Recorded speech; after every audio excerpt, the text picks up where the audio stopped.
that's what I used to. Oh, look how pretty it is. Okay, I'm not gonna change the subject, but if you look at these beach, my gosh, look at this water, man, man. Yeah. Oh my God, look at the sky. Oh, I like it. I like it, like it. Oh my, the sky is purple. The sky is purple. Five beaches you must visit. Huh? Oh my God. That's nice. I like that. Look at the water. Okay, go ahead. It's just, Oh, that's fun. it's so beautiful. Israel. Okay, okay, okay, okay. I want to know why I gotta know about you. Ah, here you are. A map of your inside and not just your beaches. Mount Olympus. I see. Um, Nimrod or Asher, depending on the religious version you want to follow, is the one who built Nineveh. Asher, and the context of Nineveh was as one of many centers within the religious development of Upper Mesopotamia. This area is defined as the plains which can support rain-fed agriculture. It exists as a narrow band from the Syrian coast to the Zagros Mountains. It is bordered by deserts to the south and mountains to the north. The cultural practices, technology, and economy in this region were shared, and they followed a similar trajectory out of the Neolithic. Now, the Neolithic, Neolithic. Go yeah, ahead. the Neolithic is basically like the caveman days. Caves in the Zagros Mountains, adjacent to the north side of the Nineveh Plains, were used as PPNA settlements. And PPNA is pre-pottery Neolithic A, and that denotes the first stage of the pre-pottery Neolithic in early Levantine and Anatolian Neolithic culture. It dates to c. 12,000 to c. 10,800 years ago. That is 10,000 to 8,800 BCE. Archaeological remains are located in the Levantine and Upper Mesopotamian region of the Fertile Crescent. So, like, these cities have like ancient ties. This goes all the way back, pretty much close to the. Well, you know how Robot likes to talk about the Dryas period, the early Dryas. Yeah. This is like all this stuff goes all the way back to about 2,000 years after that, maybe even closer. Like they can take it real close to the early Dryas. As a matter of fact, when cities for the Sumerians were built, freaking the mammoth, the woolly mammoth, were still alive up in the Russian area right there in Siberia. Seriously? But yeah, up in Siberia, they still ran free up there. What year did they die? Well, you don't. If you don't know, it doesn't matter. Yeah, I didn't know. but but this is like how old they're talking about. It's pretty good stuff. Um, I'm looking at the early dryas, just the conditions on which how things were then. I'm saying this runs parallel at the same type of time. Sometimes conditions determine trajectories, so maybe like certain type of war, certain type of migrations, just considering all things possible as to the correlation in the different cultures.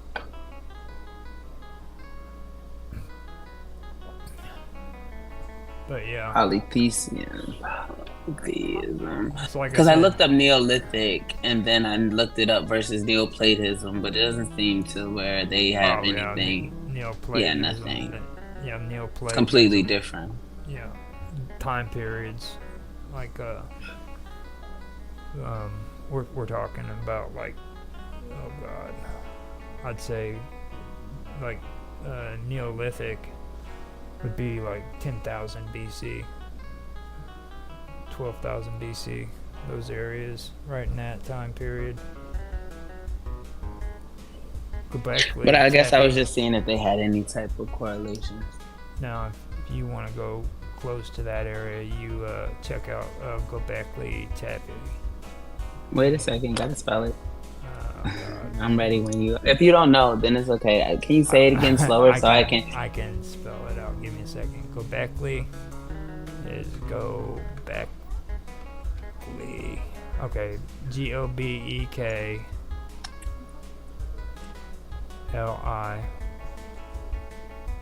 space Tepe. CE or GE? TE.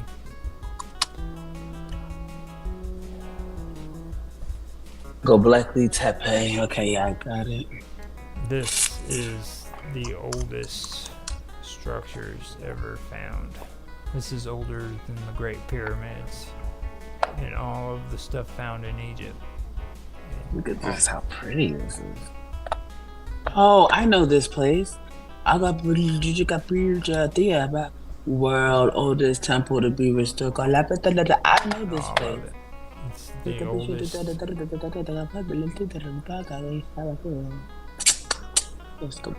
at this one. So, what do you think so far? Do you think we went back through and covered it pretty good on all the stuff that we were talking about? For the most part, you correlated it, but we're gonna have to bring it all together because we're still kind of some loose strings. Well, there was some stuff that we just like. I tried to answer it one part of it, and I kind of got, I don't know, I was stuck basically. So I figured we'd go back over and kind of look at some of this stuff. We did good. You know. So I liked it. And what we're gonna talk about tomorrow? Tomorrow that's the good stuff. That's the stuff you like to talk My about, theory. the strangeness Yes, sir. and conspiracies the next day. So. Oh, I thought conspiracy was tomorrow. Oops. Well, you heard the correction. So tomorrow's the strangeness. You don't have a topic picked out yet, or I'll see it in the chat probably. I'm pretty sure we already got one. I'm not quite sure. I mean, the conversations led to some pretty good areas. So I'm pretty. And sure, aren't you doing? I'm sure we're like we've covered a lot of good stuff on there. So I think like it's opened up to. But the Nikolai Tesla is something that we're definitely going to have to be talking about. So Yes, please. And listen, I have another question. You switched Thursday's show though, right? Aren't you guys doing your tech talk with Bashi? That's not Thursday. That's pre-recorded. Oh, okay, cool. So we still get to do. I'm going to stream it out as planned on Sunday, but that's going to be pre-recorded. Everybody's still able to get on there with the Jitsi if they want to, but it's going to be pre-recorded. I might come just to be able to ask questions if I can. I don't know, like it depending on time and schedule permitting, because I like to ask questions right at hand. Although I know I can ask you questions anytime, even if I miss something. So yeah, I'm the same way. These guys are all brainiacs. I mean, right, and then you think. What I'm going to be able to do is sit back and listen and see if I can pick up on some of the stuff they're talking about. That's how I feel. That's how I feel about you. I just sit here and like, okay, let me do it. Thank you. Okay, so point of research, and that's that. So, I guess we should get off here and end it, and we can come back to the topics. We did get through a little bit more. We talked about the Queen of Assyria, so we moved forward on that. So And then you were able to correlate or at least bring into see that's more stuff we could do, but like mod and the mod high, like yeah, that works. Yeah. that's pretty Yeah. good stuff. That stuck out in my head. So Especially the correlation of them both dealing with death. So that kind of Yeah. like, yeah. Well, I But will okay. talk to you tomorrow, and we will continue our strangeness topic tomorrow. So Thank you so much as usual. Have a good night. Be safe. appreciate you guys being here.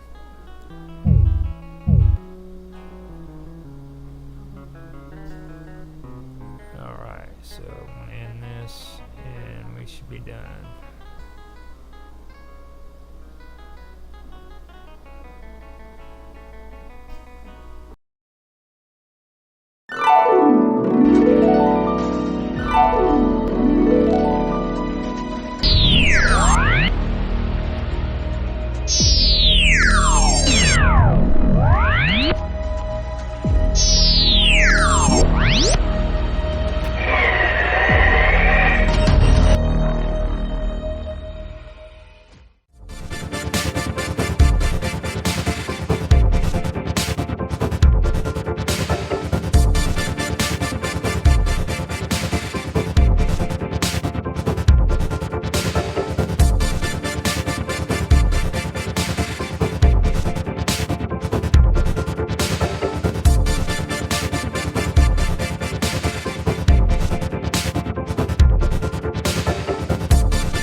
The Red Spot. One night, a young girl was sleeping in her bed when a spider crawled across her face. It stopped for a few minutes on her left cheek, then went on its way. When she woke up the next morning and looked in the mirror, she noticed a red spot on her cheek. "What is this?" she asked her mother. "It looks like a spider bite," her mother replied. "It will go away. Just don't scratch it." Soon the red spot grew into a big red boil. "Look at it now," the girl said. "It's getting bigger." "That sometimes happens," her mother said. "It's coming to a head." In a few days the red spot was even larger. "Look at it now," the girl said. "It hurts so much, and it makes me look so ugly." "We'll have the doctor look at it," her mother said. "Maybe it's infected." But the doctor couldn't see the girl until the next day. That night she decided to take a nice relaxing bath. As she lay soaking in the warm water, the boil suddenly burst. Out poured a swarm of tiny spiders from the eggs their mother had laid in her cheek.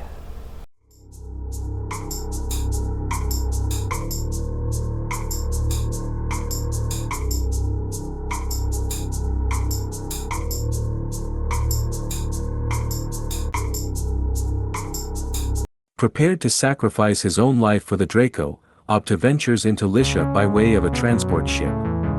He made his way to the Cardinal Realm, and established contact with thriving draconian tribal settlements in that realm. From this point of operations, Opta began to teach the ways of the Draken, converting humans into followers.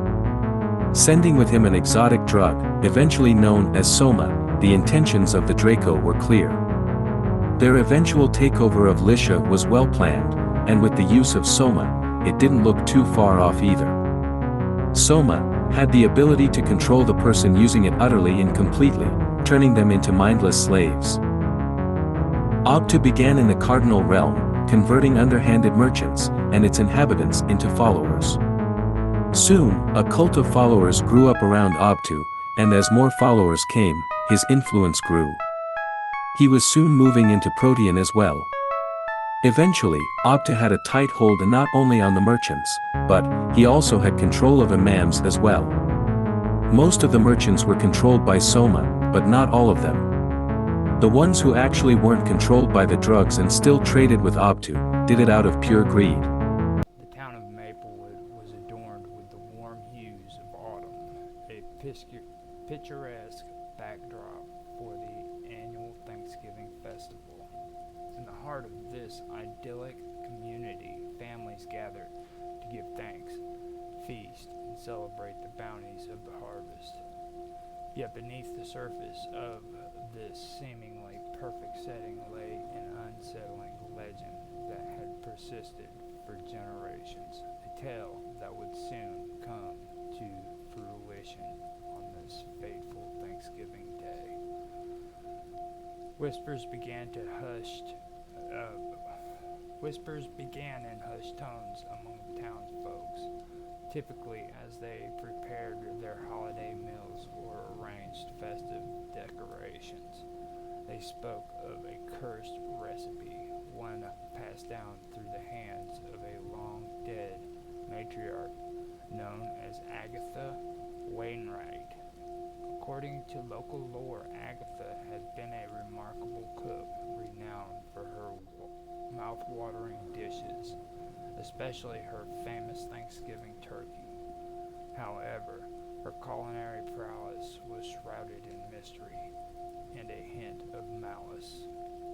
As the story went, Agatha had made a pact with an ancient spirit of the harvest, a spirit that demanded a tribute each year to exchange for bountiful crops. Those who dared to alter her recipe or disrespect the traditions associated with it faced dire consequences. The townspeople recounted chilling tales of cursed feasts where the food turned to ash in the mouths of the unsuspecting, or worse, where guests vanished without a trace. Samantha and Tom Reynolds, a young couple new to Maplewood, heard these tales with a mix of skepticism and intrigue. They had recently purchased a quaint farmhouse on the outskirts of town, eager to settle into the close-knit community. On Thanksgiving morning, they awoke to the crisp, golden sunlight streaming through their kitchen window, the aroma of spices and roasting turkey filling the air. "Are you ready for our first Thanksgiving here?" Tom asked, his enthusiasm palpable as he chopped vegetables for the stuffing. Samantha smiled, her eyes glimmering with excitement. "Absolutely.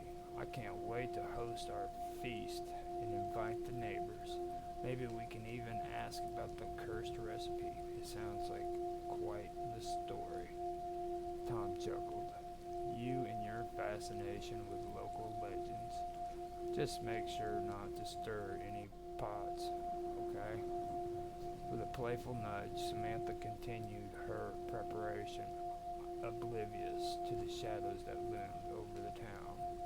The couple spent the morning bustling about the kitchen, preparing a feast worthy of the harvest.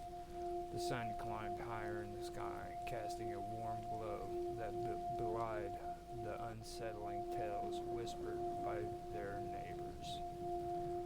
Later that afternoon, the couple delivered invitations to their neighbors, welcoming them to join their Thanksgiving feast. As they walked from door to door, they encountered a mix of reactions. Some were eager to attend, while others offered cautious smiles and vague warnings. "Be careful with the turkey," an elderly woman cautioned, her voice quivering. "Agatha's recipe is not to be trifled with." Tom and Samantha exchanged bemused glances. "We'll keep that in mind," Samantha assured her, laughing lightly. "Thank you." As they returned home, Samantha's curiosity grew. "Do you think there's any truth to the legend?" she asked, her brow furrowing with thought. Tom shrugged. Legends are just that, stories. But if it adds to the flavor of the feast, who am I to argue? Let's just focus on making it a great Thanksgiving. As evening descended, the couple finished their preparations. The dining table was adorned with a cornucopia of dishes: golden brown turkey, savory stuffing, cranberry sauce, and pumpkin pie. As the guests arrived, the atmosphere buzzed with laughter and conversation, but a sense of unease lingered in the air, uninvited yet undeniable. Among their guests was Mr. Peterson, an elderly man who lived in Maplewood his entire life. He was a font of local knowledge, and the couple invited him to share his tales. As they settled in for the meal, Tom raised a glass to toast to new friends and old traditions. Cheers, the guests chimed in, laughter ringing through the room. As they began to eat, Samantha noticed Mr. Peterson watching her intently. "You remind me of Agatha," he said, his voice low and gravely. You had the same sparkle in, no, She had the same sparkle in her eyes. "Really? I'd love to hear more about her," Samantha replied, intrigued. Mr. Peterson leaned in closer, his expression darkening. "She was a remarkable cook, yes, but there was a darkness in her kitchen. She loved her recipes. There was a price to pay for that love." The laughter around the table faded as the guests listened intently. "What do you mean?" Tom asked, his curiosity piqued. "Those who tried to alter her recipes," Mr. Peterson hesitated, as if weighing his words. "They vanished without a trace. Some say she cursed them. The last time I saw her, she was muttering to herself, stirring a pot of something vile."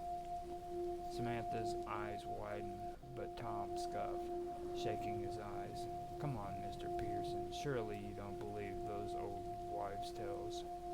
The elderly man fixed him with a piercing gaze. "You would do well to respect the traditions of this town, young man. There are things that lie beyond our understanding, things that demand reverence." Ignoring Mr. Peterson's foreboding warning, the couple continued their feast, but the tension hung thick in the air. The food was delicious and the laughter resumed, yet Samantha felt an inexplicable chill creeping up her spine. It was as if the walls themselves were whispering secrets long buried. As the night wore on, Samantha began to feel lightheaded, her visions blurring. She blinked, trying to shake off the sensation, but it only intensified. She glanced around the table, noticing her guests exhibiting similar signs of discomfort. One woman clutched her stomach, her face pale, while another leaned heavily against the table.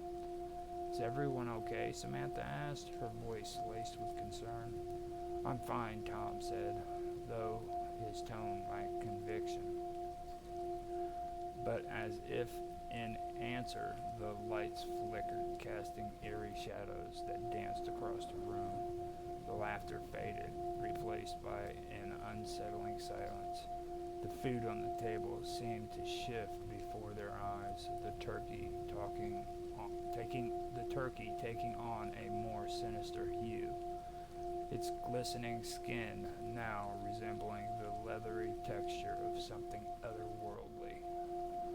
Mr. Peterson's eyes widened with terror as he pointed towards the table. "The curse! You've unleashed the curse!"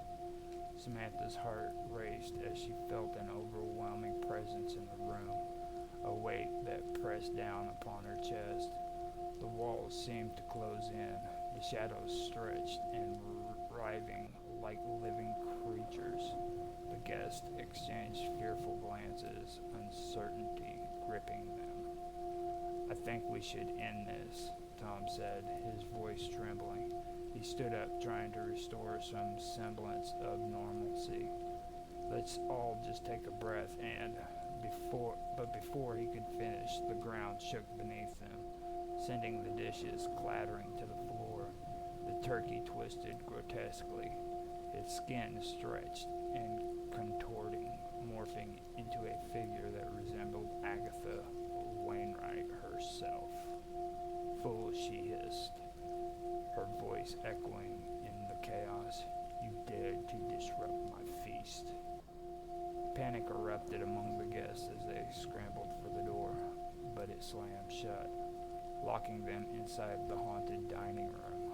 The apparition loomed closer, her eyes filled with a blend of rage and hunger. "You've awakened the curse," Agatha's ghost figure spat, her voice dripping with disdain. "You will pay for your insolence." Samantha clutched Tom's arm, her heart pounding in her chest. "What do we do?" "Stay together," Tom shouted, pulling Samantha closer as the apparition's laughter echoed around them. "Your ignorance will cost you dearly," Agatha warned. "You have disturbed the balance, and now the harvest spirits demands its tribute." Suddenly the room darkened further, and the shadows began to swirl, forming ghostly figures of past guests who had succumbed to the curse. They reached for the living, their faces twisted in agony, lost in a never-ending cycle of despair.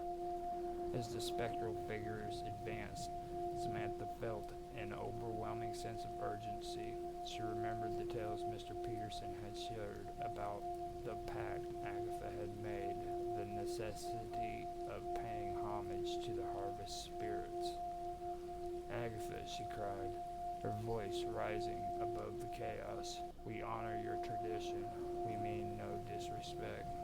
The ghostly figure paused. Her expression shifted as she regarded Samantha.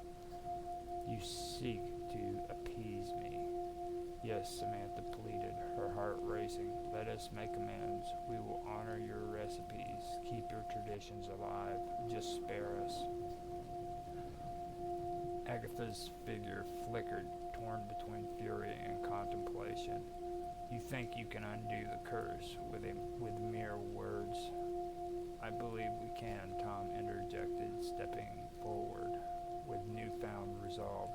"We will respect your legacy. We will keep the harvest spirit in our hearts. We will share your recipe with the town and honor your name." The room fell silent as Agatha's ghost considered his words. The spectral figures halted, their hollow eyes fixated on the couple. "Very well," Agatha finally replied, her voice softening. "You may yet preserve the essence of my legacy, but know this. The darkness can never be fully eradicated. Your promise must be kept, or you shall join the ranks of the cursed." With those words, the darkness began to recede, the ghostly figures dissolving into the shadows. The dining room transformed back into its warm, inviting state. The remnants of the feast scattered, but the air now lighter, free from the weight of Agatha's wrath. As the last vestige of the curse lifted, Samantha and Tom found themselves alone at the table, the other guests having vanished as if they had never been there. Shaken yet relieved, the couple shared a silent understanding.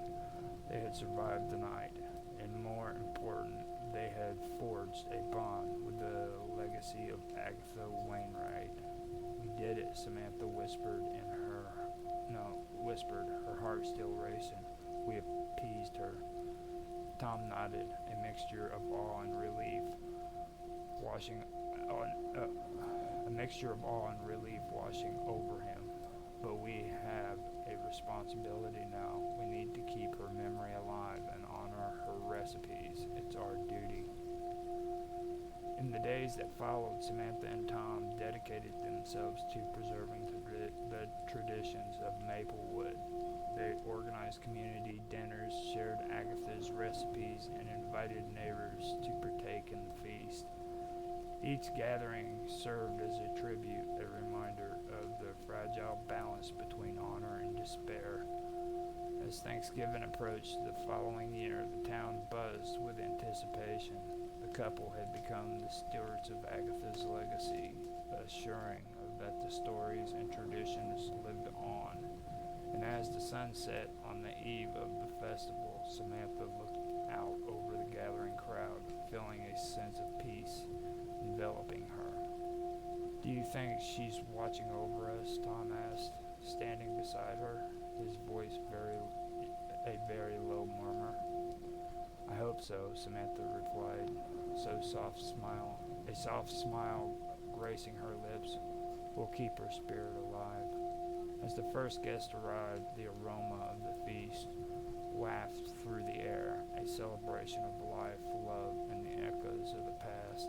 They embraced the essence of gratitude, forever intertwined with the legacy of the Thanksgiving feast of the cursed. And somewhere in the shadows of Maplewood, a spirit watched with a satisfied smile. In the early days of creation, when the earth was still young, the world was a place of balance. The land was rich, the rivers flowed freely, and the skies were painted with vibrant colors. The spirits of nature danced among the trees, and the animals roamed without fear. It was a time of harmony, a time when the Great Spirit watched over all living beings.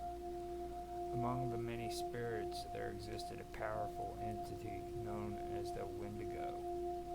This spirit embodied both the beauty and terror of nature, a paradox of abundance and hunger. The Wendigo was originally a guardian of the land, tasked for ensuring that the balance between life and death remained intact. It fed on the energies of the earth, drawing sustenance from the harmony that surrounded it. However, as time passed, the Wendigo began to change.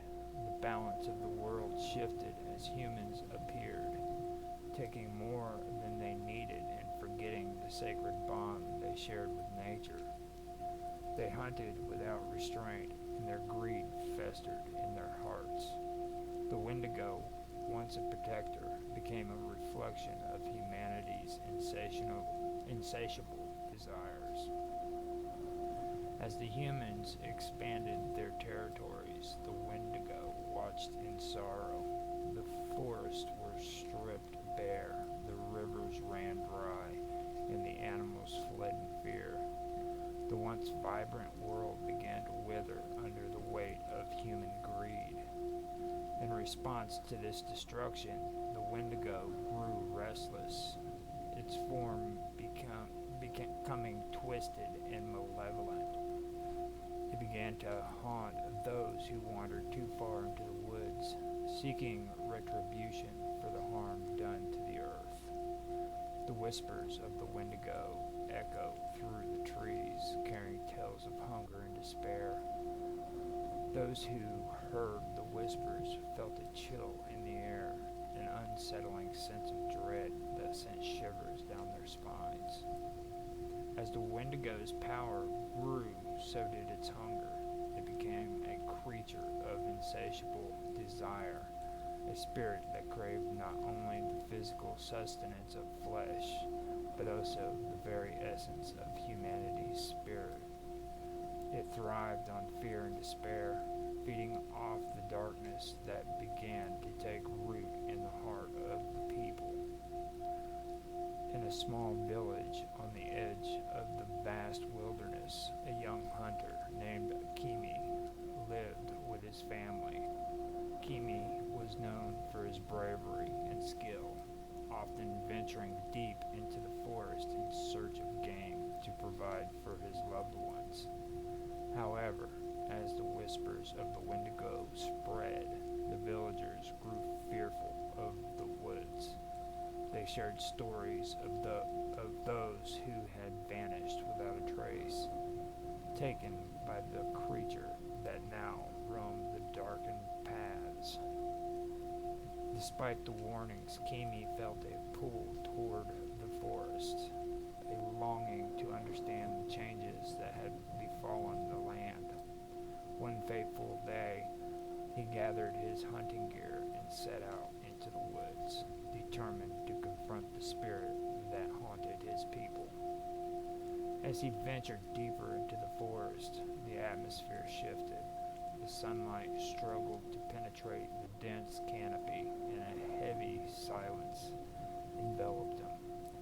The only sound was the crunch of leaves beneath his feet, a reminder of his solitude. As night began to fall, Kimi felt a presence lurking just beyond the trees. Suddenly, a bone-chilling howl echoed through the forest, sending shivers down his spine.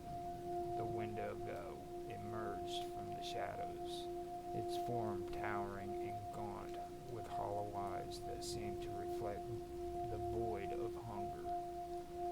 Kimi's heart raced as he faced the creature, a mix of fear and determination coursing through him. "You seek to confront me, mortal?" the Wendigo's voice echoed, a haunting whisper that chilled Kimi to the bone. "You come to me with your desires, but I am a reflection of your own hunger, an insatiable void that can never be filled." Kimi stood firm, despite the terror clawing at his heart. "I seek to understand your pain and to find a way to restore balance in our world. We have forgotten our connection to the land, but I will not allow your darkness to consume my people." The Wendigo laughed, a sound filled with sorrow and bitterness.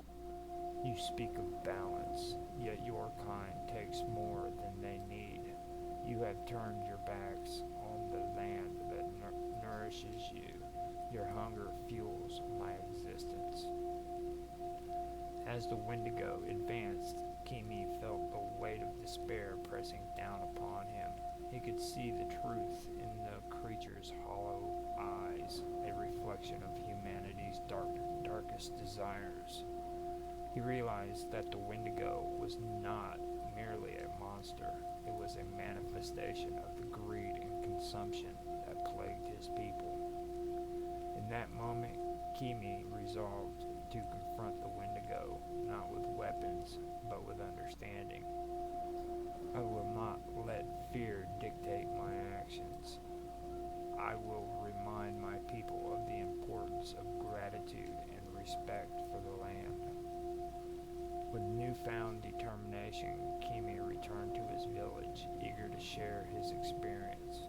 He gathered the villagers, recounted his encounter with the Wendigo, and the truth he had uncovered. The villagers listened intently, their faces a mixture of fear and curiosity. "We have strayed from the path of balance," Kimi implored. "We must remember the lessons of our ancestors and honor the land that sustains us. We must share what we have and protect the fragile harmony that exists between us and nature." At first, the villagers were hesitant, their hearts still gripped by fear. But as Kimi spoke, a spark of hope ignited within them. They began to realize that the Wendigo's hunger was a reflection of their own. If they could change their ways, perhaps they could restore balance and banish the darkness that threatened their home. Over the following weeks, the villagers implemented Kimi's teachings. They gathered to share their resources, ensuring that everyone had enough to eat. They honored the land by practicing sustainable hunting and gathering, taking only what they needed and giving thanks for the bounty they received. As the villagers worked together, they felt a shift in the air. The whispers of the Wendigo grew quieter, and the weight of despair began to lift. The land responded to their newfound respect, flourishing with life and abundance. The rivers flowed freely, and the animals returned to the forests. However, the Wendigo was not vanquished entirely. It lingered at the edge of the woods, watching and waiting. Kimi understood that the spirit would always be a part of this world, a reminder of the darkness that could arise when greed took root. One evening, as the sun dipped below the horizon, casting a warm glow over the village, Kimi felt a familiar chill in the air. The Wendigo had returned, drawn by the villagers' renewed connection to the land. This time, however, Kimi stood ready to face the spirit once more. As the Wendigo emerged from the shadows, Kimi spoke with conviction. "You are not just a monster, you are a reflection of our fears. We will not let you consume us. We acknowledge your existence, but we choose to stand together against the darkness you represent." The Wendigo's form twisted and contorted, its eyes filled with a mixture of rage and sorrow. "You think you can resist me? I am hunger personified. I will always be a part of you." Kimi stood firmly, surrounded by the villagers who had gathered in solidarity. "We acknowledge your presence, but we refuse to be ruled by you. We will honor the land, share our blessings, and reject the greed that fuels your hunger." As they chanted together, a radiant light enveloped the village, pushing back against the darkness that clung to the edges of the forest. The Wendigo howled in anger, but its power began to wane. It could not withstand the strength of their unity and the love they shared for one another. With one final roar, the Wendigo dissipated into the shadows, its form unraveling like mist in the morning sun. The villagers erupted in cheer, their hearts filled with hope and gratitude. They had faced the darkness and emerged victorious, united in their commitment to the land and to each other.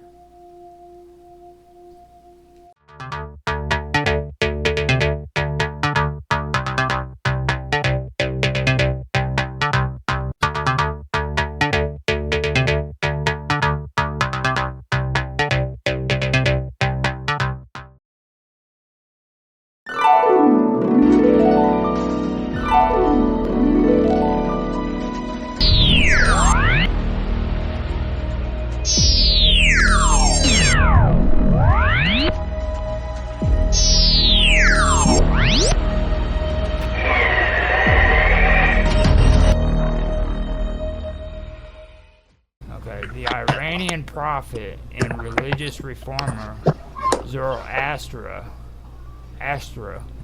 flourished before the 6th century BCE, more widely known outside Iran as Zoroaster. The Greek form of his name is traditionally regarded as the founder of the religion Zoroastrianism, contains both monotheistic and dualist features. It's likely influenced the other major Western religions such as Judaism, Christianity, and Islam. Okay, now that's what I'm basically saying. Like you can take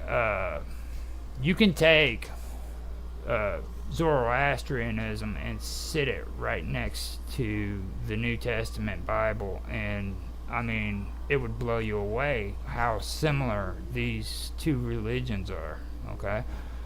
And that's kind of going back to what we were talking about with, like, Scientology, okay? I mean, Scientology, they just basically did the same thing, and it's known throughout history where they've just, like, they've merged things into one another where they want to have one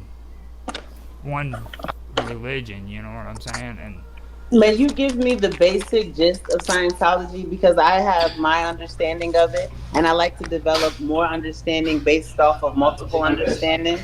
And so, how do you describe Scientology? Like, if you had to define it to someone, how would you define it? You want to say that, Pecos? It is, in practice, it's a religion based around money and influence. Can you elaborate? I'd have May to you say elaborate? it really is too, because I forgot her name, but she was the one who played the wife off of King of Queens, and Yeah, I love that show. she she had a real big issue with him. She used to be a Scientologist, and I Yeah, I believe remember she came out of it, and it was she crazy when came she out came of out it of and started making some accusations, and even what's his name? it. Tom Cruise. No, the other one, the one that played John Travolta. John Mm. Travolta even had an issue with her because he's a Scientologist Oh, too. yeah. See, they like to prop up their celebrities. Their celebrities are kings in their religions because they draw Fine. more people in. Well, no more. Now, on the religious side of things, it is a convoluted mess that has to do with, at one time in ancient history, a bunch of refugees from another planet arrived in spaceships that looked like DC-10 aircraft. Uh, I don't know why they said DC-10 aircraft. They look like DC-10 aircraft, and they crashed the aircraft into some evil dude crashed the aircraft into a volcano or some crap. What? And the refugees still exist on Earth to this day as, what's the name of the little spirits that attach themselves to you? The spirits of these people attach themselves to people, and they become a burden on their Leeches. spirit. Yeah, they become like spirits. And that's what they do at the mall, is they hook you up to a machine to test for those spirits. You said at the mall. Right. You remember the Scientologists used to always have booths in the mall to get tested to see. yeah. Yeah. When I was a teenager, they were in Arizona. They actually would encourage kids to take these classes where you go in and you start reading material and stuff. And then they would have you stand around in a circle and play ping pong with each other to see what your coordination and shit was. But they would do weird things like that. And it was What's the a series of tests that you had to go through in order to determine how smart you were and stuff like that. Okay, so if you were attempting to convert someone to Scientology, what would be some incentive key points that would be presented in order for them to be more interested? I couldn't tell you. I'm not a Scientologist. Not you, but what would they use? I would like to know how did they get people in? Because if you tell me, hey, you're going to be here and spend a whole lot of money, I'm not intrigued at all. I am not at all. So there's something that they're offering. What are they offering? First of all, I mean, people aren't being offered anything to become Scientologists. I mean, these people are just because they falling offer for it. salvation and religion. They're just falling for it. Is all they're doing. It's like, nobody comes to your house and freaking offers you money or anything like that when it comes to being a Christian. You know what I mean? No, they offer you salvation. So Yeah, I'm saying, I mean- what is the offer? Well, the thing with Scientology is, like, L. Ron Hubbard was supposed to be the most intelligent man on the face of the earth. Like, whenever they talk about him, like, they say that he took an IQ test and they couldn't even score his IQ. So if you want to be, intelligent like L. Ron Hubbard, then You become a Scientologist. you Okay. become a Now I see what you're Scientologist. saying. You see what I mean? Infinite knowledge. But that's basically it. Yeah, I actually did watch the movie that was based off of one of his books that the Scientologists got together to make, and it wasn't a bad sci-fi movie. It didn't push the religion. It's a Apparently, science. what was in the movie was actually based on what's in their religion about the oppressive gods and or the What's the name of oppressive the movie? aliens that act like that overrule us. And there was another alien in there that sent us a message and a recording. And it actually wasn't a bad movie. I don't remember the name of it. Oh, okay. I'm But about as to long as you watch it as a sci-fi movie as it was intended, it's okay. It wasn't the greatest movie ever. Right, but yeah. Yeah, It you gave have to some insight as to what's going on, or at least the beliefs in regards. Are there any type of movies that or documentaries that talk about Scientology? I'm All like, right. If you look in the chat, I posted a link to a Reddit page. And in that chat is a clip from South Park. And the clip from South Park actually goes into what the Scientologists believe. But it does it in the very South Park like manner. I mean, but when they're showing the video describing what the Scientologists believe, that is it. They were not exaggerating in the video. You know, there's the lead in and the trailing part, but that is actually a fairly good summary of the basis of their religion from Matt Parker and Trey Stone. Or Matt Stone. And this Elron guy is the guy who started it? Yeah. On a bar bet. On a bar bet. That part, that's a Church of Science. Oh, wow, we have one right here in Orlando. How nice. That's so great to hear. Everywhere.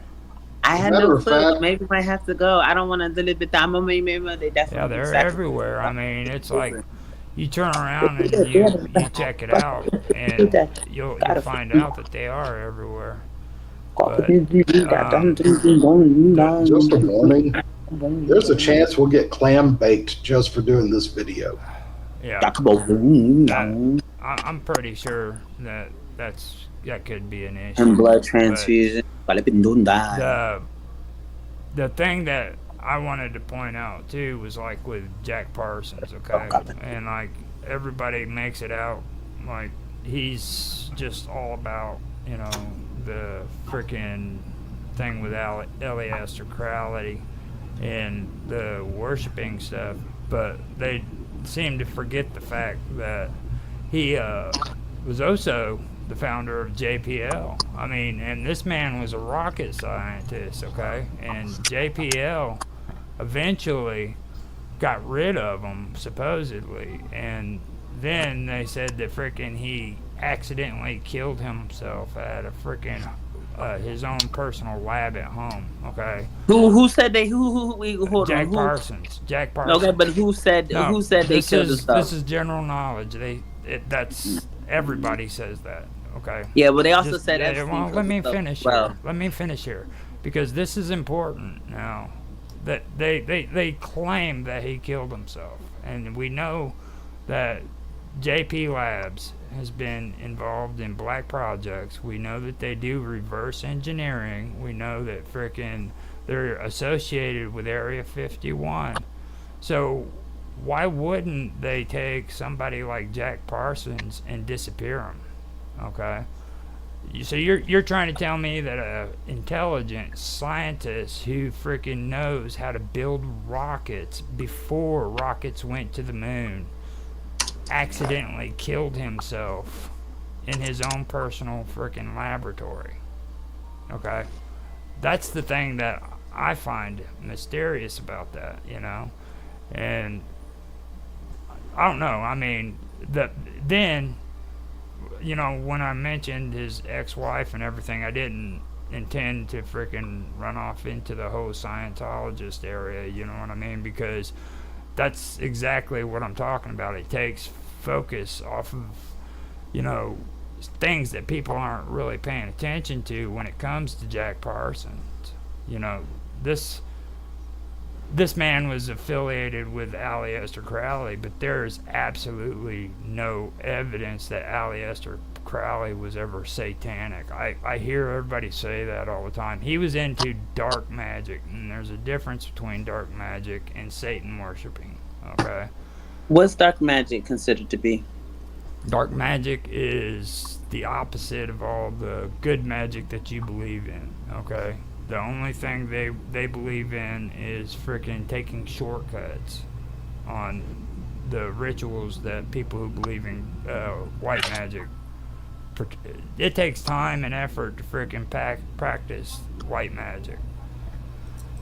Dark magic believes that it can be achieved quickly through the use of demons and stuff like that. Okay, and that's what Aleister Crowley believed in. He wasn't a Satanist. He didn't get up there going, "Oh, holy Beelzebub." He never did that shit. You know what I mean? And the reason why I know that is because I played around with that crap when I was a teenager. I was one of those kids who wanted to learn about that stuff, so I checked it out. And I was also one of the idiots who believed that the Necronomicon was real. You know what I mean?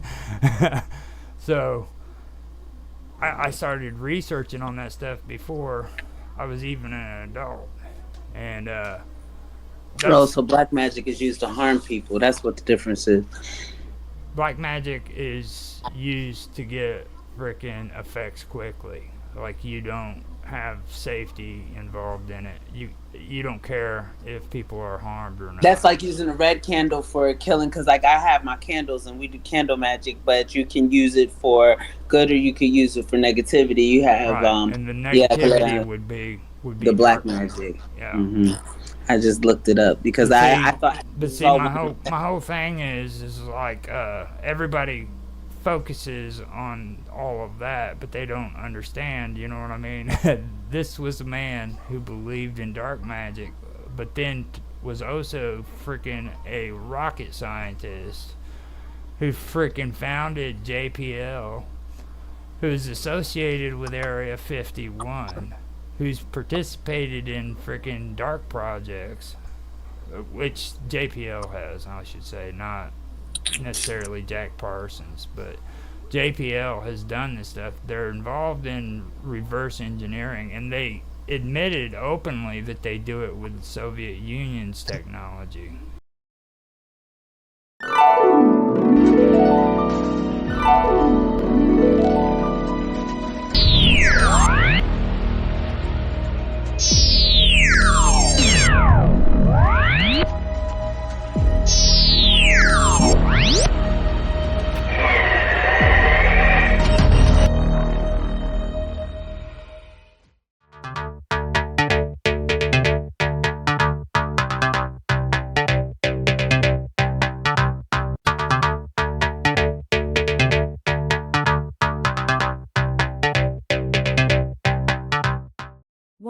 The Legend of Ubtu. A. Separation from the planes. B. The lower levels of the Divine Palace. 2. The dark realms of the known planes of existence. A. The Saurian realm. B. Serpentine realm. C. Ophidian realm. 3. The Draco. A. Food sources. B. Survival of the fittest. C. Slaves. 4. Mixing of the gene pool. A. The barbarism of the reptilian gene. B. Genetic splicing between the Draco and humans. C. Horrific experimentations done by the Draco and their allies.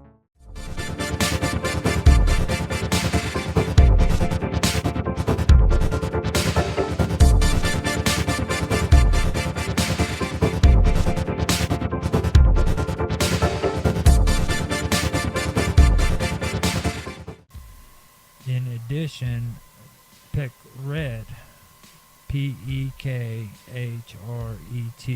capital P at the beginning, medicinal prescriptions were given to patients to bring relief. This magic was used in temple rituals as well as informal situations by priests.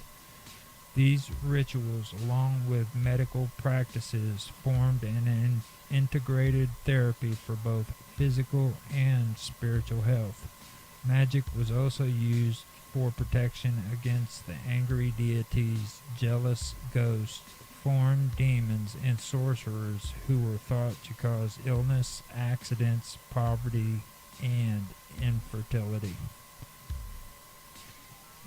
that is the Heka.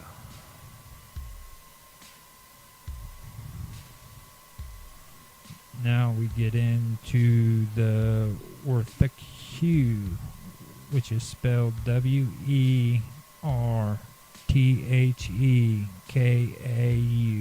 capital W at the beginning. This means great enchantress. Wertheku's alts is Urtheku, Urthekau,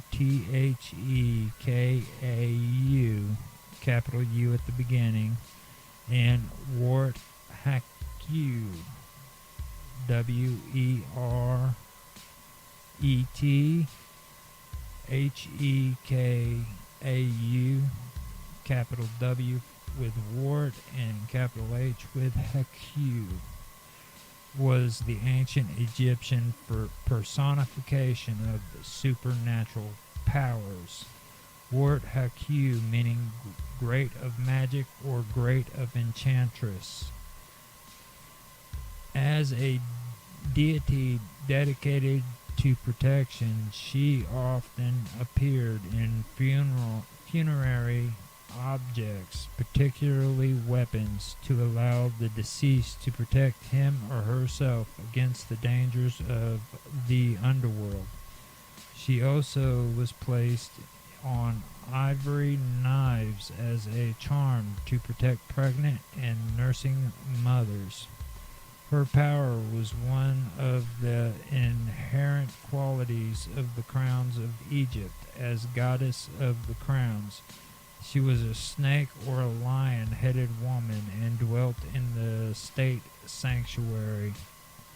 As the wife of Ra Horakti, which is Ra, R-A, capital R, slash Horakti, Horakhty, capital H. She is depicted with his solar disk in her head, on her head. Werethku was an epithet frequently conferred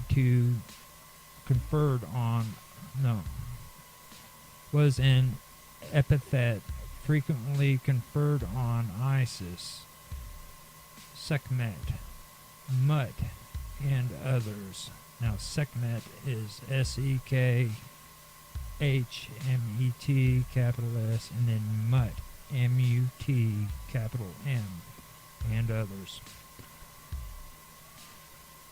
That is the great enchantress. And I believe there was something else involved there with nursemaids, and these were like priestess that took care of the pharaoh's children and babies and helped with childbirth and things like that. But I'm not quite sure where all that worked in. Okay, then you had the Mehen, M-E-H-E-N, capital M. That's the Egyptian snake god.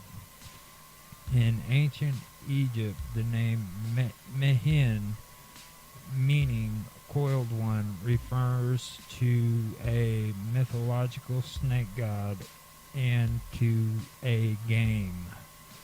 The earliest reference to Mehem occur in the coffin text. Mehem is a protective deity who is depicted as a snake which coils around the sun god Ra during his journey through the night. For instance, in the Amduat. In the German-Egyptian dictionary by R. Herring, it is said that the Mehen, M-H-N, or the Mahenet, M-H-N-T, snake is equivalent to the Ouroboros, O-U-R-O-B-R-O-S, capital O, at the beginning. The precise relationship between the deity and the Mahan game is unknown. For instance, it is not known whether the game derives from the mythological character or the character derives from the game. It is known that the object known as mayhem depicts a game rather than a religious fetish, as studies of paintings in tombs and game boards and equipment demonstrate this. The rules and method of playing the game are unknown, although rules have been created in modern times based on assessments of how it may have been played. Okay, so now we go to the Kuti, which is Children of Horus. Kuti is spelled Kuti, all capital letters. The Children of Horus, who are known to mythology as the solar race, are the Kuti. These are the white spirits, the children of light. The solar race at last attained supremacy as chief of all the elemental powers. And in the eschatology of Kuti are the glorious ones. Now, you can also find out more about them with Ku, which is Khu, if you check them out. The seven Kuti as white birds on the celestial waters represent souls or spirits, but as star souls, not human souls, external to human being. The first company of gods, the seven Egyptian Tesu, Tesu, capital T, were also called the Kuti, or spirits, represented by beautiful white water birds. That, for me, kind of goes back to what I was talking about with Sumerian texts and Enki and Enlil and the Anunnaki. The Anunnaki were represented as birds, and Horus, the whole thing with Marduk, that all kind of blends in together. That sticks out to me. I never noticed that before until I just read that, but it's pretty interesting. And you also have to remember the close relationship that the Hittites and the Egyptians had with one another, so a lot of their belief systems, I can believe that it funneled down and became saturated as time went on. So now I'll go to Sa and Hu. Sa as in S-A and Hu as in H-U. And these are Egyptian minor gods. The Egyptian god Hu was one of the minor gods in some respects, but he was one of the most important gods of those serious about Egyptian deities. Hu is the power of the spoken word. He personifies the authority of utterance. One legend has it that the creator and sun god Ra, or Re, R-E or R-A, evolved from the primeval waters of Egypt. Once alive, Ra created the air, Shu, and the moisture, Tefnut. Next, the earth god Geb and the sky god Nut were created. Mortal men and women were created from the tears of Re, R-E. Re then drew blood from his own penis and created the god Hu and Sia, which is H-E or H-U for Hu, and Sia, S-I-A. These two gods represented the creative power of the gods. Hu and Sia were partners. Sia was the personification of divine knowledge, omniscience, and mind of the gods. Hu was the personification of divine utterance, the voice of authority. During ancient times, Heka, the personification of divine power, accompanied these two gods. Together, the three gods were very important to the rulers of ancient Egypt, along with the falcon-headed sun god. They rode the sunboat across the sky in order to create and sustain all life. The act of the sunboat traveling across the sky signifies that with each sunrise the world was created anew. Having traveled through the underworld of night and making it past all the dangers therein, the sunbow once again rises to confirm that life is created new each day. Hu was particularly important because he was the epitome of the power and command of the ruler, even after death. Hu was the utmost importance of the kings of ancient Egypt, who acted as the king's companion as the king entered the afterlife. Through Hu, the king maintained his royal authority in the afterlife. Hu allowed the king to cross the waters of his canal and acknowledged the king's authority and supremacy. So far, we know Hu as the personification of divine utterance. However, some legends maintain that he was not just a part of creation, that he was the creator. It is said that as Hu drew his first breath, there was in that sound of essence of his name. Hence, we have the name Hu, which sounds remarkable, the sound of an expelling breath. Hu.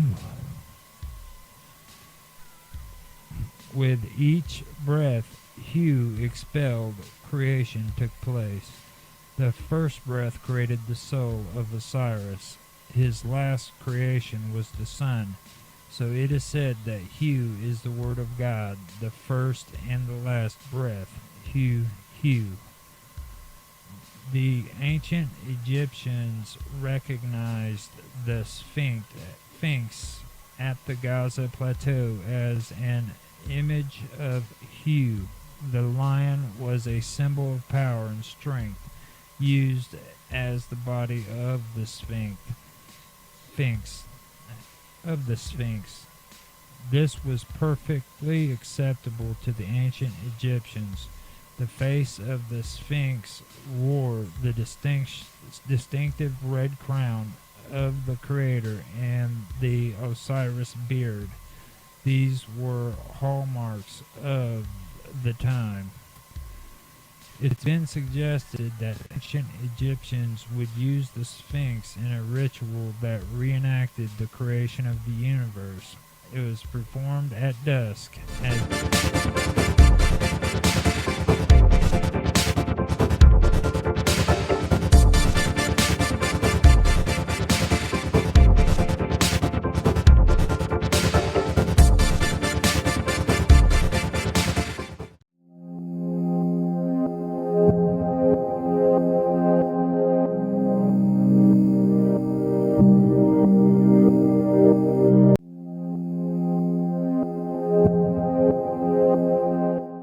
Now, remember in the text that I just read, it said here,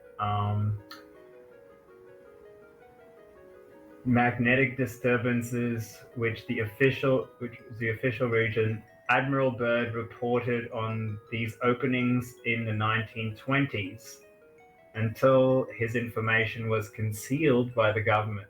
Okay. Now the question is, who is Admiral Byrd? What did he find out? And why was this information concealed by the government? All right.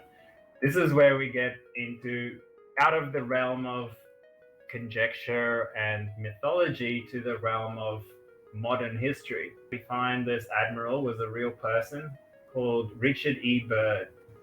He was an American naval officer, which was pioneering, and also a pioneering American aviator, polar explorer, and organizer of polar logistics. Aircraft flights in which he served as a navigator and expedition leader crossed the Atlantic Ocean, a segment of the Arctic Ocean, and a segment of the Antarctic Plateau.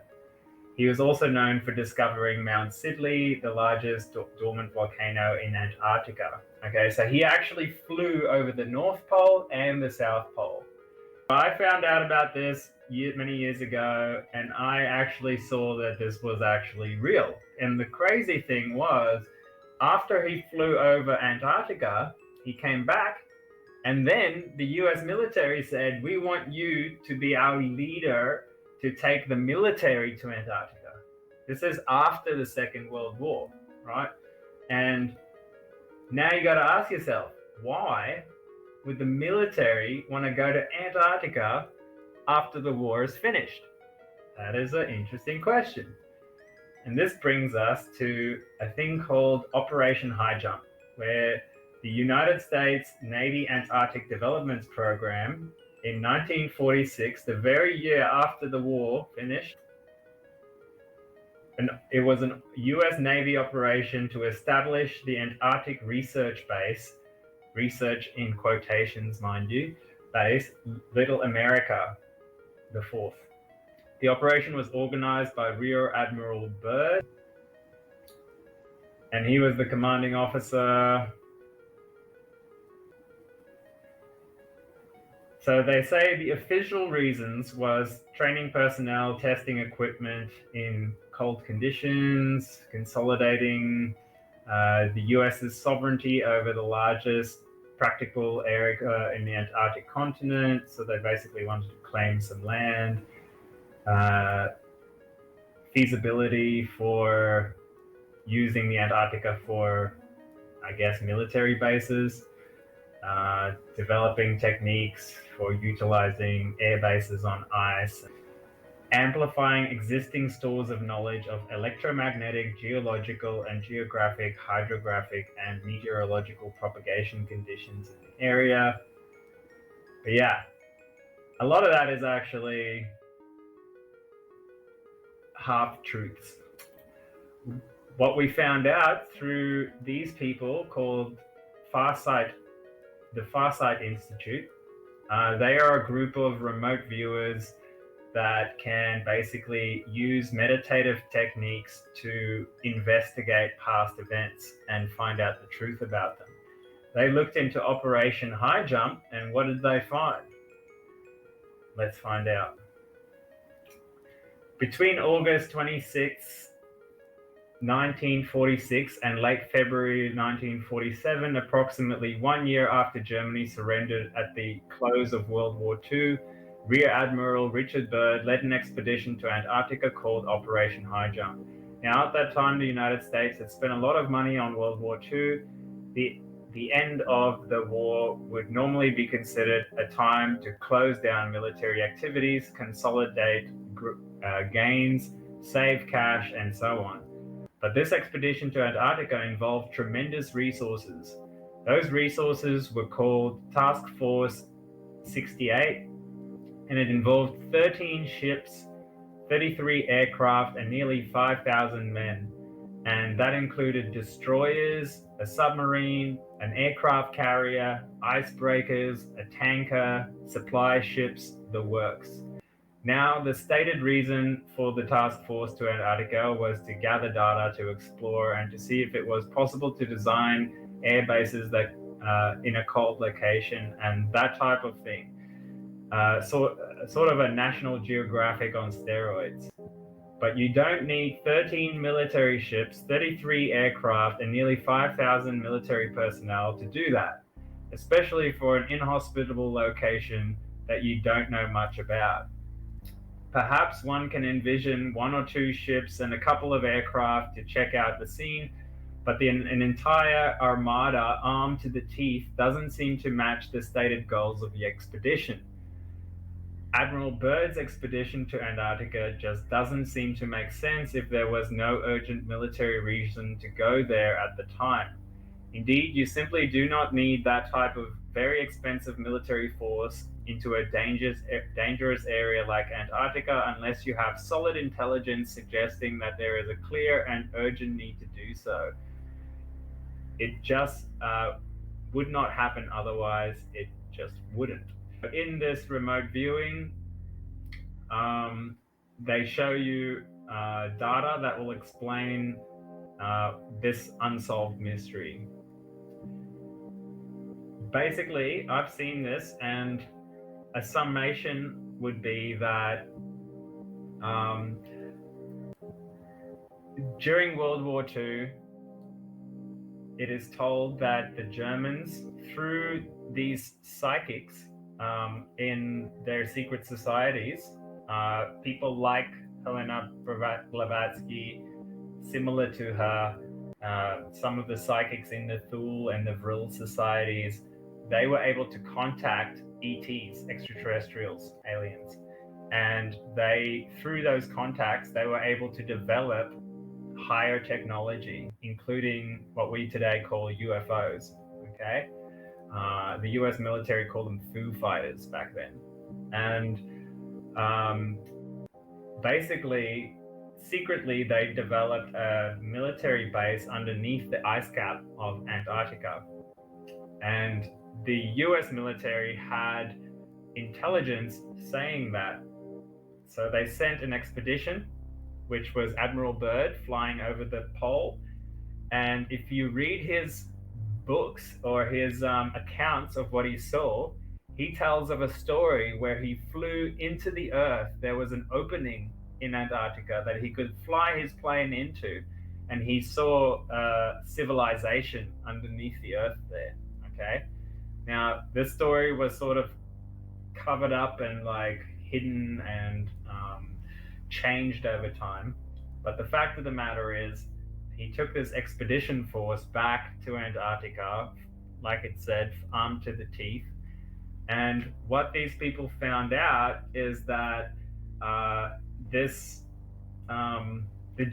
Germans basically attacked them, and they were supported by these reptilian-looking ETs. The US came with World War II level technology, and the Germans came with space age technology. And basically the US got their asses handed to them. They got beaten in a straight fight, and they ran back to the United States with their tails between their legs. Okay. Now what? A multi-leveled cavern system under the southwest slopes of the Himalayas where the Nagas dwell is another underground system, thriving underground cities. Now, these caverns are a part of the alleged entrances to the kingdom of Agartha. Agartha has been connected to reptilians and also humans as well as other species. So here are the alleged entrances to the kingdom of Agartha. One is Kentucky's Mammoth Cave. Two is Mount Shasta in California, which is the city of Telos. And then three is Manaus in Brazil. The fourth one is Mato Grosso in Brazil, and that would be the city of Posid. Iguazu Falls, in Posid, Iguazu Falls. Now, the fifth one would be Mount Epimeo in Italy.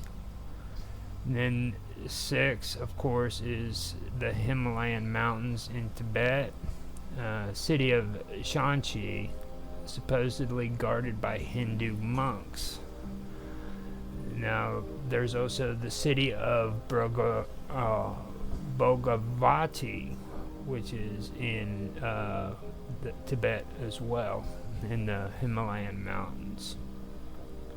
Now, the seventh one entrance is Mongolia, and that would be the city of Xinhua. And the eighth would be Rama in India, and I believe they say that the underground caverns in India, or Rama, are the same as the name of the city above, which is Rama. Now, they also say that another entranceway, the ninth one, would be the Pyramid of Giza in Egypt, and the 10th one is King Solomon's Mine. The 11th one is the North and the South Poles.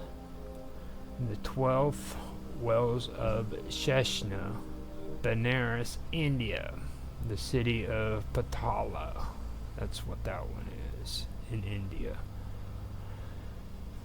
As 40 steps, now this city of Patala has 40 steps which descend into a circular depression to terminate at a closed stone door, which is covered in a bas-relief of cobras. Now, here serpent cults of human and reptilians collaborators dwell, which is said to have once had contact with the Nazis through the Thule Society during the Second World War. So this brings us to the Naga. The Naga wage war on the kingdom of Agartha. They are a very advanced race of species with highly developed technology. The Naga harbor a disdain for human beings whom they are said to abduct, torture, interbreed, and even eat.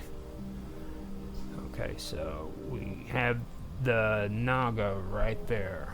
Now we come to the city of Patala, right there, and these are the, I believe, the city of 40, which hold up. Okay, so we have the city of Patala, and we have the city of Bravati, and then we have Patala, the Indian religion, which also mentions Shiva and the Lingam, and also the Vasuka. Now Vasuka is the Naga king, and he's coiled around the neck of Shiva and worn as an ornament. Okay, so that's one thing that also needs to be discussed, is Vasuka and his connection with Shiva. And then we go to Shisha, which is Naga king in the bed on which Vishnu rests, and it is the elder brother of Vasuka. So Vasuka is a Naga king coiled around the neck of Shiva and worn as an ornament, where Shisha is a Naga king in the bed on which Vishnu rests. So I find that pretty interesting. And he's also the elder brother of Vasuka. It is said long ago an Asian prince led militant followers of warrior monks into the cave. This supposedly resulted in a conflict with the serpent cult.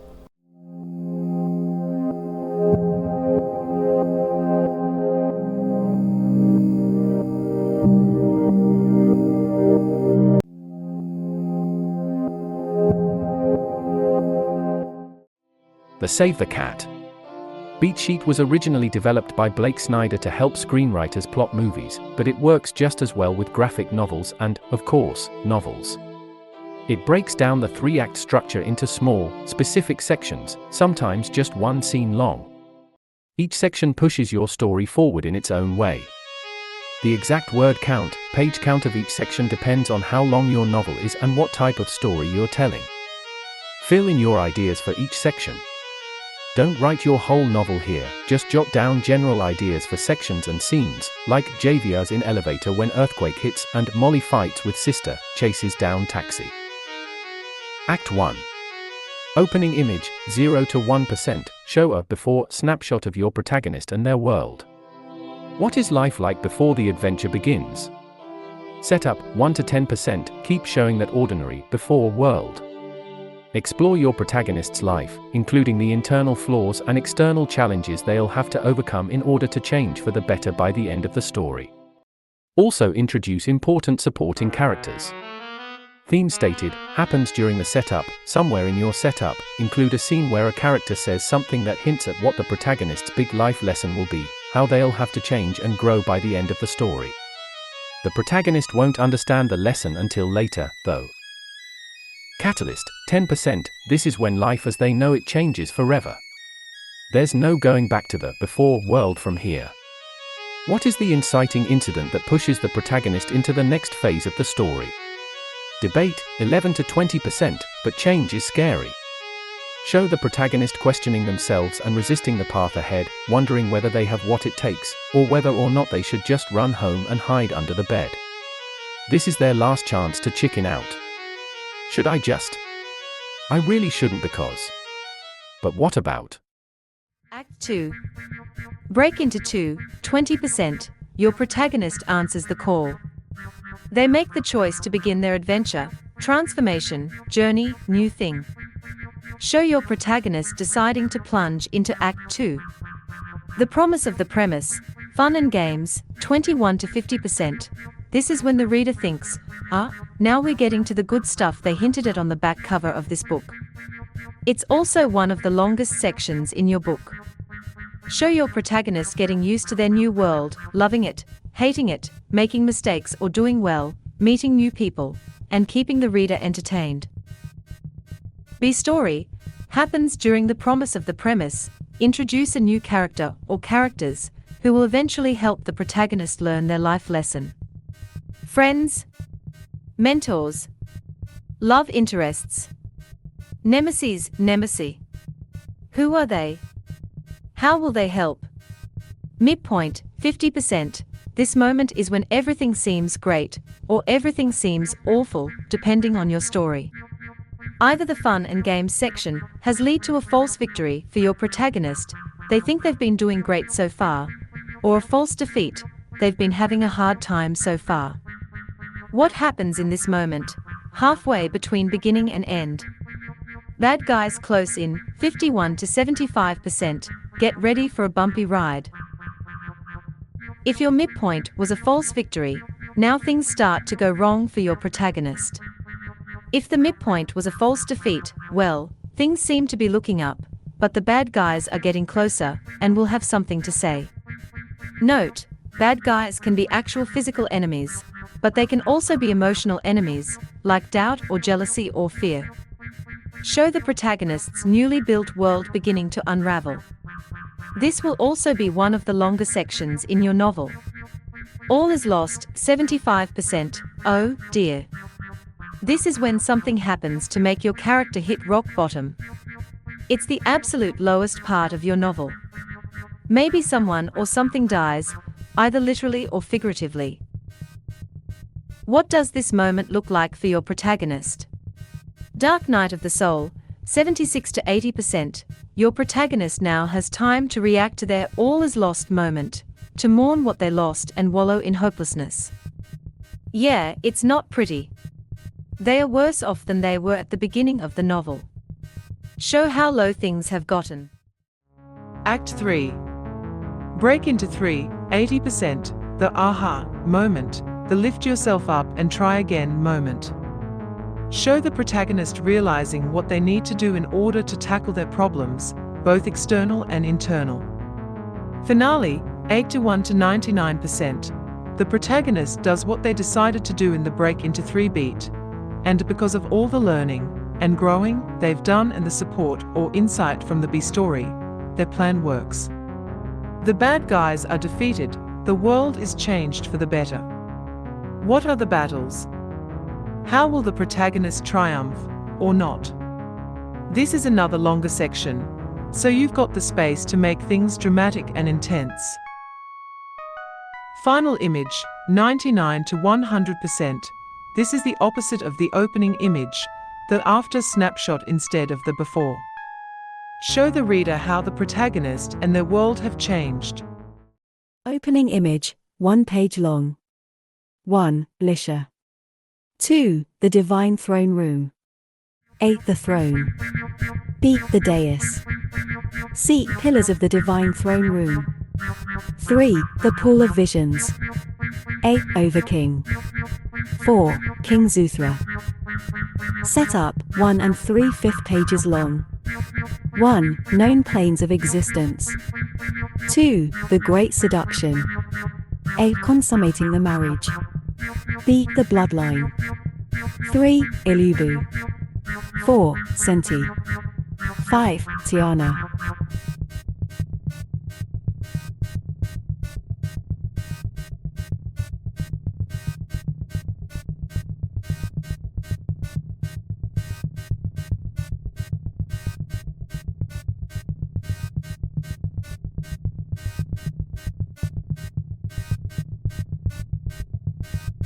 Theme stated, added into the setup. 1. The act of providence is knowing of things to come before they happen. Catalyst, 1 and 3/5 pages long. 1. Up to. 2. Imams.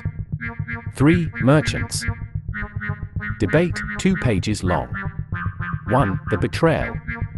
A. Tiana betrays Zuthra. Break into 2 pages long. 1. Up-to is imprisoned. A. Up-to is placed in the lower levels of the Palace of the Divine.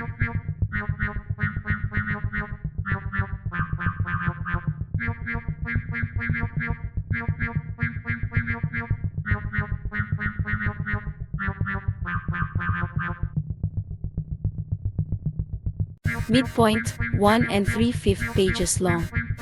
1. Destruction of Lycia. A. Fire falls from the skies of the Lycian Empire. Bad guys close in, 2.5 pages long. 1. Zuthra's enemies close in. A. Planned invasion of Lycia. All is lost, half page long. 1. The destruction of Lycia. Dark Night of the Soul, 1 page. 1. Crumbling cities of the Empire.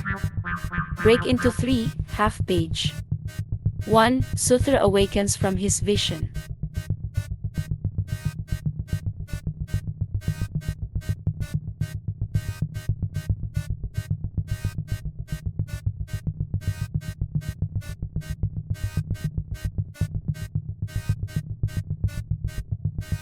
Finale, 2 pages long. 1. Mass exodus. 2. Separated from the plains. A. The high heavens of Lycia.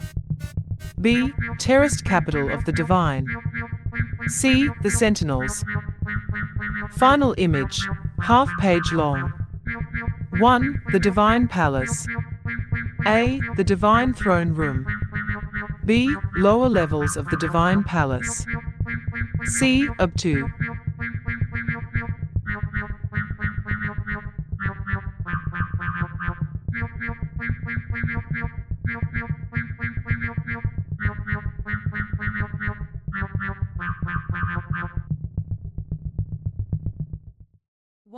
The Overking Zuthra sits on his throne, which sits high upon a dais, surrounded by pillars that stretch high, up to the ceiling of the divine throne room. 2. The known planes of existence consist of 6 known planes of existence, known as the higher planes of Lycia, the planes of Protean, the cardinal plane, the Orphidian plane, the Serpentine planes, and then the Saurian plane. 3. Theme stated. The act of providence is in knowing of things to come, before they happen. Zuthra took his wives through the great seduction, entering their minds, and claiming each as his wife and consummating the marriage. The purity and survival of the bloodline, within the royal family, is of utmost importance. The continuation of the bloodline among Zuthra's family must occur. For as long as can be remembered, it has been this way.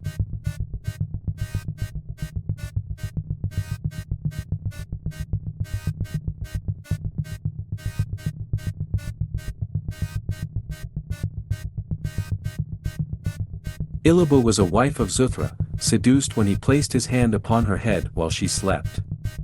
In her dream he made love to her, impregnated her, and consummated their marriage. Senti was a wife of Zuthra, seduced when he entered into her mind while she went down to a river to bath, seducing her into a hunt, where he impregnated her within a dream, as she rested at night, while she was on the hunt. Tiana was another wife of Zuthra's, seduced through an unusual circumstance, considering that her and her people would torture and kill their men, keeping only the babies born who were female, and killing all of the males. Each woman within Tiana's tribe would torture men only for the pleasure they enjoyed when inflicting pain upon them, and this was how Zuthra was able to seduce her. Making himself appear as her slave, he allowed her to torture him. After a while, through Tiana's lust for blood, Zuthra was able to consummate the marriage and impregnated her with his child. She succumbed to the desires that she had for bloodlust. Because of the trickery that was played on her, Tiana swore vengeance upon Zuthra, and never forgave him for what he had done.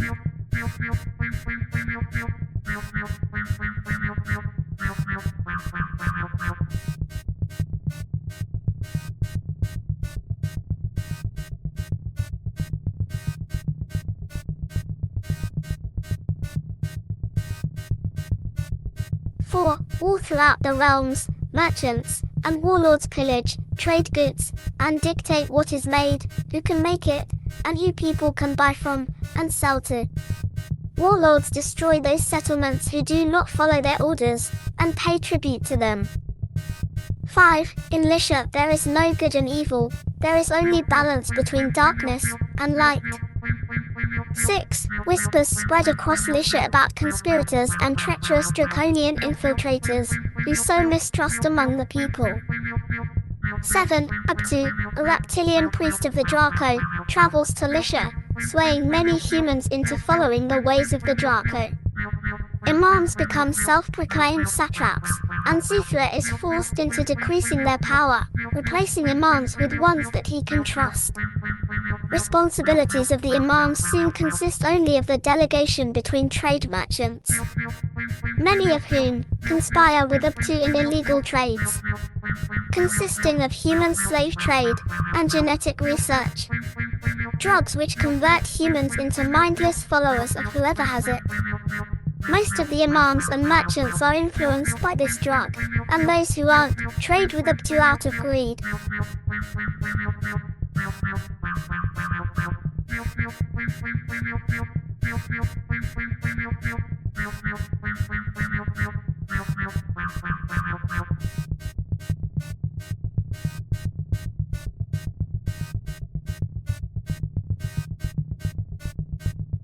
Abtu is captured and is imprisoned within the lowest levels of Zuthra's palace, and also below the divine throne room, a place where the imams and Zuthra can closely monitor his every move. 9. The truth comes when Zuthra discovers Tiana's treacherous acts of betrayal. Zuthra's enemies draw in for the kill. 10. Hellish flames fall from the sky above the burned-out cities below. Zuthra, the high heavens of Lisha, the terraced capital of the divine, and the divine palace, are placed on separate planes by the imams. This also included Abtu, though, who was imprisoned within the lower levels of the divine palace. Though protected from the upcoming invasion by the Draco, the high heavens are still separated from the terraced capital of the divine, within two separate planes of existence. 11. Zuthra sits within the divine throne room, knowing that his enemy is almost upon him, and the end is close at hand. He grieves, though, over the lives lost. Entire families lost without warning. In visions, he sees his people gathered up by the Draconian, being used as food, and experimentation with genetics. The force that once empowered Zuthra has now drained out of him, and tears of Zuthra's shame and guilt are shadowed in self-pity and pain.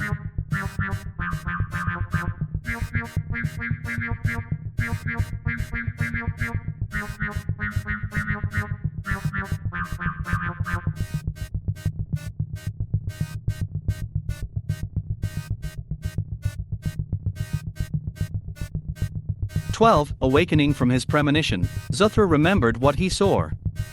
The Imams and the sinister draconian plot did not happen yet. He knew that what he saw was real though, and it was going to happen soon. Suddenly, familiar words crossed his mind. The act of providence is in knowing of things to come before they happen. Zuthra immediately began to evacuate his people, and the Imams isolated the high heavens and the palace of the divine by transporting each into other planes of existence. Again, separated from the other planes. Abtu was still a prisoner within the lower levels of the palace.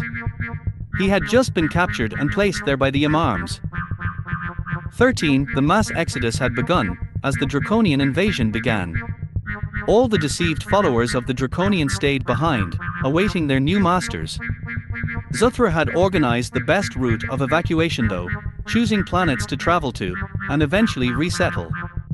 Merchant ships were loaded with passengers, while all military battleships were en route, and preparing for battle. As fire fell from the sky, the Lycian fleet fell out of hyperspace, and on arrival were destroyed immediately. The draconian fleets were there to meet them.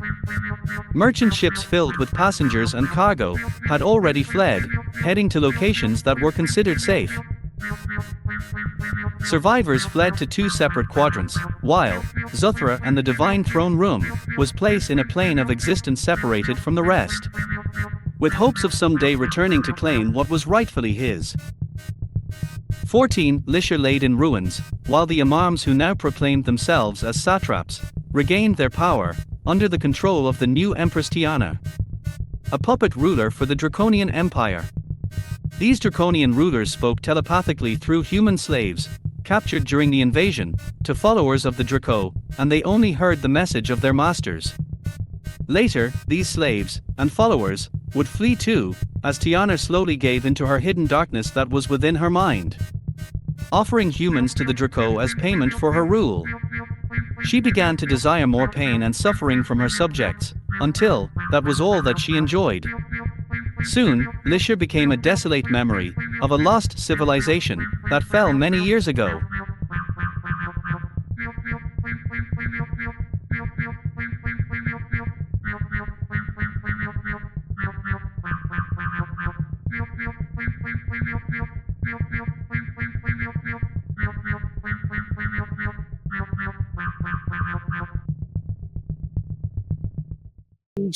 It should have to be like a streaming platform, right? Like he has to have a player at least. Guys, like with that, like okay, you're gonna get this. Yeah. Get direct contact with your favorite artist through the Yes, you exactly. can participate in your favorite records. You will be able to. It's amazing. Man. It's a dream. Yeah, definitely. Step by step. Endocrine drugs. Insulin, pancreatic hormone that increases activity plus production of glucose transporter, helps move glucose into cells and out of blood, promotes storage of carbs, lipids and proteins. Insulin decreases blood glucose levels. Glucagon promotes conversion of stored carbs, lipids and proteins into glucose and releases glucose into blood. Glucagon increases blood glucose levels. Type 1 diabetes mellitus. Due to genetic, immunologic factors. Adequate amounts of insulin are not produced. Equal patient requires insulin injections on a daily basis. SS, polyuria, polydipsia, polyphagia, hyperglycemia, glycosuria. Type 2 diabetes mellitus. Onset is usually during middle age. Insulin is produced but not enough to compensate for hyperglycemia. Treatment equal diet, exercise, oral hypoglycemics, insulin. Antidiabetic drugs plus glucagon. Insulin. Used for type 1 diabetics, adjunct treatment for type 2 diabetics, and for diabetic ketoacidosis. For types of insulin, rapid-acting, Lispro, short-acting, regular insulin, intermediate-acting, NPH, long-acting, Glargine. Excess of hypoglycemia, cold, clammy, irritable, pale, weak, diaphoretic. Excess of hyperglycemia, polyphagia, polyuria, polydipsia, blood vision, fruity breath, hot plus dry. Side effects: hypoglycemia, Samajai effect, hypoglycemia followed by rebound hyperglycemia, lipodystrophy, disturbance in fat deposition, and insulin resistance. When mixing regular insulin with NPH, always draw up regular insulin, clear, into the syringe first. Treat hypoglycemia with oral glucose tablets, glucagon, or 4-glucose. Oral antidiabetic drugs. Used for type 2 diabetics. MOA stimulates insulin release from beta cells in pancreas and reduces glucose output by liver. Side effects: hypoglycemia is the main side effect. Patient may need insulin during times of bodily stress, infection, fever, surgery, trauma.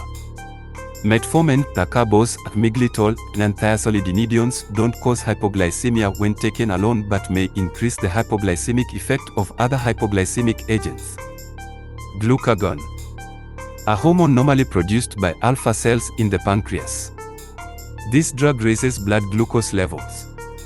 Used for emergency treatment of severe hypoglycemia. MOA promotes glycogenolysis, conversion of glycogen into glucose, gluconeogenesis, formation of glucose from fatty acids plus protein, and lipolysis, the release of fatty acids to be converted into glucose. Side effects: rarely any. Thyroid drugs. Used to treat hypothyroidism. These drugs contain triiodothyronine, T3, thyroxine, T4, or both. MOA stimulates metabolism of all body tissue by accelerating rate of cellular oxidation. Thyroid stimulates protein synthesis, gluconeogenesis, and increases glycogen storage.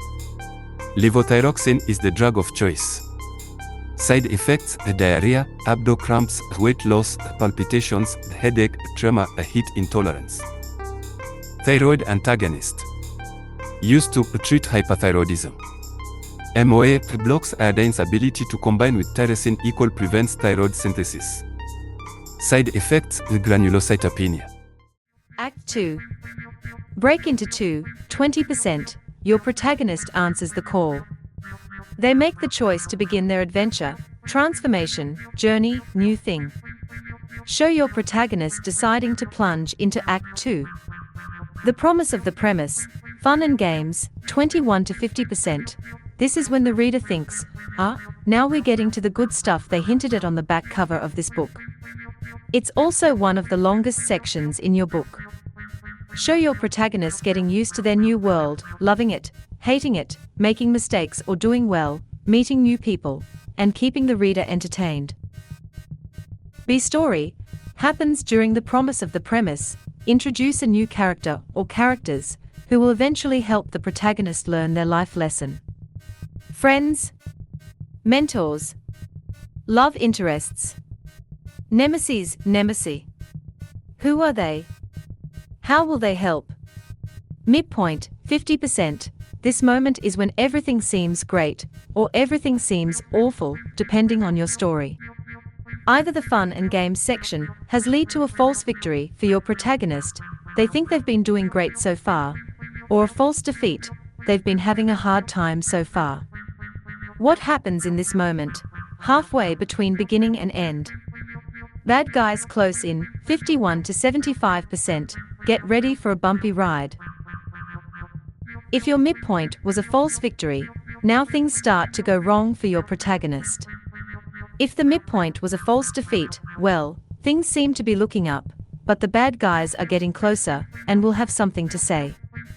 Note, bad guys can be actual physical enemies, but they can also be emotional enemies, like doubt or jealousy or fear.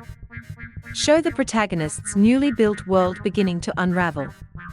This will also be one of the longer sections in your novel. All is lost, 75%, oh dear. This is when something happens to make your character hit rock bottom. It's the absolute lowest part of your novel. Maybe someone or something dies, either literally or figuratively. What does this moment look like for your protagonist? Dark Night of the Soul, 76 to 80%. Your protagonist now has time to react to their all is lost moment, to mourn what they lost and wallow in hopelessness. Yeah, it's not pretty. They are worse off than they were at the beginning of the novel. Show how low things have gotten.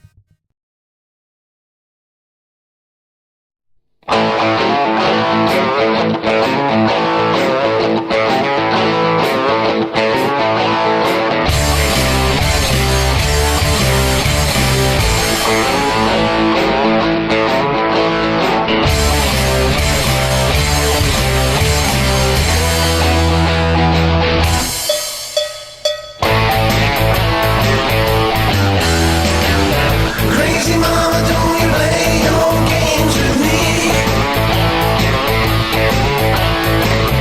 Crazy mama, don't you play your games with me. Crazy mama, you're gonna be history. You're doing my head in, doing my head in now. You're doing my head in, doing my head in now.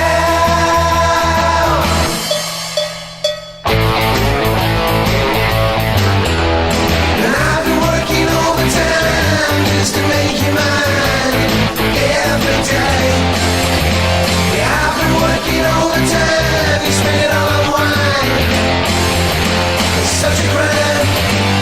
I've been working overtime just to make you mine every day. Yeah, I've been working all the time, you spend it all on wine. Such a crime.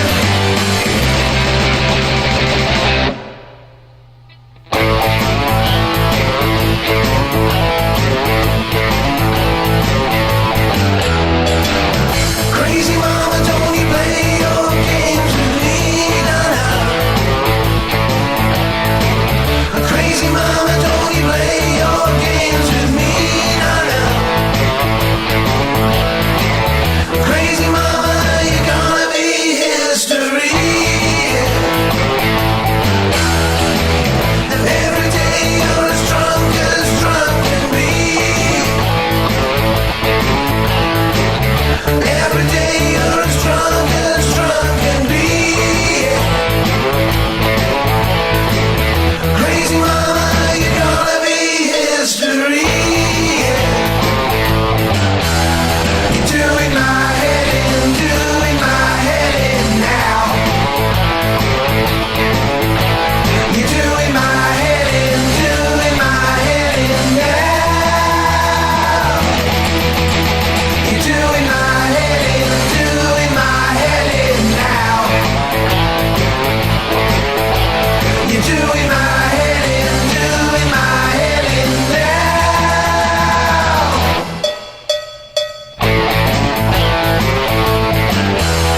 I took her to a movie, I took her to a show. I said, now come on, baby, let that bottle go. She stumbled and she fell and she landed on her head. Her ass was in the air and I felt, time to go. The man said, hey, don't bring that woman here no more.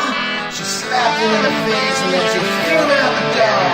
Her eyes were red with rage, her mouth was spitting blood, scratching and screaming, rolling in the mud. Her clothes were ripped, her hair was a mess, then she screamed, you can kiss my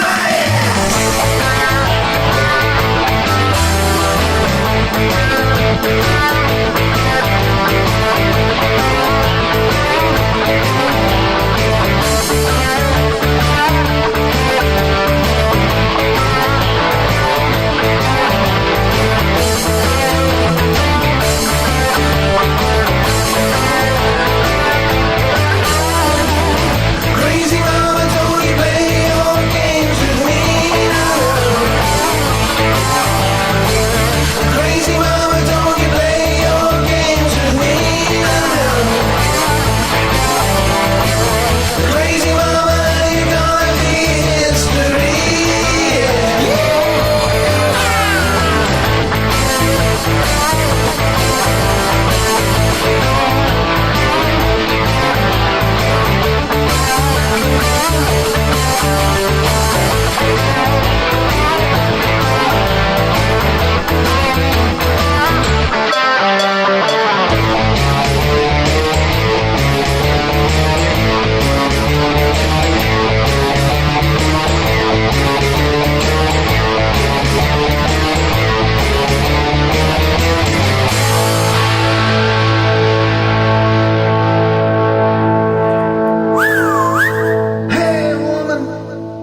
Get your ass over here.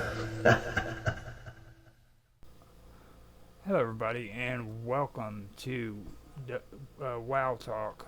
My name is Roger Hanson, and this is the first WoW Talk, actually, that I've done on Wonderful World of Weirdness. I've done other live streams, but this is the first time I've done WoW Talk live stream, and that is good because I'm privileged enough to have a person with me that was introduced to me by Otto Excelsior and Bob Dub from Minds, and they recommended that I contact this person and kind of go over some of the content that he has, and they said that I would be interested. So what I did is I actually did it, and I went and I checked everything out, and I was pretty amazed by the stuff that he is doing himself, because it's going over the upcoming series that me and Austin Todd are doing, which concerns everything about aliens, which will be out in May. But until then, I wanted to do a live stream with Brian. Now, how do you say your last name? Ruhi or Ru? Well, we just say Ru, although the German pronunciation is Rua, but we just say Ru in English. Okay, so Brian Rua. Now, Brian Rua is a very, very interesting man. He has his own website and everything, and before I start getting into a rant about it, I'm going to welcome him to the stream and thank him for showing up for the live stream, because this is a privilege to me. I really did enjoy your videos, Brian, and with that, I'm going to turn it over to you, and so you can kind of give your own background of where you've been and what you've been doing with the topic we're going to be discussing. Yes, well, thanks for the intro and the invite there, Roger. Yeah, I guess with my interest in the UFO, ET, or all things aliens, I seriously got involved in 2006 when I discovered YouTube. YouTube was invented in 2005, and I discovered it around 2006, and I always had an interest in UFO, so I just typed in UFO or UFO documentaries, and I was shocked, stunned, and amazed by all the stuff going on there. I've had an interest in it all my life. Like as a little kid, I took the subject seriously. I always believed it was a real phenomenon. I guess I've never had any doubt whether it was a real phenomenon or not. And I published my first book in 1999 called Freeing the Buddha, and had a chapter in it called Buddhism and UFO. So I definitely had an interest, at that time. But it wasn't until 2006 that I more systematically studied it. So I probably studied it for over 3,000 hours, probably more than that since that time. And I joined the UFO community in 2007. Linda Moulton Howe was giving a talk here in Vancouver. She's quite a famous, well, she calls herself a journalist rather than ufologist, but she's very good, a good source. And at her meeting, I met with the organizers of UFO British Columbia, UFO BC, their website, ufobc.ca, and I've just been in touch with them this week. I joined as an associate of theirs for 5 years. So that was my real involvement with the actual being involved with the UFO group. Their job was to post sightings in British Columbia and Yukon on their website and to investigate sightings. And then I just got more involved, and in 2009, I started a meetup group. Today, it's called Preparing for ET Contact. Back then, it was Vancouver UFO Meetup Group. And this was a whole community. Like, we had about 20 people at the average meeting. We would meet like every couple of weeks or once a month or every week with a regular sort of scene. So this was the main UFO scene in Vancouver. And it's through the personal connections I made, like personal tutoring from various people I met, that I learned more and more about, what to study, what videos to look for, what books to read, that kind of thing. So it became a real education for me, and that just sort of grew and deepened my my interest. And then we had a meeting with our meetup on the Ides of March 15th. 2020, and I first met Jeff Selver, and I was very much impressed with him. He's a local experience here in Vancouver. He's had a relationship with the gray aliens. He had like 26 contact experiences that he could remember, and I got to know him. He later gave me the draft of his book. This is the second edition of his book. It's called The Rising: The Alien Plan to Build Enlightened City on Earth. So asked me to read the draft, give him some ideas or suggestions about it. So I've gotten to know him, and I've sat in on about 30 hours of his videos. So he gave me a much better impression of the gray aliens, because I think they've been slandered a lot, you could say, in the media or even in the UFO community. The grays are the most commonly known ETs. And I always had a dubious or uncertain attitude towards the grays, but he's had positive experiences. And then he led me to Susie Hanson, and she's really become my biggest influence the last 4 years. She's only published one book. She's got another on the way. This is called The Dual Soul Connection: The Alien Plan, The Alien Agenda for Human Advancement. And it's kind of been my Bible in a way. So I've been in touch with her, and I often refer to her videos. She's got a YouTube channel, Susie Hanson. So in terms of a school of thought, you could say that defines my kind of school of thought within the UFO community. Because if you were to talk to 100 different ufologists, you might get 73 different viewpoints. Yeah. Phenomenon. Like, it's very disparate community. Yeah, but that's a bit about my background. Do you want to fire away with any comments or questions? Yeah, on the conversation that or with what you just finished off on, I do want to talk to you later on in the interview about Susie Hanson and Jeff Selver. That is something that I did notice that was influential with you. I also noticed that you are big on the topic of the Federation and stuff. Now that too, I believe is important. Look at my cup. My cup is the Federation of Planets cup. Right, exactly. That's probably the best evidence I've got to show here. Now, before we get into that, though, there's some other things that you've picked up on that I think is really important that I'd like to have a conversation with you about before we get to those topics, because, like, I don't know if you realize it or not, but there's a lot of things that you discuss that's very unique when it comes to ufology. You know what I mean? And I'd like to go over some of them things because not too many people talk about it. I think I've got some more unique ideas, or perhaps some high level questions that I'm asking of the UFO community. Right. Now, I did notice that your biggest passion, I could say, is with the gray aliens. And the one thing that I'd like to get into a conversation with is something that you mentioned about the gray aliens and President Eisenhower, and kind of give us a little bit of a background on that and let everybody know a little bit about what you found out concerning that.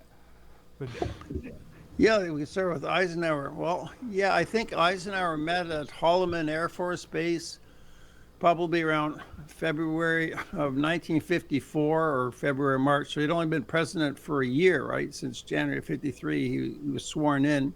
So I do think he met with aliens there. There's different sources, but he probably met with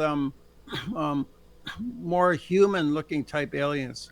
They could be called the white Nordics or tall whites. I think face to face, he probably met with those. And I think what happened was the relationship didn't work out so well. There's one fellow, I forget his name, I've written down, who wrote about his time at Murdoch. I think Murdoch was the name of the base. And he said their whole view of reality was just shattered. And he just felt pity for all these scientists and military people and the president who just, their world came to a sudden end. Like,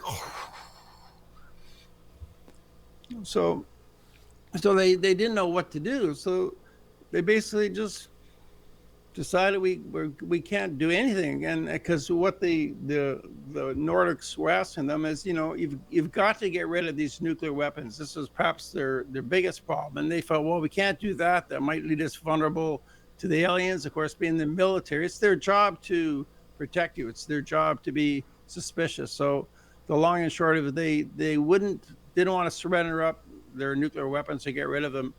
So it seems that they couldn't come to an agreement. So what the ETs decided, well, if you're not going to do it this way, then we're going to have to do it another way. And Jeff Selvery's got an essay about this, because his own impression with the Greys, they gave him some impressions about Eisenhower, what was happening. There's an essay on his website about this at jeffselver.com. That's SELVER. And JEFF Selver.com has an Eisenhower essay. And what he's saying is because the Eisenhower administration, and I would say that means the Rothschild power structure. I think the globalists, the Rothschilds, have been in charge of the world since long before then. And I regard Eisenhower as something of a puppet, like a puppet of the Rothschilds. But anyways, the human power structure basically said no to this deal they're offering. Like they said, you have to be more spiritual. We can help you with spiritual teachings. We can assist. But because the humans said no, they just said, well, if you're not going to do it this way, then we're going to have to, if you won't deal with us, then you have to deal with the Greys. So they basically gave the Eisenhower administration, the human power structure, the warning, if you don't deal with us now, you're going to have to deal with the Greys, like good cop, bad cop. So then the Greys had a whole other approach, and this became known in the 1970s as the abduction phenomenon. So it seems the Greys are going about it their way to, behind the scenes, change human society, which is a whole other conversation. So I believe that the Eisenhower meeting did actually happen. I mean, some people deny it, of course, some people don't think so. But I think there's enough corroboration by a few different sources that it actually did happen. And it kind of makes sense that something like that would happen, some kind of negotiation. I think with the human governments, there's been some relationship for some time. I think that's part of the reason why there's secret societies. Now, this is just your take on it, okay? I mean, with the alien contact, what is your take on the difference between the Greys and the Nordics' approach to first contact? Well, I think they've always, or at least in long-term memory, I think they work together, because people have seen them on the craft working together. The most common ETs people see are actually human beings. Some looking fully human or humanoid. I think they're actually the most common seen on craft. Second would be the Greys, and people have seen the Greys on the craft, have seen them working with the white Nordics or the tall whites or whatever adjective people want to use to describe these human-like, but they're very good looking. They're usually a bit taller. They might have blonde hair, blue eyes, and often they have like a blue jumpsuit or tight-fitting blue suit. But they're definitely a cut above normal human intelligence and looks. They're very beautiful.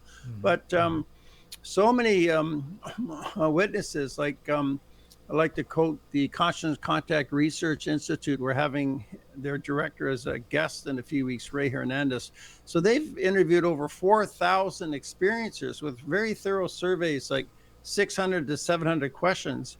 And it's quite common that people would say, they've seen the Greys working with the whites. They see the Greys working with mantids. They see all these groups working together. So I think there's a relationship. Perhaps it's a hierarchical relationship. At the top would be the mantids. They're probably, even Richard Dolan in this book, Alien Agendas, he says the mantids may be the highest intelligence that humanity has yet encountered.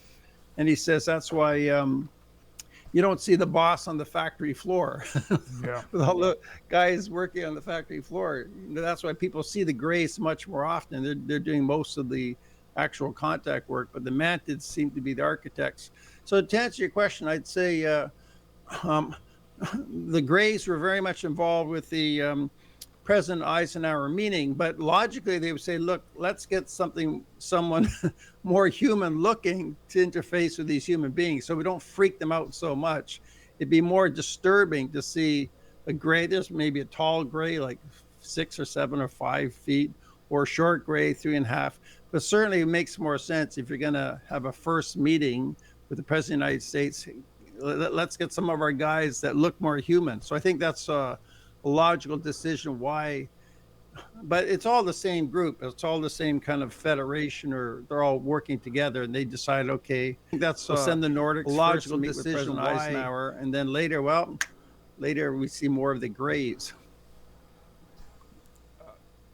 Okay, so the one thing that really sticks out to me about what you've discussed before too is freaking Earth's refusal, or not just Earth's refusal to the alien offers, but you also mentioned hybrid humans and Greys. So is there a way that you can kind of give a little bit of a story on that so that we can kind of get an idea of what that's all about? Yeah, like one question Richard Dolan have, I often quote him because he's probably the best, most well-known ufologist in America. He's very good. He's a great man in the sense he's done such great research. And what he's saying with regard to humans, he said when he first heard about experiences describing seeing aliens that looked fully human, he rejected the idea. He said, well, that doesn't make sense, that evolution on some planet, halfway across the galaxy would evolve in such a way to look just like us. He thought that's suspicious. That doesn't make sense. But there's so much of these reports. So I think there's different ways of looking at that. One theory Richard Dolan has is that way in the distant past, maybe 40,000 years ago or 30,000 years ago, they took fully anatomically modern humans from Earth, brought them into their society. So now they have a large population of human beings as part of their society, working with the aliens. So they're alien in the sense they're alien to our culture. They're part of alien culture. And people like Susie Hansen and others who've actually been on the craft or even in underwater bases, like in the South Pacific, there's an underwater base. They see humans right up on the stage in these kind of lecture halls of 250 people, standing there with a gray. The gray is telepathically communicating in this lecture hall. And there's a human being there who introduces the grays and gives a speech. It's all telepathic.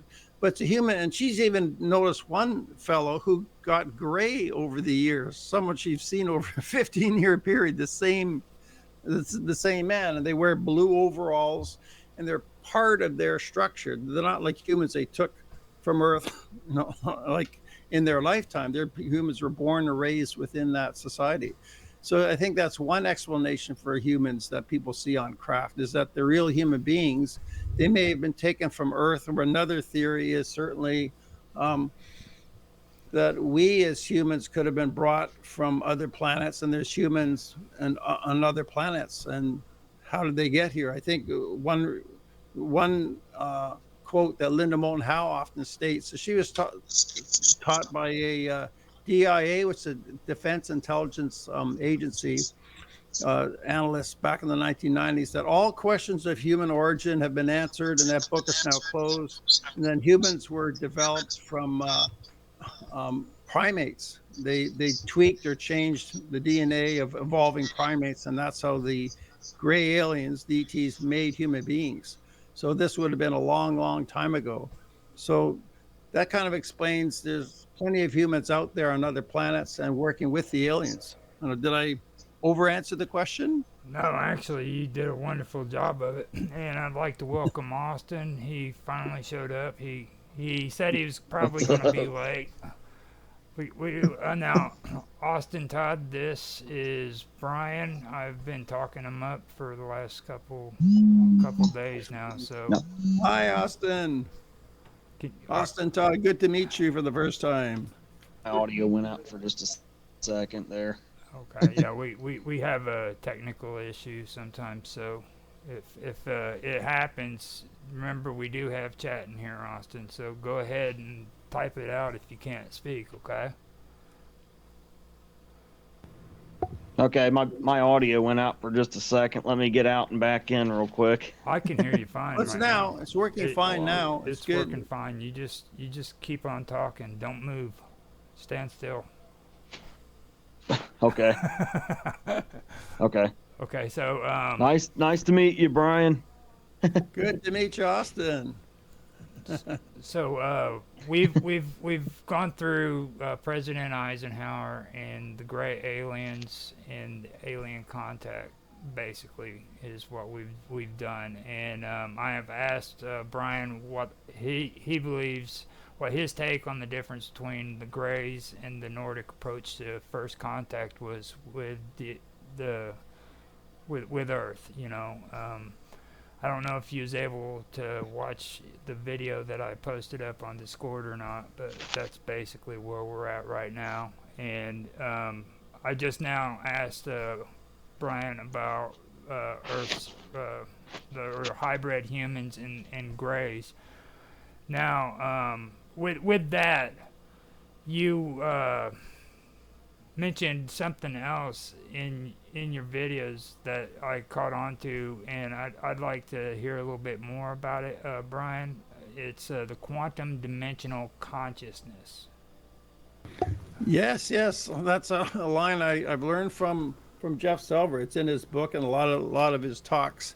The idea of dimensions, I can even describe that in Buddhist cosmology. In my own books, I've got actually a visual description of dimensions. Like the Buddha describes above the human realm, there's like the heavenly realms, the angels, we call them devas. This is a blow up. My book, Short Walk in an Ancient Path, and page 123. These, in a sense, are dimensions. These are the lower six heavens of the central sphere. And then above that's the Brahma sphere with vaster beings, then the formless sphere. So the Buddha outlines these 31 planes of existence, which you could describe in a sense as dimensions. So quantum dimensional consciousness means that these beings on a higher dimension, they can actually be here simultaneously with us right now. It's just that we can't see them. It's like with angels or devas, they can see us, but we can't see them. So that's what's meant by the idea of dimensional consciousness, that their consciousness can interface with ours.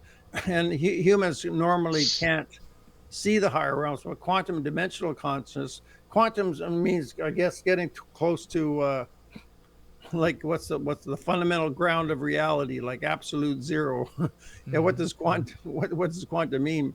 The idea is that a human being can develop this consciousness, where your own consciousness as a human being in the physical body in this three-dimensional world can also relate with that higher reality. So this is part of what UFO disclosure will mean. It's not just, the President of the United States will tell us that aliens are real, but it means that these extraterrestrials, or these higher realm beings, they're already here and they're among us in a sense. They're interdimensionally here, but we can't see them. So that might disturb people. So I think that's part of the meaning of quantum dimensional consciousness. So and what Jeff Silver is referring to, you should get him on as a guest. I certainly recommend. But he's saying that the Greys, they have this quantum dimensional consciousness. They're in this higher state.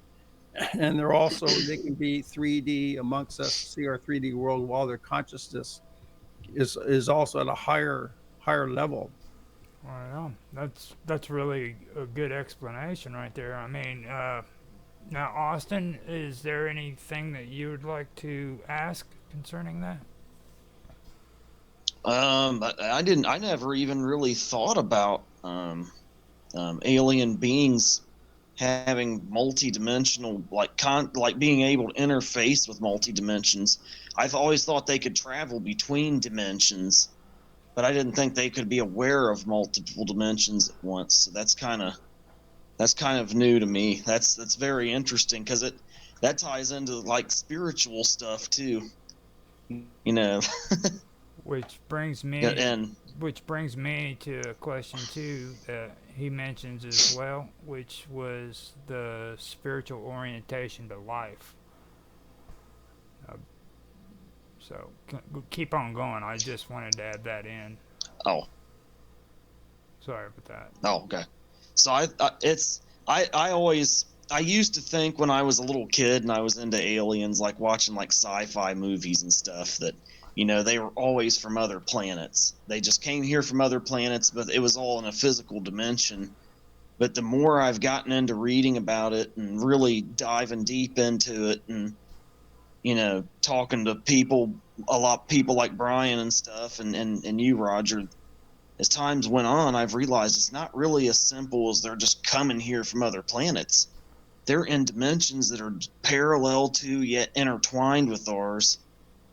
Now Brian's opening my mind to they're also aware of multiple dimensions at the same time on top of that. So that's adding kind of a whole new thing to, and they can be in all these different dimensions at one time, not just traveling between them. Yeah. So that's kind of opening a new doorway for me too, for it's taken on a whole new layer just now. That's good. Now, do you think, Brian, that you could kind of go over what you were referring to when you did say spiritual orientation of life? Like these hybrid humans and greys are supposed to be replacing human beings, and they're supposed to have a spiritual orientation to life. Now, kind of break that down a little bit and let us hear a little bit about it.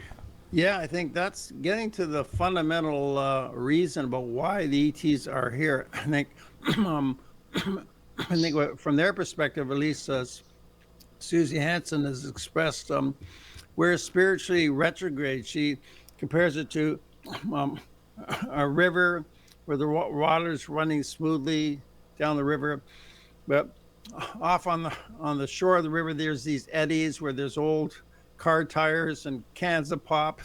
Water's a bit stagnant. So that's where planet Earth is right now. We're kind of stuck in these eddies. At least we're spiritually retrograde. So I think what the ETs want is for humanity to develop spiritually, because we're having a big effect on the planet with our pollution, our nuclear weapons, and everything else. So I think that's their fundamental concern. But I think spirituality to say the gray ETs,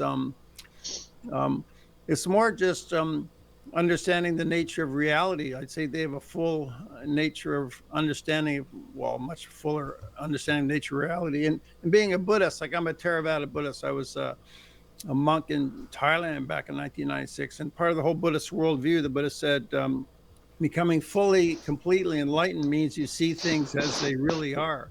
So there's kind of a scientific mindset in Buddhism that if you're fully enlightened being, you're actually fully engaged with reality and you see reality, because most of us are in some state of delusion and confusion. So what's scientific and real, I think, to the gray aliens is that they're so evolved, they could be like 1 billion years ahead of us in their spiritual and mental and intellectual development. So what is natural to them at their level, to us, is like spiritual advancement. The whole idea of spiritual is a mysterious thing to us. Like, what do we mean by spiritual? Like magic to us might be just like everyday science to the gray aliens. So I think they're a vaster, higher intellect, a vaster state of spiritual development.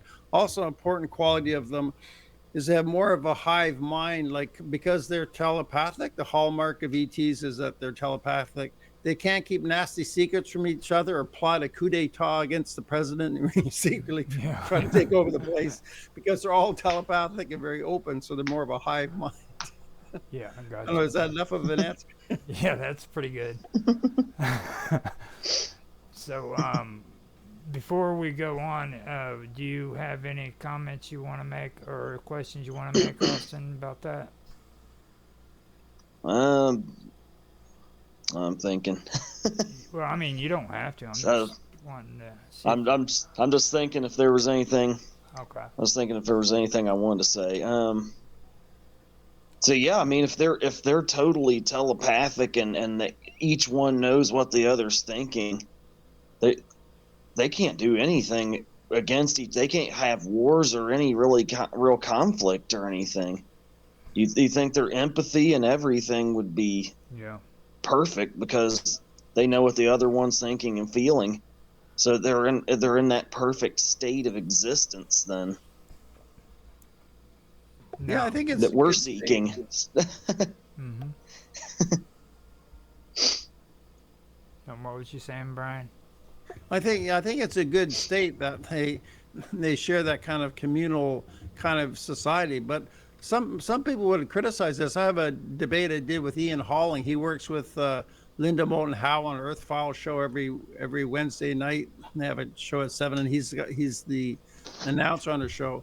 And some people don't like the idea. They have sort of the idea of the American rugged individualist, like I am me, and this is what I want to do, and this is what my life is about. The individualist and celebrating the individual. So people complain that, well, these gray aliens, they're losing their individuality. You know, they're more of a communal group. They're not so special. So is there some kind of a compromise there?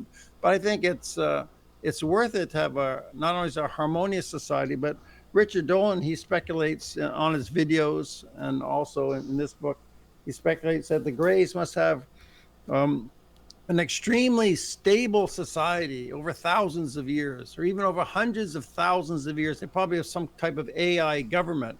Whereas in our society, you know, Trump gets in, people get all upset. Then Biden gets in, people get all upset. You know, humans are so volatile. Our governments are so unstable.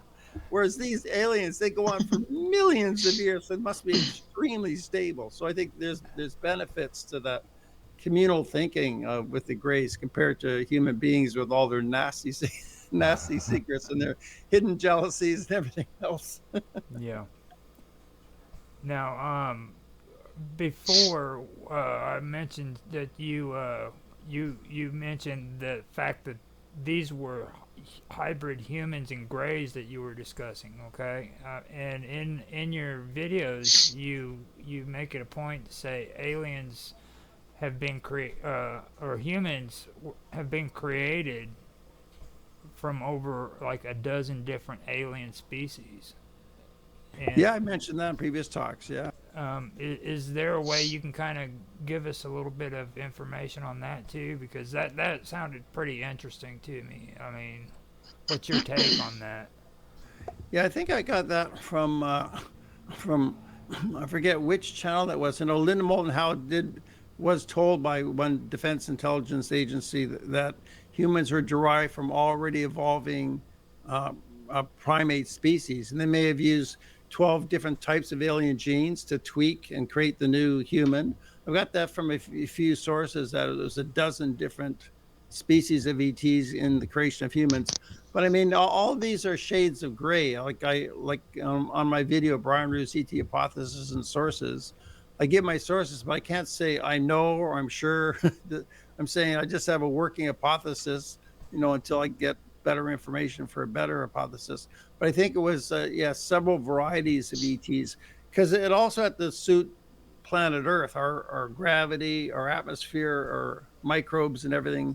They have to survive on this planet. And it does seem in a way human beings don't quite fit in. Like if you're dropped in the middle of a forest, it might be hard to survive compared to like a cat or a dog or other wild animals. So it seems like we perhaps there's also a difference between human beings and hybrids. You could say in a way we're all hybrids if we were made, but then there probably is a hybridization program going on with what's called abduction or the contactee phenomenon. Like I know Ralph Epper here in Vancouver in 1942, he was in Germany and he saw 3 gray aliens right in his bedroom when he was 7 years old. He's still alive. He lives down the street from me. I've done many videos with him. But so what's probably going on with these Greys and this whole abduction contact phenomenon is they're taking sperm, they're taking eggs. So they're probably using that to create hybrids of humans. And in the long run, they probably want to hybridize Homo sapiens sapiens to make us like 2.0, something better with this quantum dimensional conscious, more of a spiritual orientation to life, more of a communal, and a change in our government, change in our society. That's probably where it's all going. Like, this is a big question. Like, where is this all leading? Now, when I heard that and everything, the one thing that really stuck out to me, and I want your honest take on this when it comes to this subject, but the thing that stuck out to me when it came to contactee genetic research was the secret space program. Okay, and that's a big topic these days among ufologists. And I believe they also had some mentions of it in the old supposed KGB files that were supposed to have been found too when it came to alien species and about the Draconians. And for me, I don't know if you are aware of any of that stuff or that information, but if you are, could you kind of give me your take on those subjects, kind of off of, I know it kind of goes off of what you're talking about with your subjects, but what do you feel about those topics? Yeah, I definitely think there is a secret space program. I remember I met Richard Dolan in person. He stayed over at my apartment in 2014. It was actually June 15th, like 10 years ago this year. And this is just after he had published a little booklet on the secret space program based upon lectures he has given. So ever since then, I basically accepted that hypothesis. I think probably since the 1950s, like Dr. Stephen Greer states that in October of 1954, they cracked anti-gravity. They figured that out because he had a particular source from I call it the secret government from within, who gave him that information. So I think the Americans have developed their own man-made flying saucers. They're called like alien reproduction vehicles, ARVs, probably since the 1950s, but certainly since the 1990s. Like the triangular UFOs many people have seen are probably man-made. There's considerable evidence for that. And Linda Moulton Howe on Earth Files channel, her sources have said that we, meaning our own secret space program, whether it's American or global, has gone to 22 solar systems already. That was as of about 20 years ago, that source. So I actually believe this to be true. It makes sense that if they have anti-gravity, they've had this intention to keep it secret. And I think since day one of NASA in 1958, the original fundamental purpose of NASA is a distraction, a diversion, to make the world think that is the space program, you see, and they're competing with the Russians over there. You see, it's like a magic trick. You get everyone's attention focus. Okay, NASA, Mercury, Gemini, we're going to try to go to the moon. Meanwhile, out of Area 51, they're going anti-gravity. I think some evidence for this is, the International Space Station we have up there. It was built supposedly with all these space shuttle launches, but I think the mass of it is only accounted for by about 10 or 20% of the space shuttle launches, that they probably just brought it up from Area 51 or wherever they are.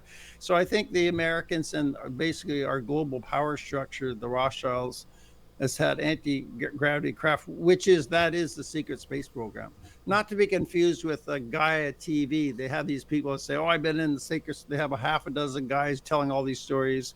The reason why they're allowed to say this is because it's not true. But like Gary McKinnon, for instance, he was severely, severely chased after by the U.S. government. This was in 2001 and 2002. He kind of hacked in because security was very weak with computers at that time. He's a British guy.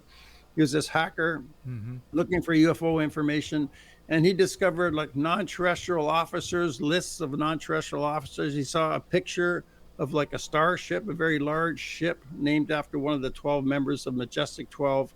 And then, the authorities caught him, arrested him, and it was a big deal. It went through from British Prime Minister Cameron and President George W. Bush. They're going back and forth to extradite him, but they decided not to extradite him to the United States and send him to Guantanamo Bay because he had Asperger's, and they thought, well, he can't take all the stress. So he cannot travel to this day. So this shows you someone who found out information about the real secret space program. It's a big deal, and they really go after this guy. But this guy, Tony Rodriguez, he can get there on Gaia TV. I also charges you $100 an hour if you want to get him on your show. And they go on and on and on about being on Mars with Nazis on Mars and the Nazis in the asteroid belt and series. They'll go on and on and on. You pay your money to $15 a month to Gaia TV. So I think there's a real secret space program, but I had Stephen Bassett on as a guest, and he said, well, you know, when there's a knowledge vacuum like that, people tend to fill up the vacuum. Yeah. There's money to be made. So when you talk about that, you also have mentioned gigantic city-sized alien motherships and that are triangular shaped ships. That kind of reminds me of the Phoenix incident, where it occurred in, like, back when I was younger. I moved from Florida to Arizona, and I really hate the fact that I moved away from there, because like 5 years later was when all that happened. You know what I mean? I would have been able to see that if I was actually still living in Phoenix during that time period. Now, when you mention that, that's what it reminded me of. But then also you go on to say, talk about technical and social advancements and then secret societies, you know? So that was like a whole culmination of good information right there, in my opinion. So I was wondering if maybe you can kind of delve into that a little bit and let everybody know your take on all that. Yeah, well, I have in my meetup group, I met a Mason. He lives somewhere in the United States. I won't give his name, but he said, Brian, the Masons have known about ETs for at least 3 centuries. He's going back to the original, I guess, Adam Weishaupt Masons, 1776 in Germany or Austria when they got started. He said that the Masonic secrets, they've had a relationship with the ETs, and the ETs, I guess, have needed this. So he said he knew a particular Mason who could talk to me about this and actually do a public video. I said, yeah, let's book it. But I never got him to book it. So this is someone I know. He claims to be an ex-Mason. So I thought, oh yeah, sure.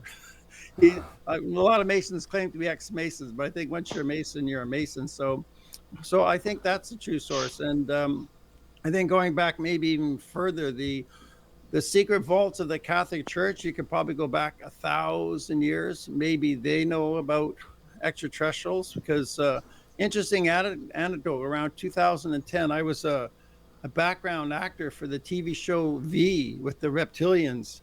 And I was playing a cardinal in the Catholic, right in the Vatican, in this scene we were doing. And they hired a priest to show us how to put on our robes as cardinals. And I asked him about what's the Catholic view on extraterrestrials, and he was very clear on it. He knew how to answer the question. He said, well, if aliens came to Earth, we would ask them whether they, will they accept Jesus Christ as their personal savior, or perhaps they have another form of salvation.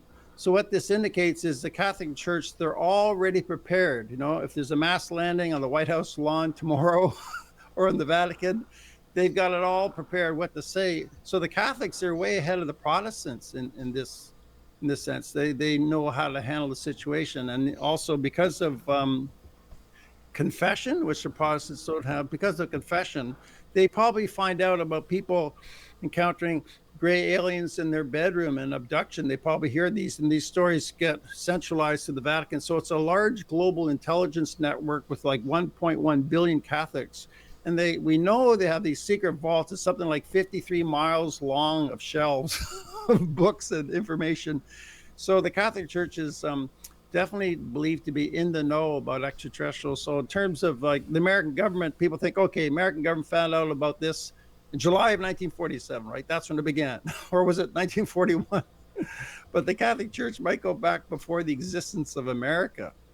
Yeah. So, and the Masons as well. So, and I guess just to support them, I think from an ET perspective, they needed human beings who are in the know to affect their plans, to affect the development of mankind, like the direction we're going. It's probably, in a sense, a good thing that the ETs needed secret societies, especially if you think of medieval Europe when the Catholic Church had such a tight control over it.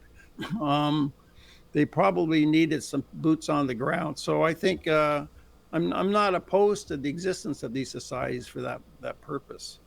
So this is just a theory. It's a pretty decent one.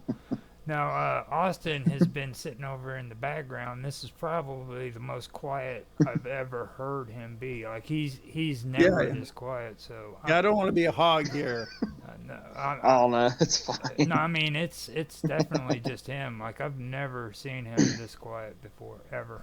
So, like, Was it something I said? No.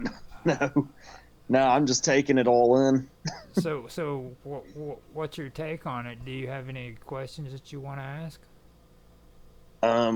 When it comes to like the secret space program, to begin with, I've always thought NASA was a joke anyway, and so I was like, what? They went to the moon, and then they seemed to have kind of just went backwards from there. So it always seemed like NASA was just like this circus sideshow, and it makes sense, when he describes it being a diversion, that why it would be as such. And with regards to the Vatican and stuff, I've always thought, they may have records going clear back to maybe Atlantis or Lemuria. If you believe those cultures existed, they may have managed to preserve some records that go clear back to there, which ties into some research that me and Roger and another guy that does a series with us, Mr. Robot. We've been doing some research on the Agarthians, or the Agarian peoples that live in the Hollow Earth. And they were originally Atlanteans and Lemurians, but they fled underground in the aftermath of an ancient nuclear war. But the Vatican may have some of the records from them, and maybe even, hell, there may even be a vault underneath the Vatican or something that leads into the Hollow Earth, for all we know. Mm-hmm. So it's kind of interesting how what he was talking about, the Vatican having those records and stuff going back maybe thousands of years. It kind of does tie into what me and Roger and Mr. Robot are currently working on very, very nicely. Mm-hmm. Now, bringing that up, that's actually a good thing. What's your take on the Agarthian theories, Mark or Brian? Well, I think the Earth is cavernous. I don't think it's hollow like a balloon, completely hollow. But I think there's caverns, like maybe Antarctica's got a cavern, and there's underground bases. But I don't know that much about the Agarthians. I guess I don't really have too much of an opinion. Don't know much about it. Okay. I figured I'd run that by you to see what you were thinking. Or do you mean like Shambhala? It's the same thing as Shambhala. Shambhala, especially. Well, yeah, actually, I started off my Buddhist life with Shambhala International, Tibetan Buddhism. Yeah, well, I think there's definitely an underground alien base in the Himalayas. That's probably closest. And Pat Price, who died in 1975, he was one of the great remote viewers for the CIA. He was likely murdered. I believe he was murdered, but he said there was an underground base in the Himalayas and Mount Haines, Alaska, and in Western Australia. And then later he was murdered or he died. So yeah, I definitely believe that and it's an alien base, not an American or man-made base, but an alien base in the Himalayas. So maybe that's your Agartha. Yeah. Since he was murdered, he was probably onto something. That's how you'd usually know they're onto something. Yeah, he was concerned about the Mount Hayes, Alaska. He thought, oh, maybe I said something I shouldn't have. He said that because to the Americans, maybe that's very sensitive. But what happened? He died in a hotel room in Las Vegas hours before, the day before. Someone deliberately bumped into him and kicked him in the calf, like jabbed him in the calf. So he was probably injected with something in his calf, which caused a heart attack the next day or hours later. So it seemed to have been deliberate. And also when he died, before his wife was informed, they cremated the body. Oh my So this means goodness. it wasn't the Soviet Union that sent a spy to kill him. No, the Americans themselves. This is just my summation. Because they chose to cremate the body before even informing the wife what you want to do with your husband's body, it had to be an inside job. Yeah. So that's my think about it. Oh, absolutely, yeah. Yeah, it's a shame. A brilliant, And remote viewer like that we lost. And it's interesting that you brought that up too, because you did mention the Soviet Union, and another thing that I noticed that's being lost in a lot of the conspiracy slash ufologists stories these days is the dead scientists. I mean, you remember hearing about like lists and lists of scientists that had either been disappeared or they were killed mysteriously. You never hear about that anymore. Yeah, I haven't heard about that in a while, but they got to keep their mouth shut. Yeah, but like during the Cold War especially, I mean, people were being killed off left and right, and there's deaths that had occurred that you could clearly say it had to do with espionage and stuff like that. But then there were just some strange deaths too, and people that just vanished. Scientists. I remember years ago. Now this isn't necessarily the absolute best source for anything, but you guys remember a show called Ghost Adventures, right? I'm sure you. No, I forget. I'm sure you do, Roger. Yeah, I'm so At old. least. I can't remember. I'm 64. Okay. It was like some paranormal investigators that went around, and they went to this one place in Arizona called Stardust Ranch, I think it was, and there was this guy. His wife kept getting kidnapped by Greys, and supposedly there was this scientist who managed to get a tissue sample of the Greys, or these aliens that kept trying to kidnap his wife. I don't know if they were Greys like you were describing earlier, Brian, but they were some variation of it, and he found that their cells were neither entirely plant nor entirely animal, but they were a fusion of some unrecognized plant and animal cell, like half plant, half animal, but neither the plant nor animal cell was native to anything we know of on Earth. Now, this scientist, he was going to go public with his findings, but then live streaming he was one of those guys. That was weird. He was one of those guys. Oh, did you hear that too, Roger? Yeah, I did. He was one of those guys. He was one of those guys that would work late in his lab late at night, and then he fell and hit his head supposedly and died.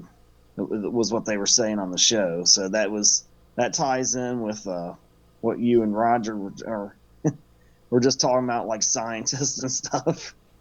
Yeah. I'll have to see if I can dig that old episode up and maybe link it or something in the description or the comments section of this. Well, I know that when it comes to the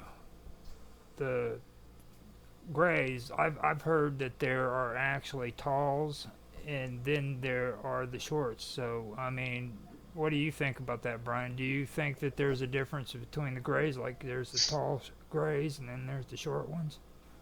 Well, yeah, I think there's definitely tall and short, because so many witnesses said that.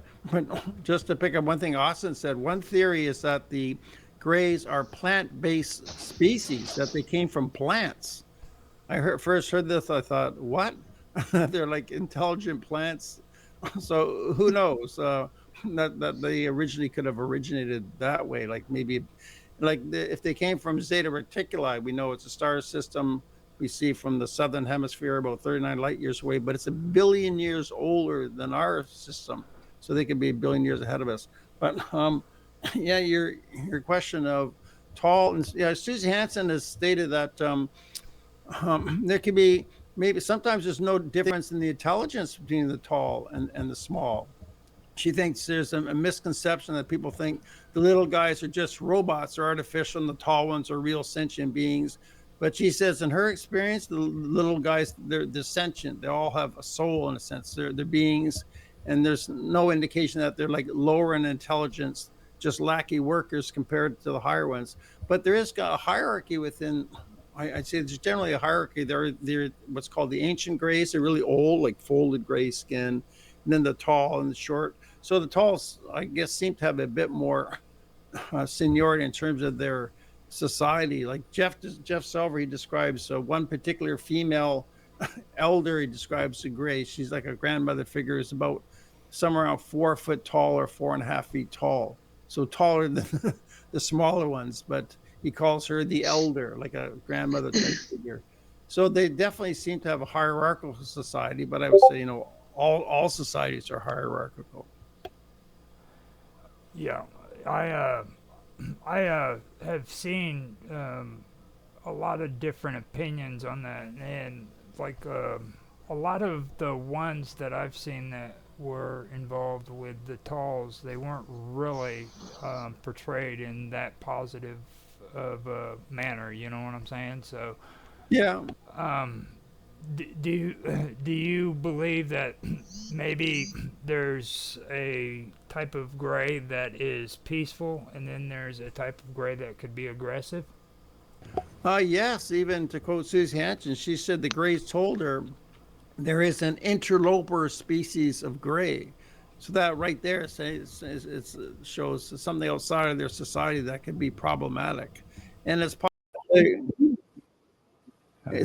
that the reptilians, like I think probably most species of reptilians are pretty good, but there's some dark species of reptilians that they could even either manufacture grays, like programmable life forms, or have an alliance with some type of dark species of grays. So I'd say that's possible. It's probably true. There are some negative grays, but I think the vast majority of them are good. But our media deliberately is turned against the grays. And I think our media, our planet, our human society is governed by the reptilians. The reptilians work through the globalists. So they control the media, and the media is anti-gray. And even within the UFO community, there's all this anti-gray spin. Yeah. So, and I think the reptilians control the media. So that's getting to the bigger geopolitical reality of who's actually running the world. Now you're getting into the spicy stuff. We've covered the secret society and this disclosure.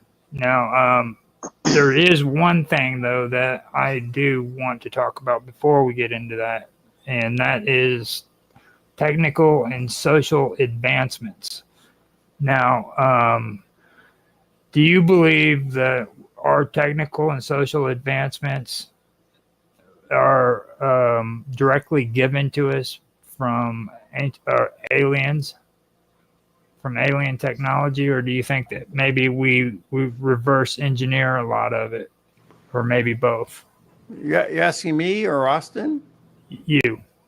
Okay. This is your interview. Austin's just here for he's eye candy for the ladies. Oh, okay, sure. Okay. Well, yeah, I think since the year quoting one talk that I like to give my sources, one talk that Susie Hanson gave to Karen Swain in Australia around 2016. She specifically mentioned the year 1850 as kind of a year when the Greys kind of came back. It's not like they arrived for the first time, but they started to make a difference. And back in 1850, we know basically we just had horses and buggies at that time before the American Civil War. Then all these technical advances came, and she describes 3 waves of souls coming to Earth, which is perhaps the most important teaching she got from the Greys. And they were like innovators. And you think of people like Nikola Tesla was born like 1856 or 1858, around there. And then had Thomas Edison, all these incredible inventions coming out in the late 1800s. So I think the Greys, and what she says and others, is that when they're brought onto craft into these lecture halls, they're given all kinds of information put into their subconscious mind. It's suppressed from the consciousness. So there could be literally millions or even hundreds of millions of people have been on the craft, but they don't remember. but these are inventors or scientists or specialists who are getting all these creative ideas, and they're building and inventing things. So even before you even address down technology that we back engineered, just in terms of consciousness, like Nikola Tesla, he would say he would visualize, or he would receive visions. Like they would come to him, he was seeing an electric motor completely made in front of him. He could take it apart, put it back together, all in his mind. He could see the whole thing, turned it around upside down before he invented anything. So where did he get this from, right? So I think the Greys, this is their part of their long-term program. I think they look at 1,000 years at a time in terms of human development. So I think the Greys are very much a part of our technological and societal social changes since 1850. That's pretty good. Austin, you're going to definitely have to say something, because I mean, I'm getting nervous here. Don't let him get away with it, Austin. Stop him, Austin. Don't let him get away with this. He's going to take over the world. The Greys are going to take over the world, Austin. Stop him. He's been way too quiet. I was just listening. I was just taking in everything he has to say. He's a wellspring of information for sure. I think he's flustered. He does that quite a bit though, because who was the last time that we had a conversation with, and you were just complete? Well, wait, it was when we started doing everything about aliens. Like all the information started flowing in, and like that's when it was. This stuff is information that the average person doesn't hear.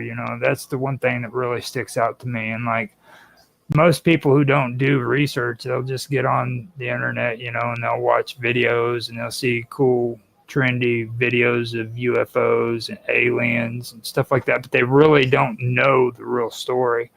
And that's the one thing that I agree with you on about, Brian, because like this stuff, even the stories that go along with ufology, the average person doesn't realize this wasn't stuff that was thought of like 20 or 30 years ago. These stories go back 100, 150, sometimes 200 years ago. You know what I mean? And if you talk about, Shambhala, like you mentioned, and me and Austin's been going through, I mean, this stuff goes even farther back. They were talking about their gods having battles in the sky, with the Brahmastras and things of that nature. I'm currently doing a lot of research into the Astras and stuff of ancient India that ties into that. So that's a thing. And then you come in and you just threw him a curveball. You see, Yeah. I threw him a curveball. No, he threw you a curveball. Now you got more stuff to think about, huh? It's a lot to take in. I'm not gonna lie, but it's fascinating. That's why I'm so quiet. I'm just sitting here listening to all of it, and he's saying a lot of things, that have already occurred to me as far as thinking about it. But I'm like, oh my God, it's just like word for word a lot of stuff I've already thought of, and then I'm learning some new things I hadn't even thought of, and I'm remembering some other things I had forgotten about. So it's just like a wall of information kind of coming at me. But yeah, I looked at his website. He's way more in. He's very, very in depth. Yeah. A lot more so than me. I'm just scraping the surface of this even still after all my years of kind of being into it. So it's. So, Brian, there's one thing else too that stuck out to me that I wanted to kind of get your personal opinion on. And you discussed disclosure, and you said that there was, well, I've heard it said before too, but I'd like your take on it. They said that humanity can't handle the truth. Okay. Now, what is your take on that? Do you believe that humanity can't handle the truth, or do you think that freaking humanity could handle the truth when it comes to UFOs and aliens? Okay, my answer is no. Humanity can't handle the truth. Okay. You think you could elaborate Oh, on that? elaborate. But then I'd wake up my cat. Okay, no, I can elaborate. He's awake. Yeah, well, I think I defer to the wisdom of the Greys. They feel, at least what they told some experiencers, like Susie Hanson, in a recent interview, she said, as far as she's concerned, the Greys decide on disclosure. Like it's up to the Greys. It's not the human governments that actually decide on disclosure. And the reason why they've been disclosing a bit, in recent years, quite a significant amount, is because they're basically pushed into it. The Greys are saying, you have to do this. You have to disclose. So I basically have a spiritual kind of relationship with the Greys. Like as a Buddhist, been a Buddhist for 33 years since 19. I defer to the monks. I defer to my elders, the spiritual teachers. So I have a spiritual kind of attitude and relationship with the Greys. And if they feel the wisest thing is to go gradual, then, who am I to decide what's right for 8.1 billion people? It's not Brian Roost's decision. If they feel it's necessary to go gradually, then I'll just defer to the wisdom of the Greys. It's kind of like a Christian saying, just leave it in God's hands. God knows better. So I actually believe that the Mantids are really the wise ones that instruct the Greys. I think they feel it's wiser to go slowly because, millions of people don't even think about space. They're just, trying to make enough money just to survive and put enough food on the table. And religions will be affected by this and worldviews will be affected. So I think what we've been seeing, like Susie Hanson said, the spiritualist movement back in the 1800s, like her great grandmother was a spiritualist in New Zealand. And in America, I think about almost compared to the Christian religion, almost half the people were involved in spiritualism. This is something probably initiated by the Greys to sort of break open people's minds. And the way Jeff Selver explains it in a good way, they're trying to break our minds and, in a sense, open up our perspective, give us a wider perspective. So look at how our spiritual views have changed since 1850, right? In the West, is basically all Christian. You're either Catholic or Protestant, right? and now we have all these different spiritual ideas. So this is probably by design. All right, that's actually a pretty good answer on that one because now we've covered the disclosure stuff right there that I wanted to ask. Now you mentioned the Mantids, and I know. See, this is the part that makes you pretty unique right there because not too many people talk about the Mantids. Austin has a book where he has like the races of alien races and stuff, and he's got a part in there about what was it? The insects, Austin? Yeah, the one that looked like a big old grasshopper. That was on the. That was like from a presentation I did back when I was in like a junior high or something, and I did a drawing of a bunch of different alien types that people had seen, and there was one that looked like It looked kind of like a big grasshopper, maybe mixed with a beetle, for lack of a better description. We'll have to show Brian those if we can get those images to him. You can do a share screen if you like, right? Yeah, we could share screen. Hold on a minute. Let me see if I can pull them up. I'm pretty sure that I'm on Discord. I'm not quite sure. Yeah, if you're on Discord, they're in Austin's artwork. Then that text channel old John created for me. Okay, that'd be where you'd look. Now, the Mantids. The reason why I wanted they looked kind of like praying mantises. Yeah, like giant. That was kind of what, but a grasshopper too. I can share a screen if you want. I've got one here. Am I allowed to share a screen? Yeah, if you want to. Okay, it says here, share. Does this come up? Do you see that? Let me see real quick. You don't see it? Am I sharing? No, it's down on the bottom half. It's right when you put your mouse at the bottom. Share. It says start share screen. Oh no, I did that, but then the screen comes up. It says share is blacked out. Select the tab to share. That would be over on the right-hand side. Oh, yeah, I've got it up, but I don't see how to share. I guess I don't know how to do it. Window, entire screen. Okay, I put entire screen. See that? Do you see that? No. No, I don't see nothing. Do you? No, I'll put it back up again. No, I got the picture up, but you don't see it, right? Right. Well, I don't know how to share a screen then. I usually can get it done with everything. We can go over that at some other point if you want to, because that would be if cool. you can, that would be if you can get onto, if you can get onto my artwork channel on there on Discord, Roger, we might be able to sew them now. But if you can't, that's fine too.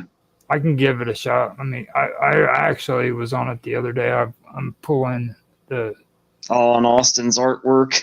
Yeah. You have some interesting artwork there, bud. Oh, thank you. Yeah, I'd like for Brian to see it if we could show it. Show it, sure. If I can get in there, yeah. We don't have to show it all to him now, but I mean, as we get time to. I mean, are you doing something, Roger? They're not even letting me do it. Oh, I see it. I see some of the thing here. Let me see what is. It's probably because I hid myself from view. You always do that, Roger. Yeah, I know. I had a dream the other. Okay. I had a dream the other night that. Can you guys see that? Yeah, I can. It says conception. Yeah.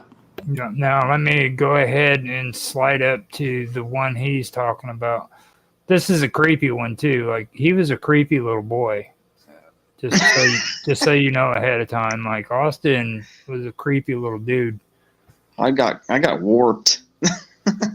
He went to school and did a presentation on aliens. Okay. Oh, way to go, Austin! You're a man ahead of your time. He's junior. Oh, thank you, Brian. School. Thank you. Yeah, I did a presentation on Bigfoot when I was like in grade 8. Oh, that's cool. Yeah, I was around the same age when I did that. Let me see. Here it is. Here it is. Yeah, it is. The insect-type alien was spotted by a lawyer in Maryland, USA. It looks like a big old grasshopper to me. Yeah, that doesn't look like your usual mantid. Maybe some similars, but it's not your typical mantid type drawing. Now, with the mantids, though, could you kind of give us background on them? Well, I'll leave this up if you want, so we can show. It's fine. Yeah, well, one thing they've told people is that they don't come from any particular planet. It would be wrong to think of them originating from any planet, but they don't explain where they come from. So I just have my own guess from a Buddhist view. I think, well, maybe they're from the Brahma realm above the heavens of the Devas. The highest heavens are the Brahma realms, and they live for billions of years. And the Buddha described a Brahma of 1,000 world systems that could encompass. So they, and in terms of what they look like, they look similar to a grasshopper, or more like maybe a fly's eyes, really big eyes, sort of triangle-shaped head, and tall and skinny, like maybe 7 or 8 feet tall, with very narrow appendages, like very narrow legs and arms with an extra joint on the arms. But people have encountered them and said they project a lot of love. A lot of love comes from them. They also wear these white robes often, white robes with a collar.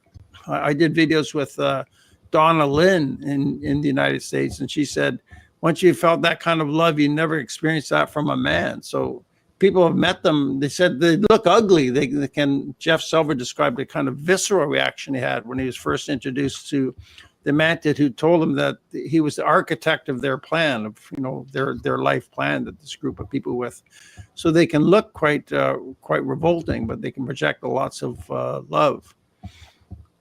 I could email you my mantid picture, and you could put it on. Maybe I don't know if that would work while we're live. Well, I mean, one thing that I did want to mention is like what we're doing with everywhere or everything about aliens is we're starting off from the Argarians, and we're going in here after this. It'll be the Draco and the Draconian, however you want to pronounce them. But after that, we're also going to be getting into the insects, I believe it is, or in different varieties of alien creatures. And the mantids are a good topic that I think would be a contribution to it if you'd be interested in doing that with Oh us. yeah, I'd love to stick up for the mantids and give them a fair hearing. Yeah, So- I'd love to do that. I really enjoy So, this. so Brian and Roger, do you think that drawing I did there was of a mantid or a mantid variation? It What do be you like- guys both think? Yeah, the appendages could be are kind of mantid, like they're tall and skinny, and I'm not. Is that one with 4 arms? Is that 4? Looks like it's got 6. Yeah, 6. I think. Oh, just thinking of mantids It's- I've seen. I don't know. Maybe they have more than 2. I've seen them with 2 arms, but there's variations of mantids, very different looking heads as well. And they can also shapeshift. Susie Hanson saw a gray shape-shifting into a mantid, like a dual soul. Right in front of her, shifted from a gray to a mantid. But even the Buddha said shape-shifting is a hallmark of the devas. So that's not bad. You know, I guess the big eyes look good, the really big eyes. Yeah. I think they have maybe more of a tapered kind of snout, like a triangular head. But there's different shapes of mantids, so this might be quite accurate for one type of mantid.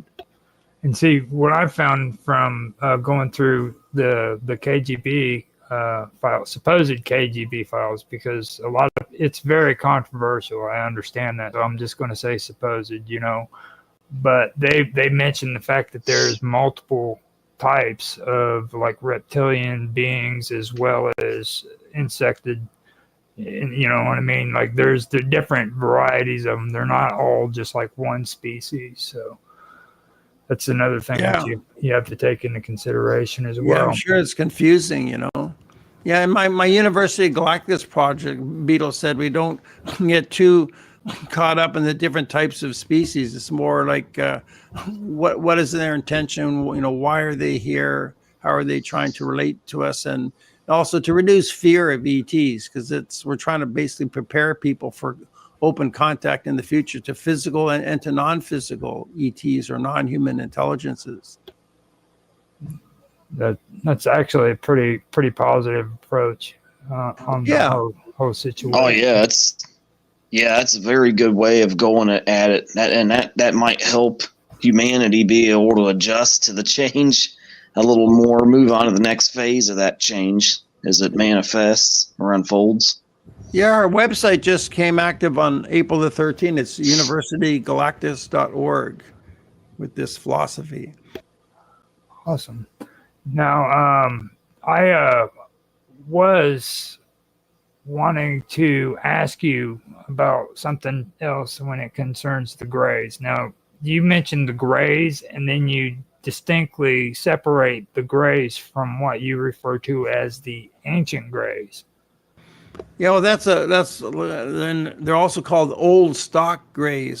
Like they're all part of the same community of grays. There's different types of grays, but the ancient grays are regarded like they're spiritual elders. These are the spiritual teachers amongst the grays. They would rarely even teach human beings. Like Susie Hanson said, she had a feeling of awe and reverence whenever she met one of the ancient grays, and they would kind of wear a robe and have very folded skin. So these are like the gurus, the spiritual teachers amongst the grays. So the grays would even tell, for instance, that when Jeff Several was introduced, his gray elder told him, well, you should bow your head, like show proper respect. Like if I was to go visit a Buddhist monk, you know, I'd hold my hands in a jolly and I'd have a little bow. So the grays are instructing humans, well, you should bow when you meet them, you know, you should show some respect, you know, bow your head. Mm-hmm. So I think they have a spiritual society with a spiritual hierarchy, just the way, you know, Buddhists do with the Buddhist monks. Yeah. Now, I've also heard some stories too from people who are involved with the secret space program, where they talk about abductees being taken on ships, and that they were presented in front of what would seem to be like a classroom setting where younger aliens were like using them as subjects to where they could observe them. Have you ever heard anything like that before? Yeah, I have like classroom settings, or even with children, like playroom settings or classroom settings. Yeah, where humans would intermix with the ETs and they would be observing what they're doing. Yeah, I've read and saw a lot of videos including that. Yeah, no, that's something that really sticks out to me whenever I hear about that. And then they also go on to distinguish between earthbound humans and off-world humans, like where people don't people usually don't make the distinction between humans that know about Earth or were born on Earth and humans that were born in outer space and don't even have a clue about Earth whatsoever. Yeah, I agree with that. There's definitely those two, that distinction. Now, have you got any thoughts concerning that right there whatsoever? Well, like I said earlier, like Richard Dolan had this theory that humans simply may have been taken from Earth many thousands of years ago and brought onto alien societies to be used for the purpose of coming back to this Earth. Like there could be humans living among us that are trained from ET societies. I mean, what a way to infiltration. I think there is some infiltration of our society, that there's ETs walking down the halls of the Pentagon. Some may look fully human, or there's fully human aliens walking the streets of our cities. And that's the way to do it. If you want to penetrate into our society, you have a whole race of human beings. They could be from Earth, trained in an alien society, like on an alien planet, or on these big motherships could be up to 200 miles across, like our logo for University Galactus. We have these big ships. So there's plenty of room out there for these humans to either come from Earth or be humans from other planets that they would use and to interact with our world here. So that's very interesting. You should say that, Brian, because my mom, a number of years ago, over here where we live, she overheard some guys saying that over here in this town we live in, there's a lot of people who are actually aliens, but they look like normal humans. Could be true. Yeah. That ties in a lot with what you said, because you remember my mom talking about that, Roger, a number of times. Yeah. That really struck me. Now, I been taking notes, just so you know, because this is good stuff. That's amazing. Now we come to the Federation of Planets. I got my cup ready. Here you go. I know you've been showing it over and over again, so I know you've been waiting for this. So. Well, a friend of mine, Barry, gave it as a gift, so I gotta show it. Mm-hmm. Now, give us your take on the Federation of Planets, because I know this is something Austin really needs to hear too. I was talking to him previously about this Federation, so yeah, I'm ready to hear it, man. Okay, my take is I don't know. I'd say they there must be some governmental structure in place. It's only logical and rational that since there's so many different types of aliens, they can't just do whatever they want. That they have some overt control, that you're not allowed to just land on the White House lawn or land anywhere without permission. So I think there's got to be some government in place. Like Susie Hanson has said, she was never told about any like Federation of Planets. But Jeff Silver, like I showed his book, The Rising, he was specifically told that they do have a federation, like a Federation of Planets. They even have the same kind of insignia on Star Trek, that chevron shape, like a triangle shaped as chevron. And some people would wear it. He was actually handed the chevron shape it was a symbol of the Federation, and on it were different planets. It was like a three-dimensional thing. He could see the planets and understand relationships between the planets. This was his induction to the Federation of Planets. It's a chapter in his book. They had kind of like a ceremony with several humans, and this is when he first met the Mantid came out, and his elder was there, and other Greys, and they're congratulating them and thanking them for part of this program. This was like his induction into the Federation of Planets, and he realized this was kind of a big deal to them. So that may be true. I believe Jeff's story. I think it's a true story. So some people have been told that there's a Federation of Planets. Maybe others didn't ask. But I definitely think there is some type of Federation of Planets, whether they call it a Federation of Planets or a Galactic Federation or whatever it's called. Yeah, I'm a true believer that it must be that there is a government in place, and that Earth is an important planet. We're a valuable planet, so it has to be taken care of by some kind of rules. This would include all types of aliens relating with Earth, even if they're negative reptilians. They would have to be part of this Federation. I remember once Jeff Silver said, if you ever see a UFO, like if it's a real UFO, it's got to be part of the Federation, he said. Yeah. I know with a lot of the stories that I've heard concerning this, they've mentioned the Federation, which involved Vega, and they were supposed to be more of a conglomerate federation where it was all about trade and resources and stuff like that. And then I've also heard about the Orions. That was a federation that I've heard of. And of course, everybody knows about the Federation of Planets. I mean, that's pretty much standard right there if you're researching this stuff and you hear about it. So that is a topic that I do want to get into eventually when it comes to everything about aliens, but like at the moment, we're just building up step by step, kind of introducing people to the story, and stuff like that. So yeah. What do you think, Austin? It's amazing. In one word, it's amazing. Yeah, it is. Yeah, and just the amount of information that I'm suddenly getting, even after all my years of reading into this stuff, it's just, I thought I pretty much had, the whole foundation of knowledge and stuff laid down, and now I'm laying down I'm building on the foundation, so to speak, which I originally thought was all the knowledge there was to know, but there's just, it's incredible. And I think maybe that's part of the disclosure that's going on. Maybe there was only so much I was supposed to know a number of years ago, because that was what humanity more or less knew. So now, and maybe this series is even kind of tying into that. Mm-hmm. All right. So now that we've discussed alien species and the Federation of Planets, tell us a little bit about Susie Hanson. Yeah, Susie Hanson. I like to show her book, The Dual Soul Connection. Well, she was born in 1954, so she turned 70 this year. She's from New Zealand.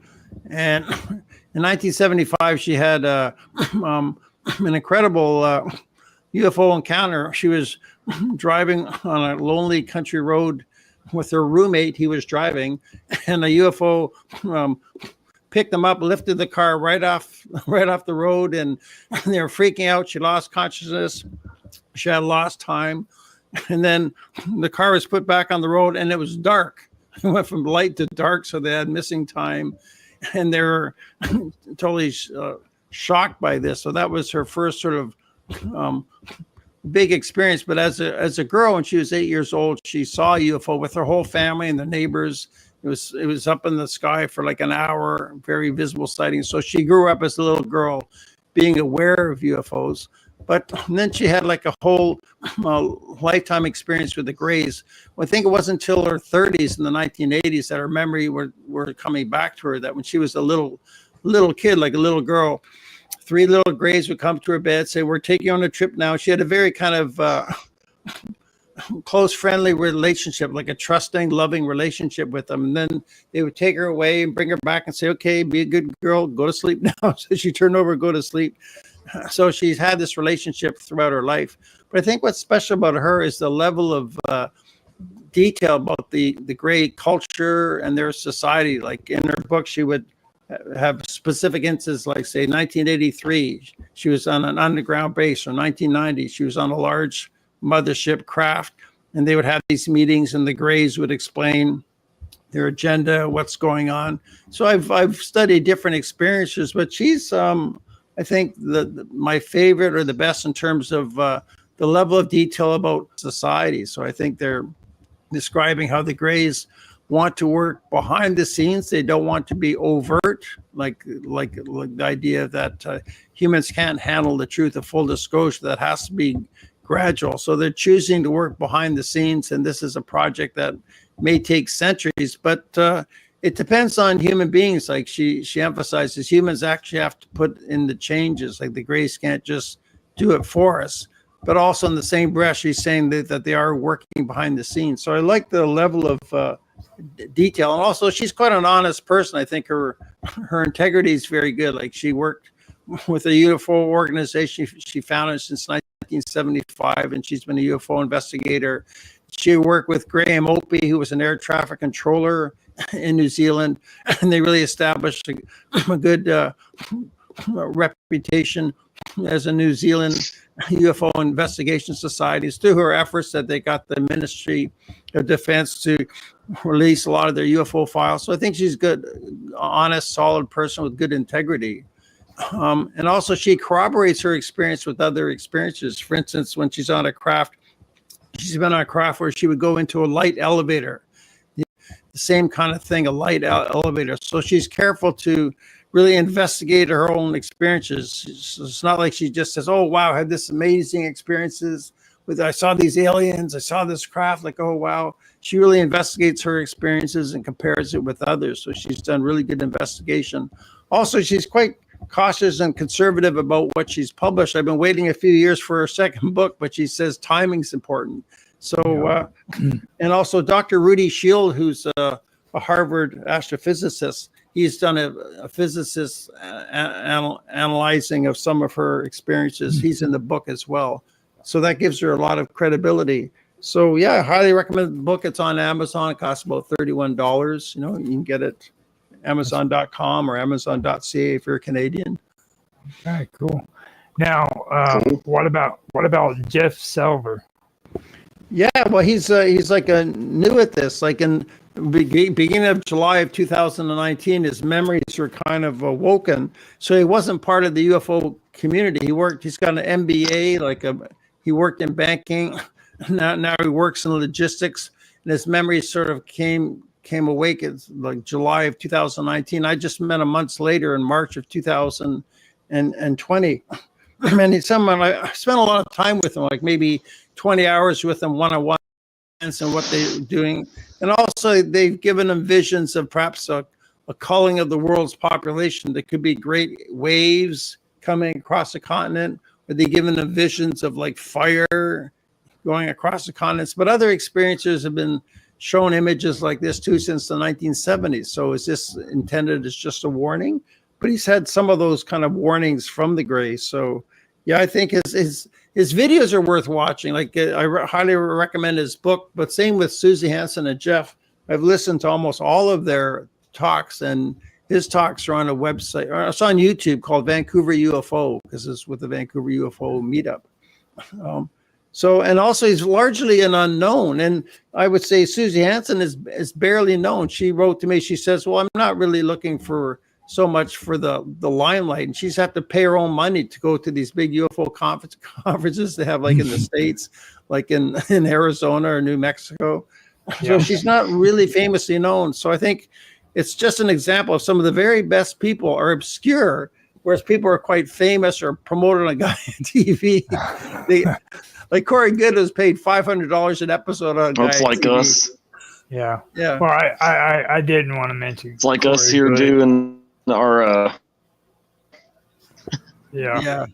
I didn't want to mention him, but like whenever he I'll go ahead and do it because that's just sometimes I have that honoriness in me, But like he actually got up on stage at one of these conferences and told people that they weren't supposed to videotape him or take pictures of him without his consent, and he wanted to be paid for it.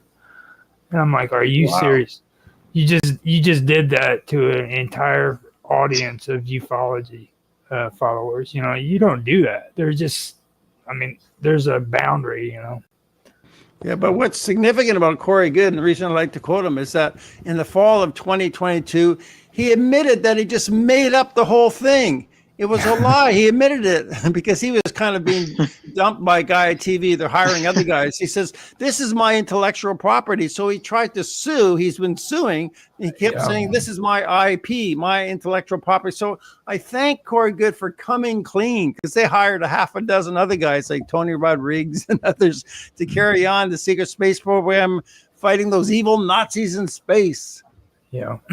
And see, I didn't know that about Tony Rodriguez because, like, out of a lot of the secret space program people, his story stuck to the actual storyline. Like, if you notice with a lot of them, they like to incorporate their stories among one another. And he never did that. But, like, this is the first time I actually heard that where he was being paid to do that. So. Yeah, he charges $100 an hour. Oh, I've seen that. He was asked in an interview by Jay Wilder, aren't you worried that these Nazis are going to come back and take over the world or conquer the world? He said, no, because they feel they've already taken over the world through the bankers that they control. So he's saying that the bankers, like the Rothschilds, are Nazis? That's not what he's saying? I thought the Nazis were destroyed. That's what we thought. Doesn't make any sense. He thinks these Nazis are running the world, but no, there's really no evidence for that. Yeah. Well, I think we've covered everything. The Consciousness and Contact Research Institute. You want to put a plug out for them? Tell a little bit about them. Yeah, I've got some books of theirs I can pull out here. For instance. He's a treasure trove. Yeah, he is. Yeah, this is a greater reality. They got a new volume coming out this fall. I just got an email from Ray Hernandez. He sent me the new volume. They're like 800 pages long. But this is like the premier American scientific organization doing the most thorough like surveys and research. They got about 20 PhDs. Like I mentioned, Dr. Rudy Shield, I've investigated. We've also got Dr. John Climo, Dr. Michael Grosso, Dr. Jeffrey Long, quite a few. A lot of these are retired scientists. So, they have the courage to come out and tell the truth because they can't get fired from the jobs at the university. Retired. So it's really the best brains. Like Richard Dolan, I have a lot of respect for him. He's got a master's degrees in histories, where these fellows, they have PhDs and they've done thorough surveys. So I think this is really the premier scientific organization, and they're investigating basically non-human intelligence. This includes like near-death experiences, remote viewing, psychic phenomenon, as well as UFO ET. So it's very comprehensive. So they're saying that consciousness is fundamental. Sort of consciousness comes first. So they're discussing the very nature of reality. And their website is called agreaterreality.com or greaterreality.org, but it's a greater reality. Yeah, so I'm having him as a guest. He's coming on May 8th. My meetup group is preparing for ET Contact, but he would be a great one to have on your show. The director, Ray Hernandez. Well, I mean, if they would be willing to come on, I would be more than happy to have them because it's been an amazing interview here. I mean, this is completely. Oh yeah. Absolutely. Well, if you want, sure. If you want, I could write to them. I could write to like Susie Hansen and Jeff Selver too, if you like. If you would like to get them on. Yeah, that'd be great. And before we end up ending, we need to let you give yourself a plug. Tell us where we can contact you, your website you got, your podcast, your research, everything. I mean, let us know all of it. Yeah, okay. Well, our new website is universitygalacticus.org. We're creating like an online university for these purposes. But my main channel, I have 3,500 videos on my BitChute channel. So you go to bitchute.com. It's the Brian Rue channel, RUHE. So my videos go back to 2011. And my website is brianrue.ca. I'm also on Facebook, Brian Rue, Twitter, Brian Rue, and I got some other channels like Brightjon as well, and I'm on TikTok. But my BitChute is my main channel. Also on BitChute, we have Preparing for ET Contact channel with just those, UFO-related videos. Okay. Now, just to let you know, too, that we did have technical difficulties on YouTube, so I'm going to have to restream on YouTube. But the good news is I hit record at the beginning, so we do have that, and I can rerun it to anybody who's watching. After we get this all straightened out, I apologize for the inconvenience. You had Bob Dub on there. She had a lot of good stuff to say. She was anxious to see you. You're still share screening now, right? Yeah, I am. It's okay. That's fine. It's right. Oh, well, I could do the actual stream actually if it's still up there, but yeah, I can do it. But yeah, Bob Dub came on. We got someone by the name of Friend of Crows. And then Lily, she showed up, as well as Otto. He sent a cool little emoji of putting your hands up and praying. And I believe that's it on that one. But I know on the previous one, they were filling up in the chat room. So for all you guys, I want to apologize. And I will go back through and answer anything that I can if I can, but I want to say that it will be straightened out and it will be the full episode. So with that, Austin, you got anything that you want to ask? Anything you want to get out there, say? Well, I would say with you, Brian, I think me and Roger fit the mother load as far as information goes. Everything. That's yeah, man. I mean, you've really got a lot going on. You're in deep, man. So it's I'm looking forward to talking to you more and working with you on this series as we go forward. Yeah, I'd love to come back whenever you guys want me. That'd be great. Yeah, this is what I do. So yeah, it's been awesome talking to you, man. It's been absolutely awesome. Great meeting you both. After the show, I'd like to get together with you and maybe discuss a plan that we can do to where we can incorporate some of your stuff into it, like come up with topics and see what. Yes. You know what I mean? And what it is, I usually do the editing, so you don't have to do any of the background. Oh, thank you. So. Yeah, I do a lot of video editing. I know what it's like. Yeah. And thumbnails and editing. Oh, God.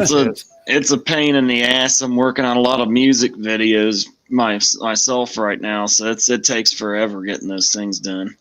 I can only imagine what you guys must go through, especially you, Brian, with like 3,500, 4,000 videos almost. Well, I have a couple of volunteers. They help out with the video editing. That's and plus it's an addiction too. If people aren't into editing, they don't understand that. You know what I mean? But there's just if you're doing over 3,000 videos, there's more than just aliens involved there. You know what I mean? You love editing because. Oh yeah. How do you know so much about me, Roger? It's true. It's true. You love it. I mean, because I haven't even come close to 3,000 videos yet, but I can honestly tell you that I love it so much it drives me crazy. Now, how many videos have you done overall, Roger? On all your platforms? Oh, you don't know for sure. But you know, it ain't up to 3,000 yet. Yeah, I doubt it's 3,000, but it's getting up there. One of these days, I'll be able to say that. Probably around 1,500, if I Maybe. had to estimate. You Oh. you got a lot going. You got a lot of irons in the fire yourself. Just people don't like me though.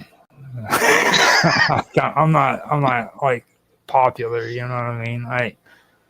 One of these days maybe I will be popular, but that's not why I do it. You know, I do it because I really enjoy the information that I'm getting from everybody, and my topics are usually a variety of things. You know, I don't just talk about aliens or ghosts. I talk about philosophy and religion with Bob Dub and Otto. And then you got Mark Edworthy and Tan. They're all into the tech talk stuff. So got a lot of good stuff going on there. Good.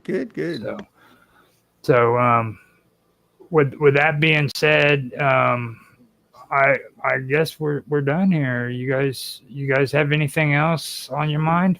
Well, just a big thank you. Thanks for having me on the show. I'd love to be back. You know, this has been lots of fun. It's been good. Right on. And yeah, nice meeting you, Brian. This is amazing. Good to meet you, Austin. Good to meet you too, man. Before we end this, I want to ask you, Brian, do you have a problem with using Discord? No, I've had Discord a few years ago. I had it, so I have no problem using it. I've used it before. Now, if you want to, you can join us on our Discord server, and we can get a little bit closer contact together where we can communicate and everything. So. Yeah, I guess I have to reload it again. Like I haven't used it in about 4 years. So how do I get into it? I guess I have to learn it all over. Do I just go to discord.com and download it? Yeah, you can download it or use the browser, whichever one you feel comfortable with. I use the Brave browser most of the time. Okay. Now, so what do you think would be best? For me personally, I just downloaded it. I don't want to have it popped up on a browser while I'm doing other things. It seems easier to do it. Okay, so I'll just go to Discord and download it. And then how do I find you there? I will send you information. There, you just type in a search thing there, and it'll bring you up to the page and everything. And then after that, I can friend you on there, and Austin can friend you. And yeah, it's a good place to talk with groups. Sure, yeah. Mm-hmm. I also. Oh yeah, absolutely. It's a great platform to talk to everybody from the wonderful world of weirdness. Yeah, meet different people. Yeah, I've used it before for that reason.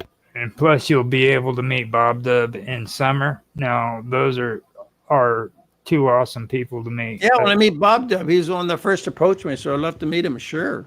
Oh, it's a she.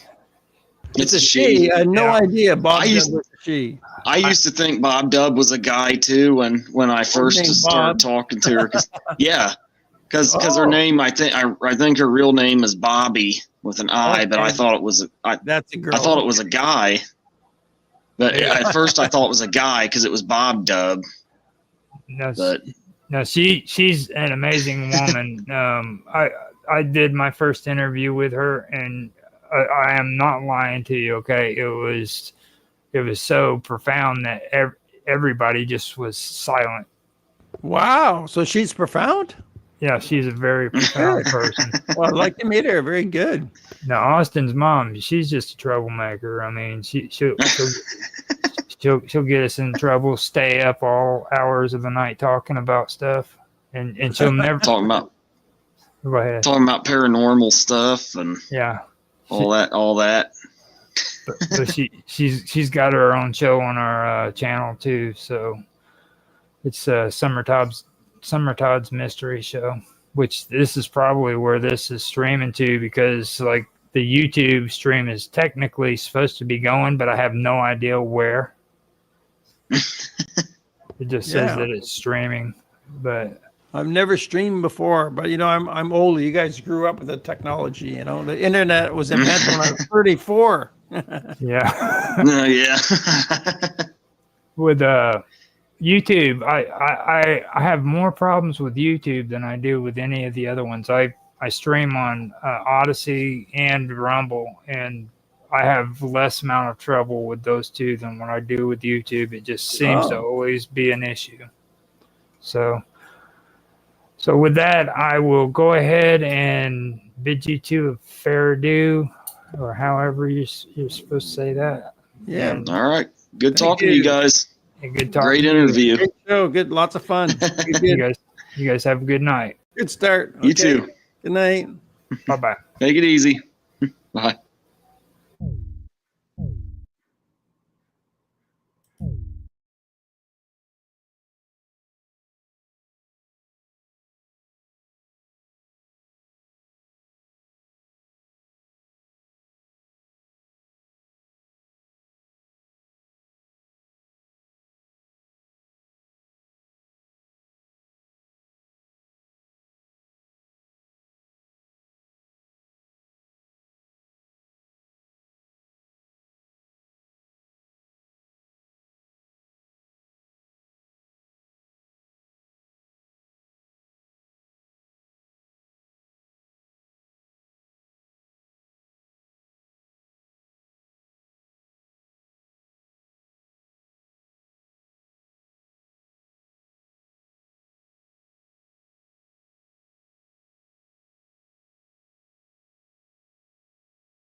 Mental health drugs.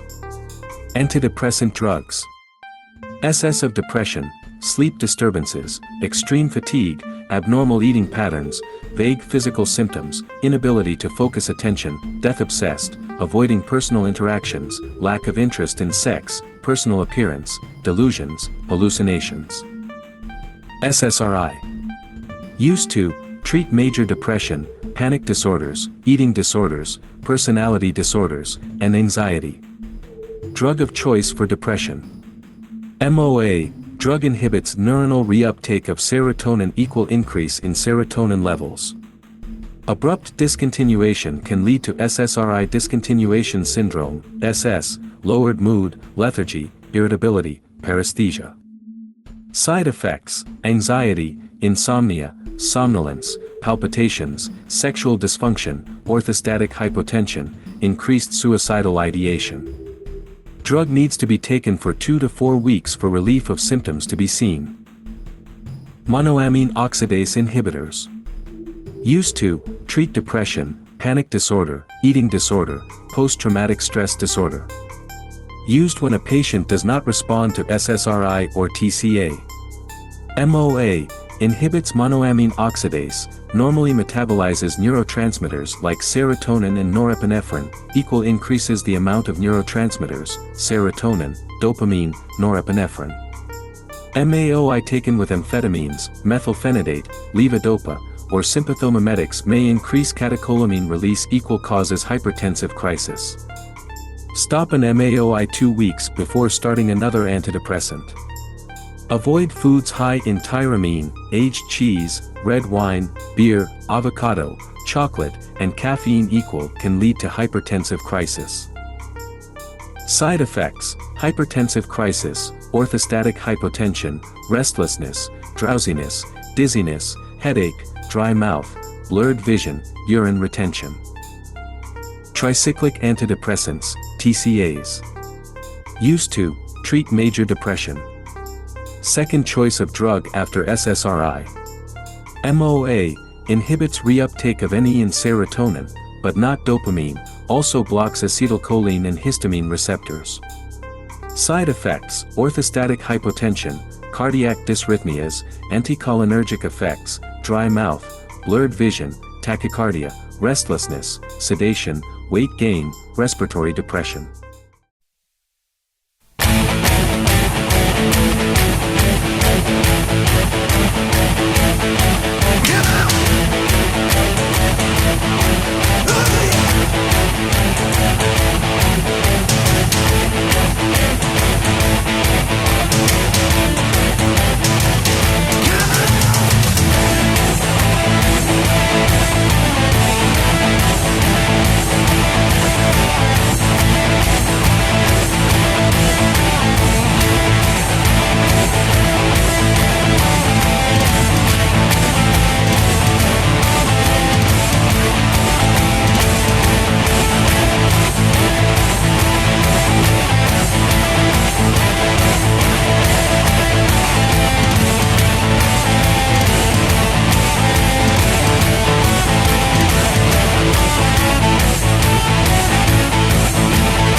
This one's called "I Remember." Yeah, we can comment about it later. It's the second song, the third song of the album. So here we go.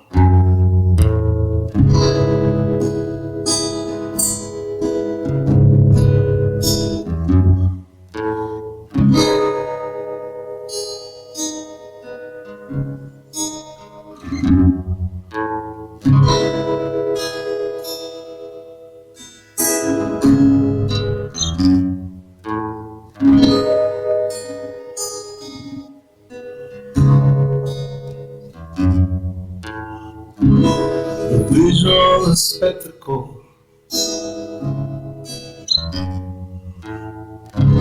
was more than incredible. The visual spectacle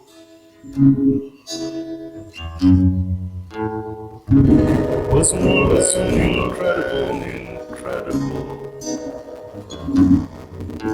Immerse into the waters, immerse by your waters.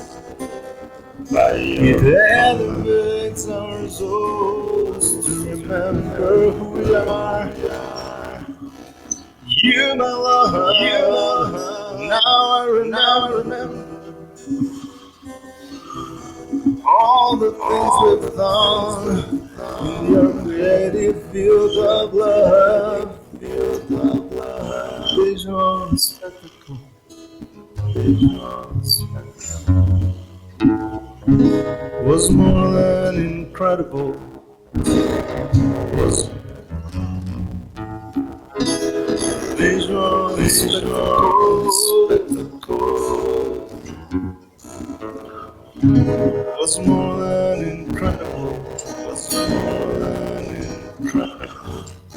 Beyond the limits, beyond the limits, there are no laws. We set it higher, we set it higher in the sky. No one ever fly. You love, now I remember all the moments in our past lives. Yeah, I remember now. Now I remember.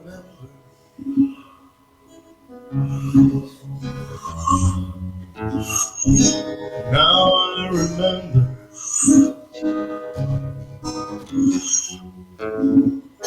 Now I remember.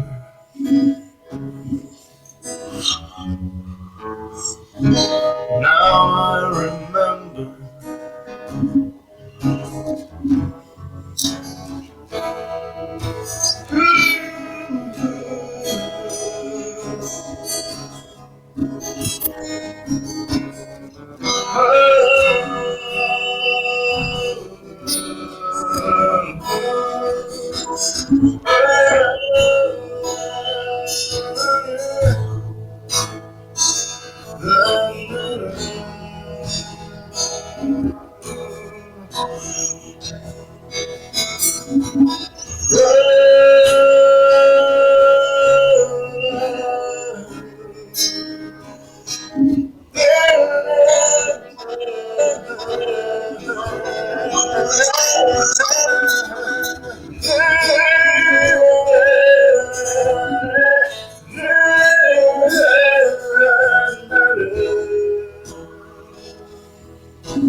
Now I remember.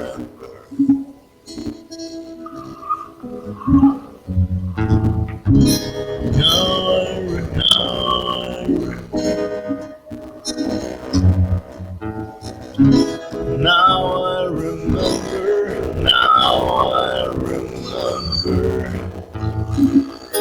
Now I remember. Now.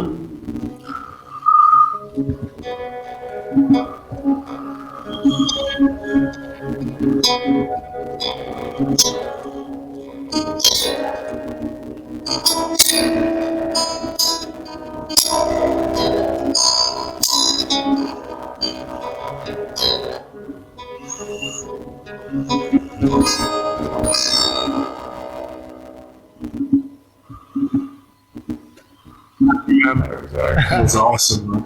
Thank you. That's awesome. Thank you. Yeah, That was excellent. yeah, that song is one of my favorite album. Maybe it's not the most energetic one. I really lately would play.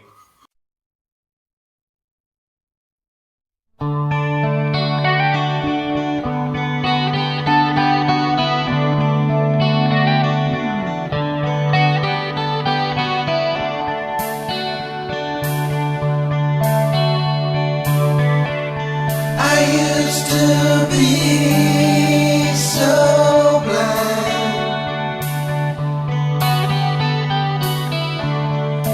Now I've seen the light. I found a friend in you.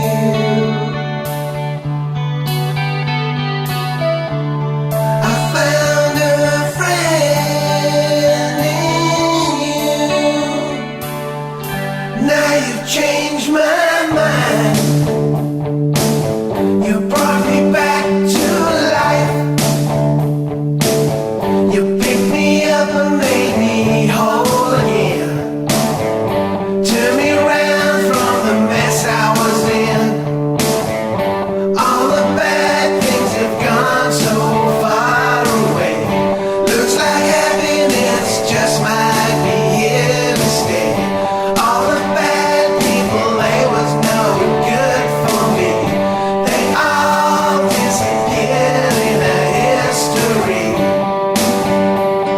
The bad feelings gone far away. Now I know I can make it through the day.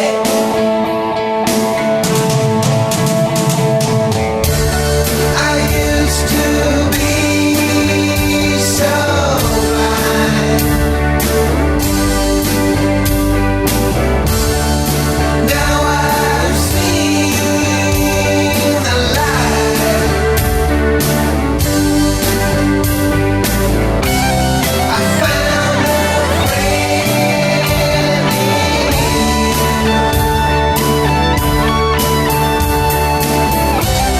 I found a friend in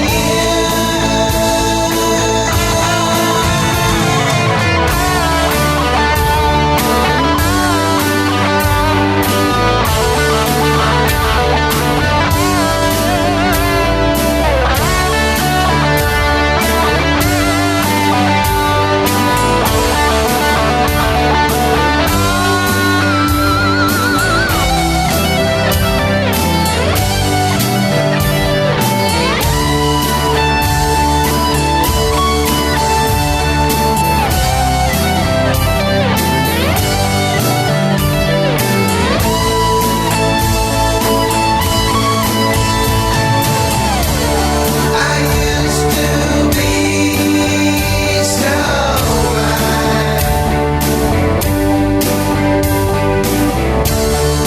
Now I've seen the light. I used to be so blind. Now I've seen the light.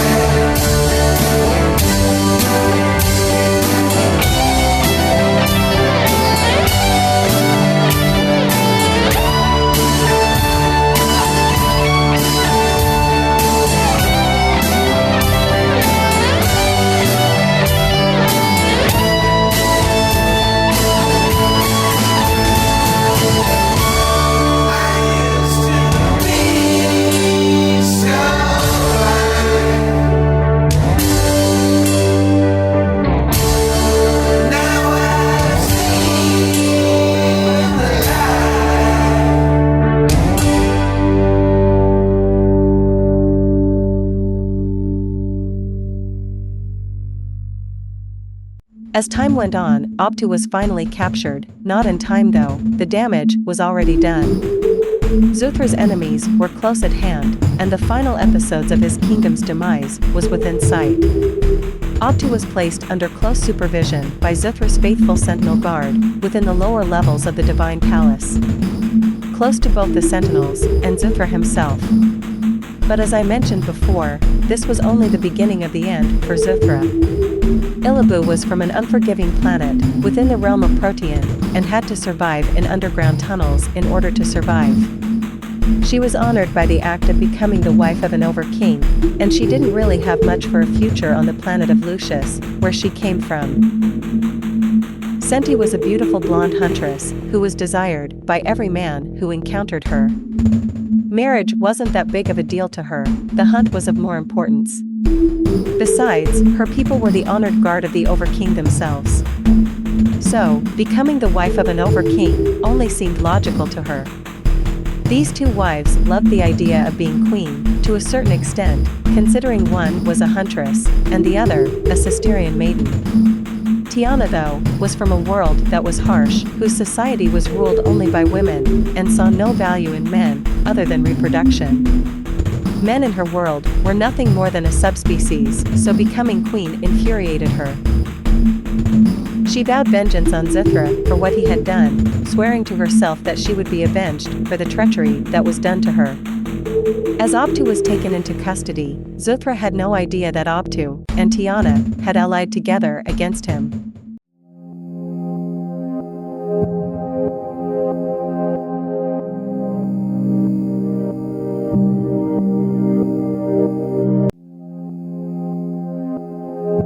Politically and other ways. Now, remember in the text that I just read, it said here, magnetic disturbances, which the official region Admiral Byrd reported on these openings in the 1920s until his information was concealed by the government. Okay? Now, the question is, who is Admiral Byrd? What did he find out? And why was this information concealed by the government? All right.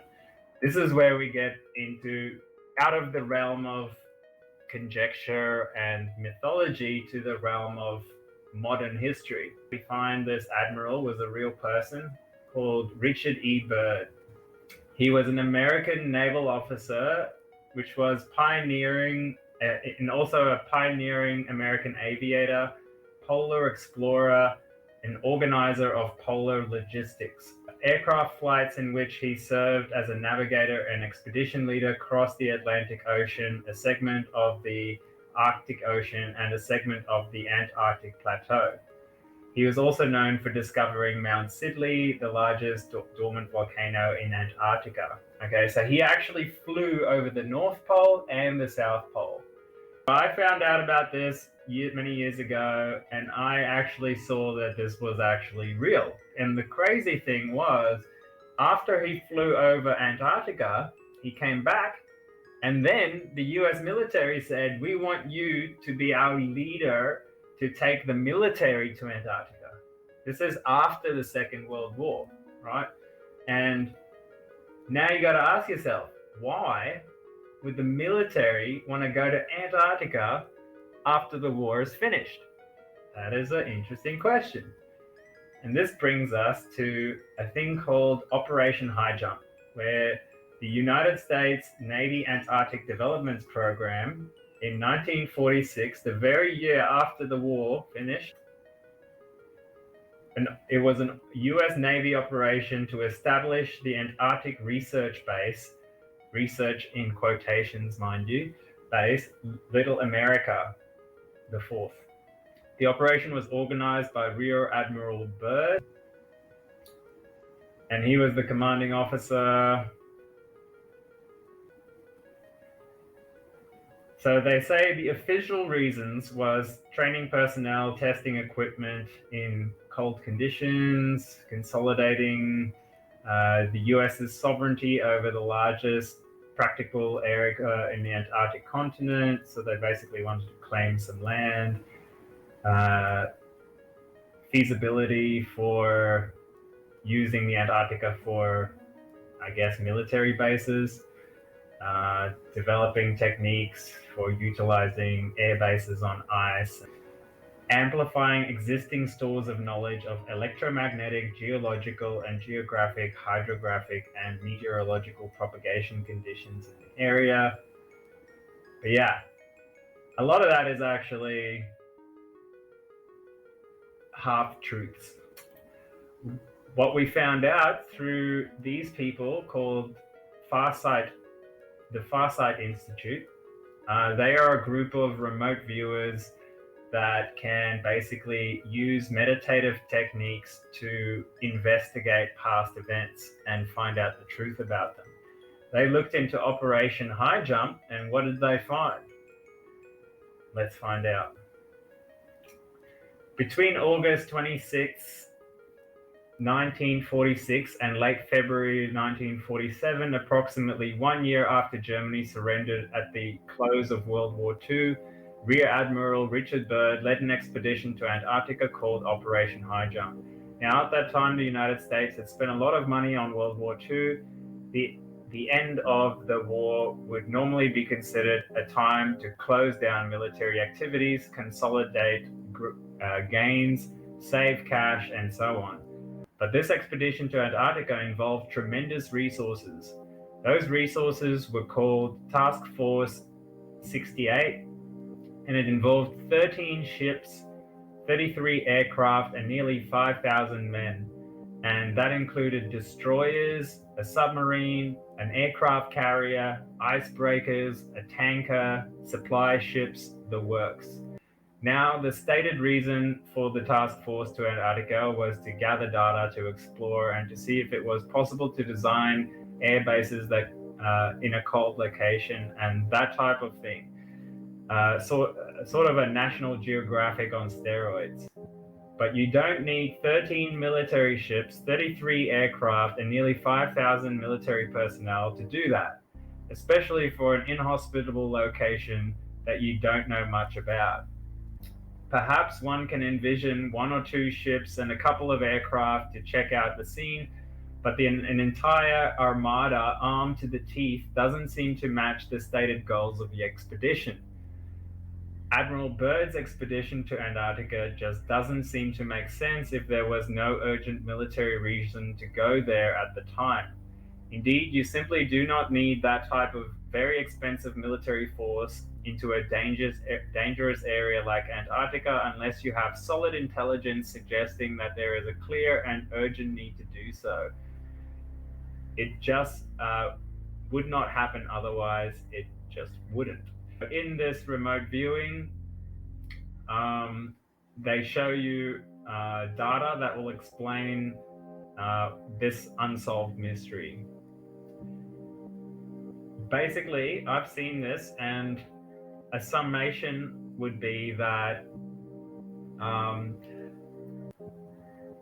during World War II, it is told that the Germans, through these psychics in their secret societies, people like Helena Blavatsky, similar to her, some of the psychics in the Thule and the Vril societies, they were able to contact ETs, extraterrestrials, aliens. And through those contacts, they were able to develop higher technology, including what we today call UFOs, okay? The US military called them Foo Fighters back then. And basically, secretly, they developed a military base underneath the ice cap of Antarctica. And the US military had intelligence saying that. So they sent an expedition, which was Admiral Byrd flying over the pole.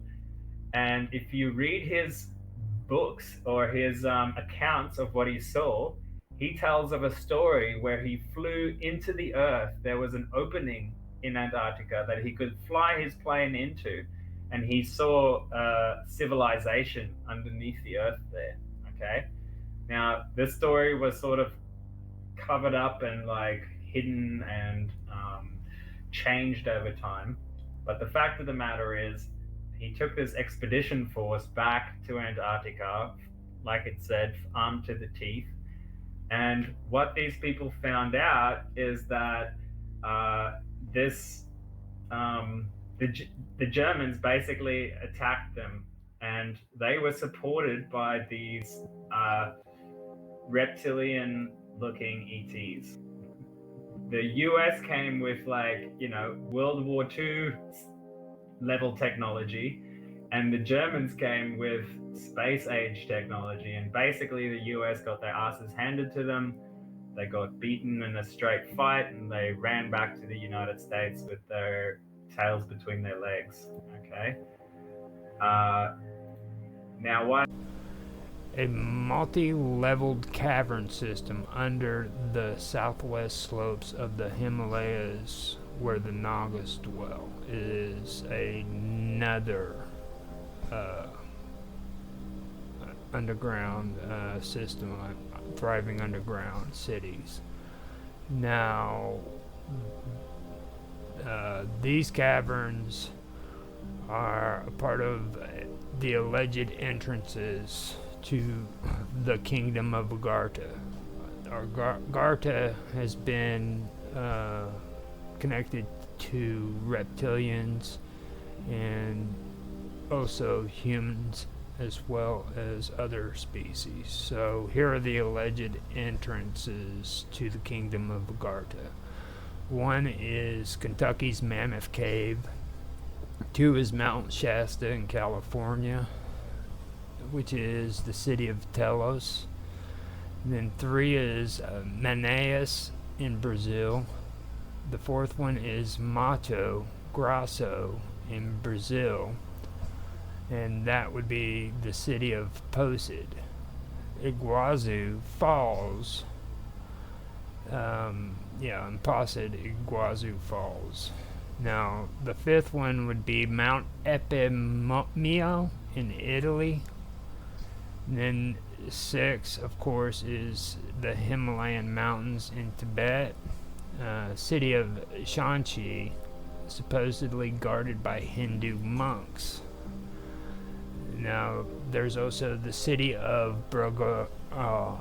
Bogavati, which is in Tibet as well, in the Himalayan mountains. Now, the seventh one entrance is Mongolia, and that would be the city of Xinhua.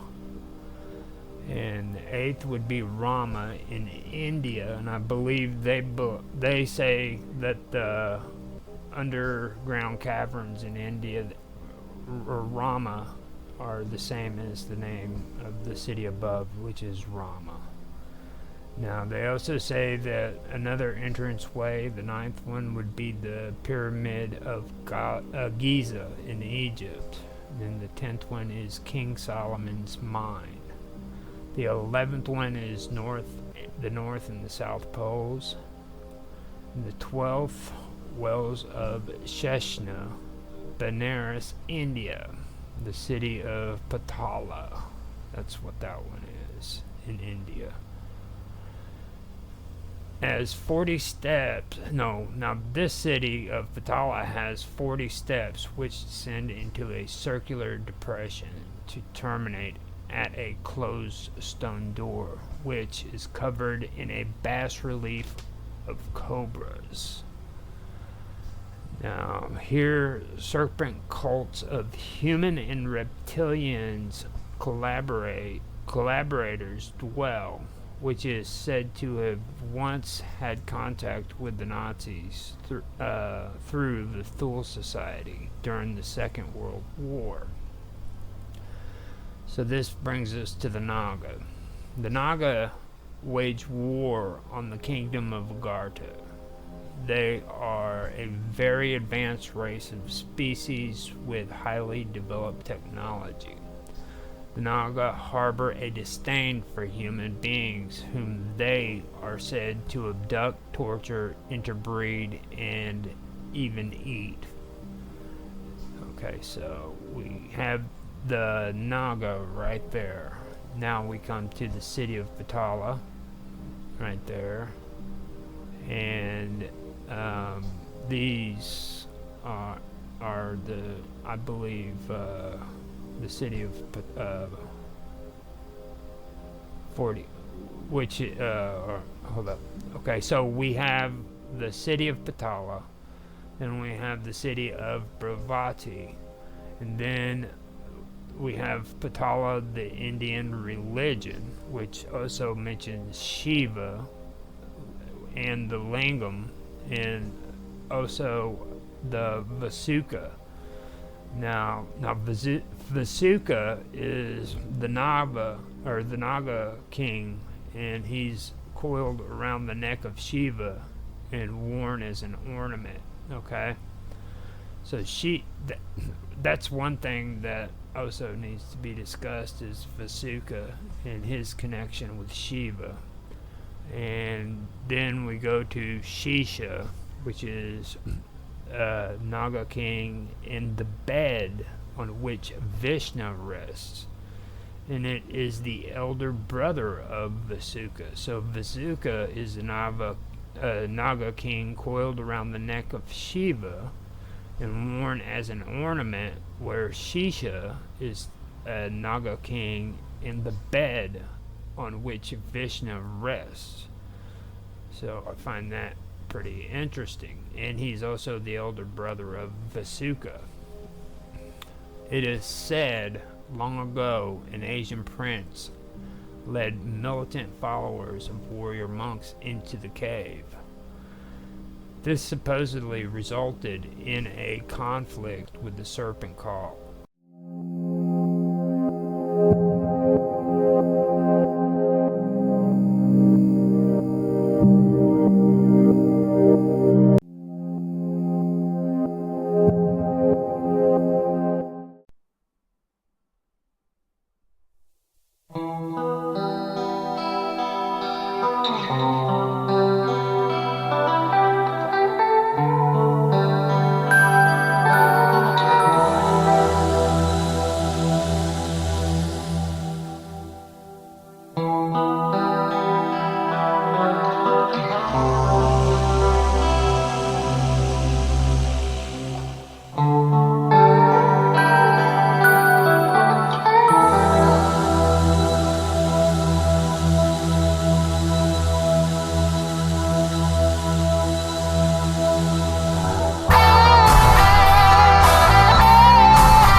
Waiting on a midnight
same.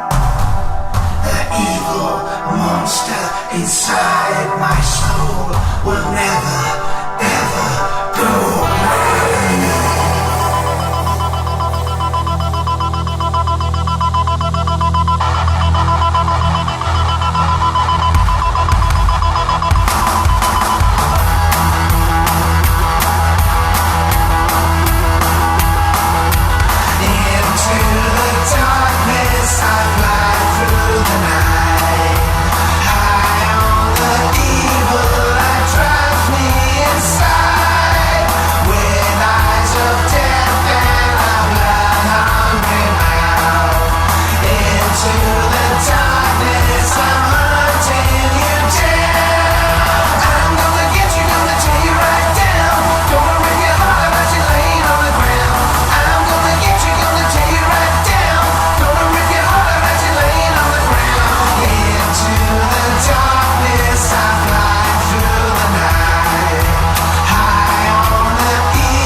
A moment of clarity comes to Zuthra, when the reality of his wife's betrayal comes into light.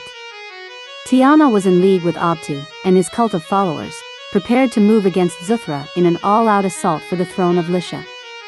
The imams had been divided, the ones who were still loyal to the Over-King, and the imams who betrayed him. These were the self-proclaimed satraps, now working hand in hand with Tiana, Abtu, and the Draken. Merchants and warlords followed the assault on Lisha as well. The imams who stayed loyal to Zuthra gathered their forces and quickly fortified the Overking's divine palace. Abtu was then subdued at this time, and taken to the divine palace, where he was placed within its lower levels. The news of this uprising was swift, and there wasn't much time in which to act. Not all of the sentinels and imams were able to rally.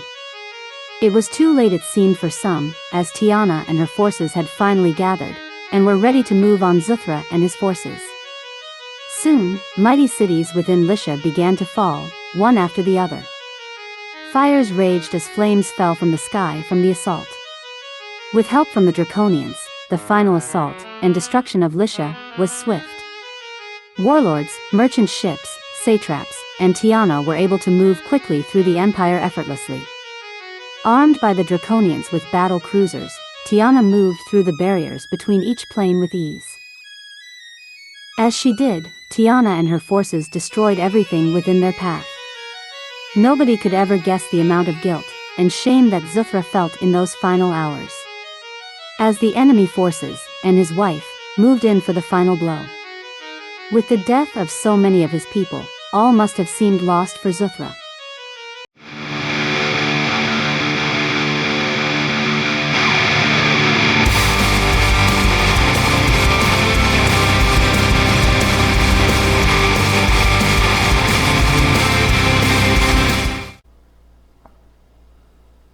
Hello everybody and welcome back to another episode of Live with Roger Hanson. Today I am going to be going over some cool things that I've gotten started up here.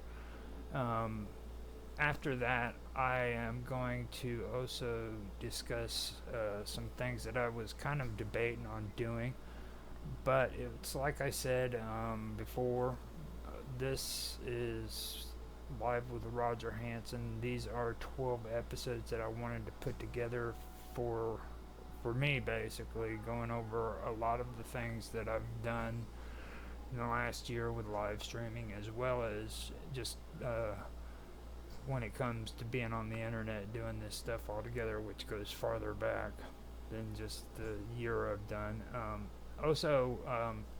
There's something that I have been wanting to do, but I've been debating on doing it. I decided to go ahead with this because last night I was on Naroki 5 and we got into a conversation which involved what I want to talk about, and it's about spirituality and my thoughts on spirituality. Now, I talked about it before a while back with John Clark on the Wonderful World of Weirdness, and I haven't talked about it very much when it comes to that topic because, well, there's a couple of things, and I'll get into that. But tonight I decided, that's something that I do want to get into because like a lot of other things, I think people do they get crossed, or they have a misunderstanding of what my spiritual beliefs are, because I'm around a lot of people on the internet now that talks about spiritual matters and what their beliefs are, and to be honest with you, I really don't talk that much about it, about what my actual beliefs are and things of that nature. So I'm gonna do this episode with that in mind, to where I can kind of go over some stuff. I don't think that it would take up 3 hours, so this time I'm going to maybe talk about some of the stuff that I've been doing while I've been on this supposed break of mine, and kind of go over it and let everybody see what's happening. Now, on a previous episode, I was talking about politics, and or a couple of them I was talking about politics. I even talked about political history. There's a few things that have taken place here in the last week that I thought I would mention, and the only reason why I'm mentioning it is because we are coming up to the presidential election, and I should put a focus on it too, because I mean it is important, especially right now. So there's a couple of things that I thought that was interesting that I did find out that I believe should be shared. The first one is that whole thing concerning Elon Musk when he interviewed Donald Trump.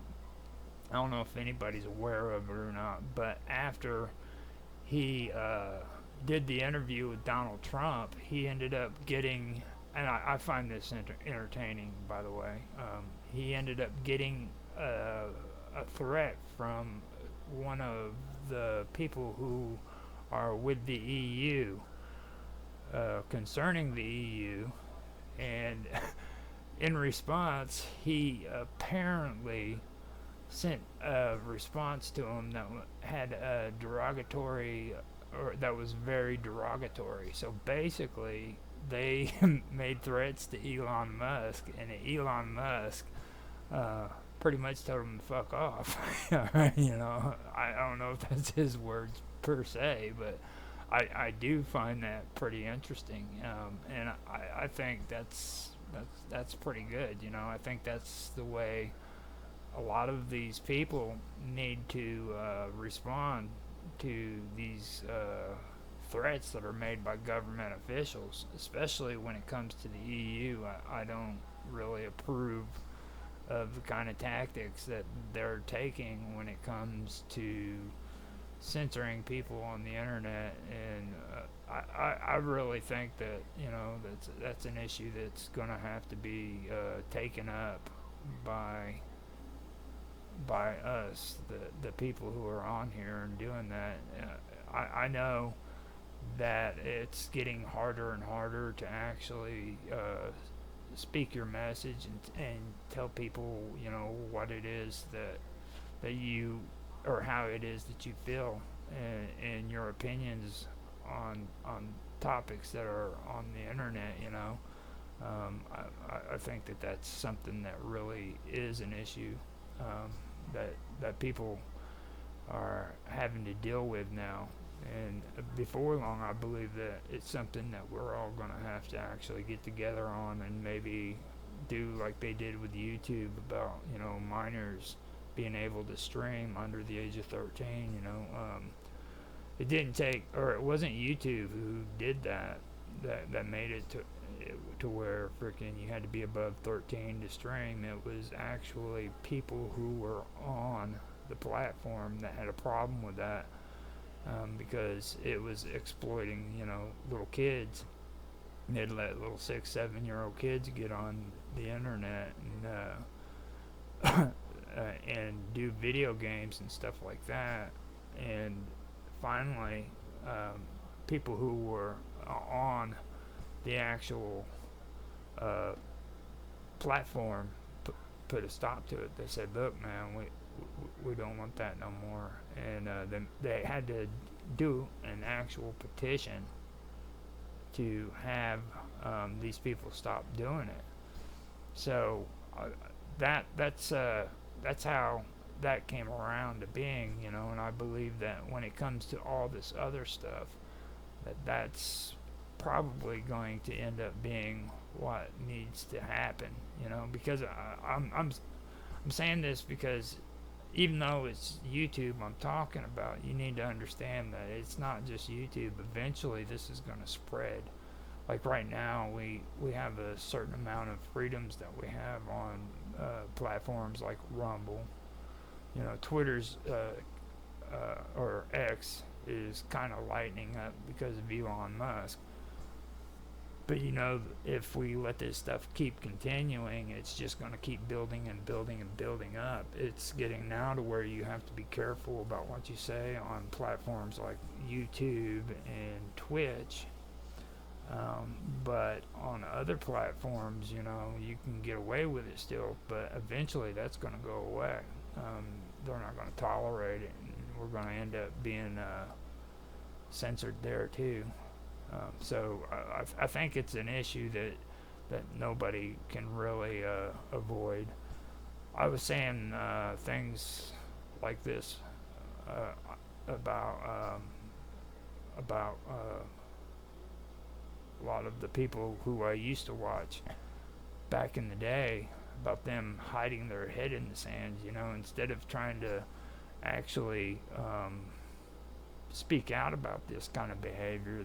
They would rather go to platforms and set up their own pay system where you had to go in and pay to watch their stuff, instead of going and still being on YouTube or being on Rumble or being on a social network, you know.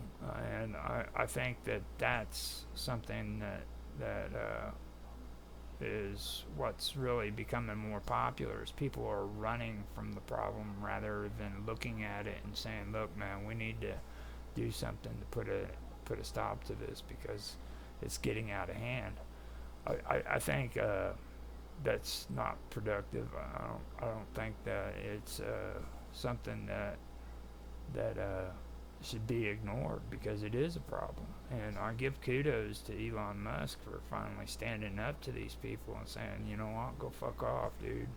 You know, and they did this because he actually had Donald Trump on X interviewing him. You know, I find that that's the worst part about it.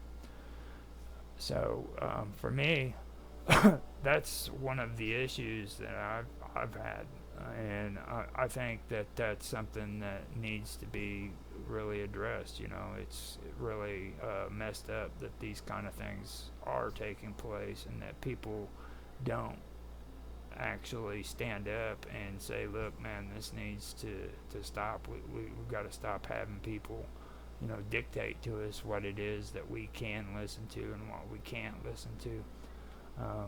And, you know, the people who freaking consider themselves, you know,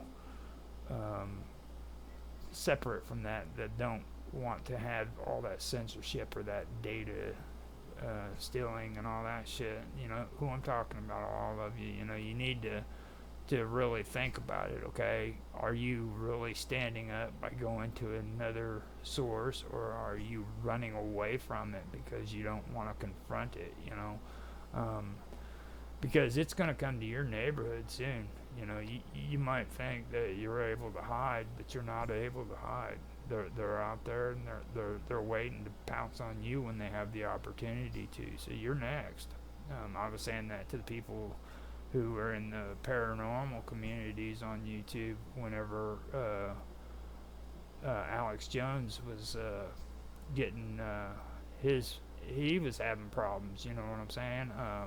He ended up having issues with his situation, and everybody that had videos and stuff of that nature about UFOs and ghosts and things of that sort of stuff, you know, they were kind of like shying away and not freaking being a part of it.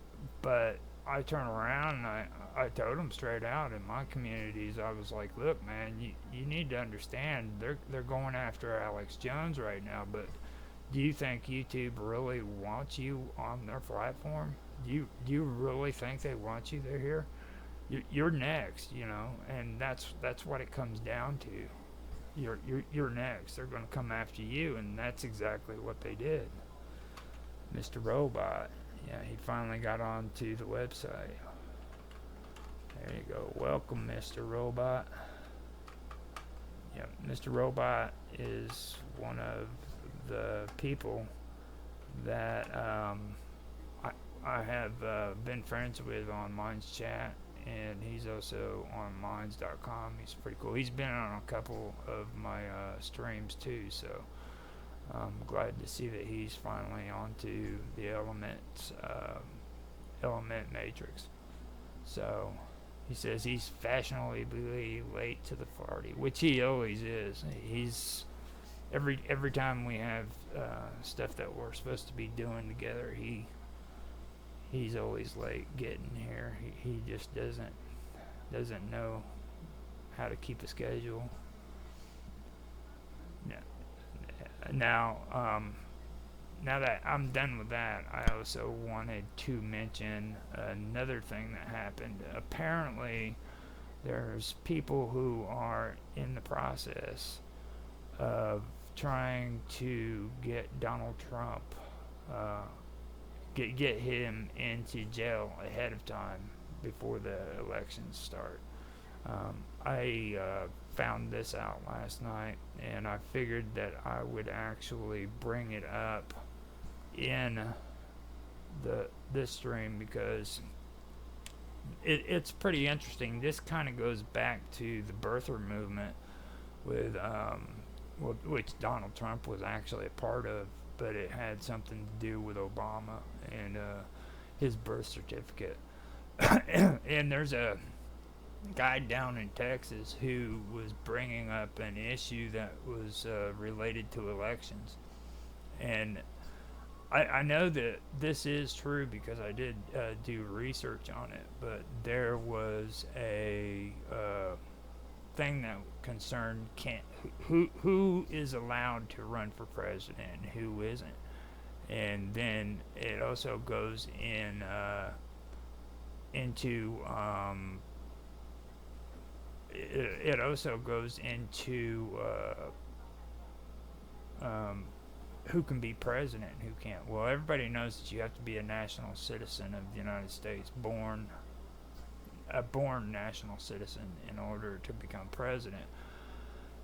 But not too many people know that you don't have to even be a citizen of the United States to run for president. There's a difference between running for president and there's a difference between becoming president, you know what I mean? So anybody can basically run.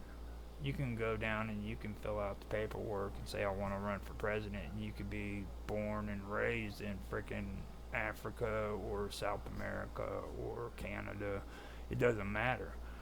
But once that election is over, if you actually won, then you wouldn't be permitted to be president of the United States because you weren't nationally born. And that was something that the birthers were discussing. And I found out they were right about that. But the one thing that I do want to go and I want to check out is criminal convictions to see if you can be denied the right to hold the office of president after being convicted or even being in prison, you know, and serving time in prison. So that was one thing that I did want to cover because I think that's pretty important too. I think it's a pretty crappy thing that they're doing. And to let everybody know too, I am voting for Donald Trump. I'll tell you that right now. And I'm doing it for one reason. It's not because I like him or because I believe in any of the stuff he says, but it's because when I sit and I watch the things that are going on now, and people will try to tell me that there isn't some kind of persecution going on when it comes to this man, that there is no way I'm going to believe him, you know what I mean? Because you have to be an idiot to freaking not believe that there's that these people are doing this stuff and they are coming after him hard, you know what I mean? And I think that it's an injustice to not just Donald Trump, but to us as American citizens and to the court systems. It's sad that our court systems have been reduced to tactics like this, where they're using these kind of things to go after people, like they're a lynch mob. You know what I'm saying? I don't agree with it. I don't believe in it. I think that it's something that needs to be shut down. It needs to be stopped. So that is one of the things that I did want to mention, and I wanted to bring up as well because I'm sick of it, to be honest with you. I'm sick of watching this garbage politics taking place that has absolutely nothing to do with important issues. I watched that first debate, and I had mentioned it before, I'll mention it again, but I thought that I had stopped watching the debate halfway through. So I later decided to watch it again, and the thing about it is that was so bad was I didn't stop watching it halfway through. That debate was so freaking horrible that by the time I got halfway through, my mind had told me that I had stopped watching it, and I didn't. I watched the entire freaking debate, but it was so bad I did not want to watch it. It was that horrible, you know what I mean? And but I still watched it, and it took me watching the debate again before I realized that I had watched the entire thing, you know. And this is the kind of thing I'm talking about. You know, they get on there and they want to debate, and the only thing they frickin' talked about was frickin' transgender frickin' bathrooms and frickin' immigration. You know what I'm saying? I mean, dude, our economy is going to shit because frickin' they decided that they were going to frickin' give out money to frickin' people for 2 years straight and close down frickin' businesses. And everybody thinks that oh my goodness, yeah. Mr. Robot wants to know if I have any cool topics coming up for live. I'm telling him, yeah, I have them on now. But yeah, I turn. The thing that got me was that gets me is there's nothing going on that's taking account of all of the important shit, you know, like the economy. That's something that needs to be taken care of, because right now we are in a fragile state, and not only us but the whole world is in a fragile state. um, uh, I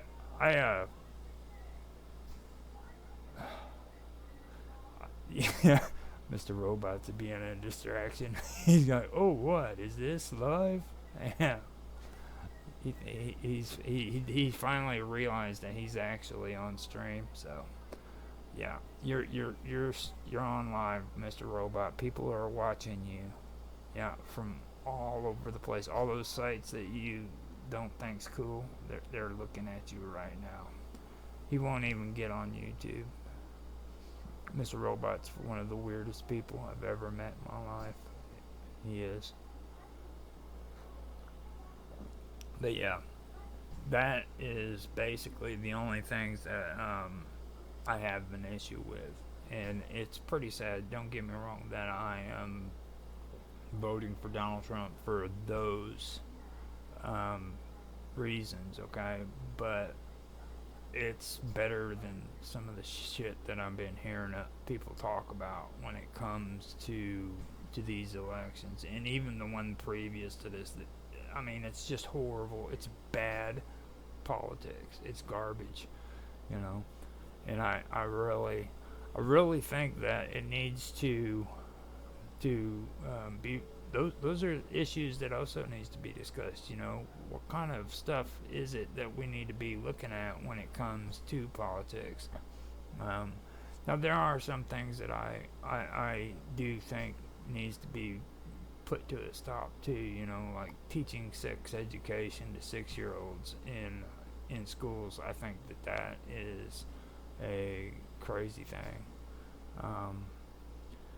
Now. Okay, yeah, he's finally gotten on there. He says Trump is losing cannon if he gets no. Trump is a loose cannon. If he gets in, the public needs to hold him to his word. I think he's been talking about bombing Iran and shit. Hello, folks. Yeah. I don't understand why everybody thinks that Iraq is, or Iran is really that big of an issue, to be honest with you. It kind of goes back to like the whole thing about freaking the Soviet Union, even, you know, in China too. Like, if you stop and you look at all the aggression that's been taking place, the borders of China hasn't gotten larger in a long time. I think Tibet was the last time that they actually occupied a freaking territory, and they're talking about Taiwan now. But I mean, even with Taiwan, you got to ask yourself: Is Taiwan does it actually belong to China or not? I mean, the people who claim that it doesn't is the United States and Australia and all these countries in that area that would actually be harmed by it. You know what I mean? So when I think of the crazy things that are taking place when it comes to Iran, I think about, you know, look at all the aggression that's been put against them, and I don't ever remember a time when they actually aggressively tried to take other territories after the Iran-Iraq war. And they really weren't the ones that were the bad guys there. It was the Iraqis who were there. They were the ones that were bombing them with chemical weapons and shit, you know. So, and I've done I've checked out a lot of stuff when it came to Iran. You know, these were the Persians, and like, you know how everybody's big on talking about freeing the slaves and stuff like that, and, you know, civil rights movements and stuff. I mean, the Persians were the first ones that were against slavery. They actually have a motto that's supposed to be at the UN, which was quoted from what's his name? I keep forgetting it. Sargon, you know, Sargon the Great, about freedom and slavery, you know, and he didn't abide by slavery. He was against it. He was the first empire out of all of them that got rid of slavery. But, you know, people don't want to hear that. They want to hear it the other way around. You know, we're supporting Saudi Arabia, and Saudi Arabia has the worst record when it comes to freaking valuing human life and equal rights and all that shit. But yet we give them money so that they can bomb freaking, you know, other countries for us. Instead of us actually freaking standing up for ourselves, we'll go out and use another country as a proxy so that they can do our dirty work for us. So, now, that's the one thing that gets me, you know. Okay. Now, he went on to say, I think a big one is that the power structure of the USA needs to decouple from Israel, the Zionist lobby. That's crazy. Iran is not a threat, but Israel's leaders have a bee in their bonnet against them. Would not surprise me if they did the assassination on their prime minister recently in that helicopter crash. Yeah.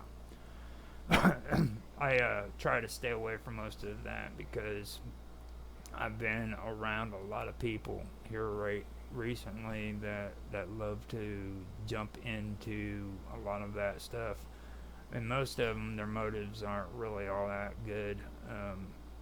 I try to stay away from words like Zionist on my shows because most of the people who are doing that are just point blank racist. They're white nationalists, and all they care about is pushing the Nazi propaganda. So,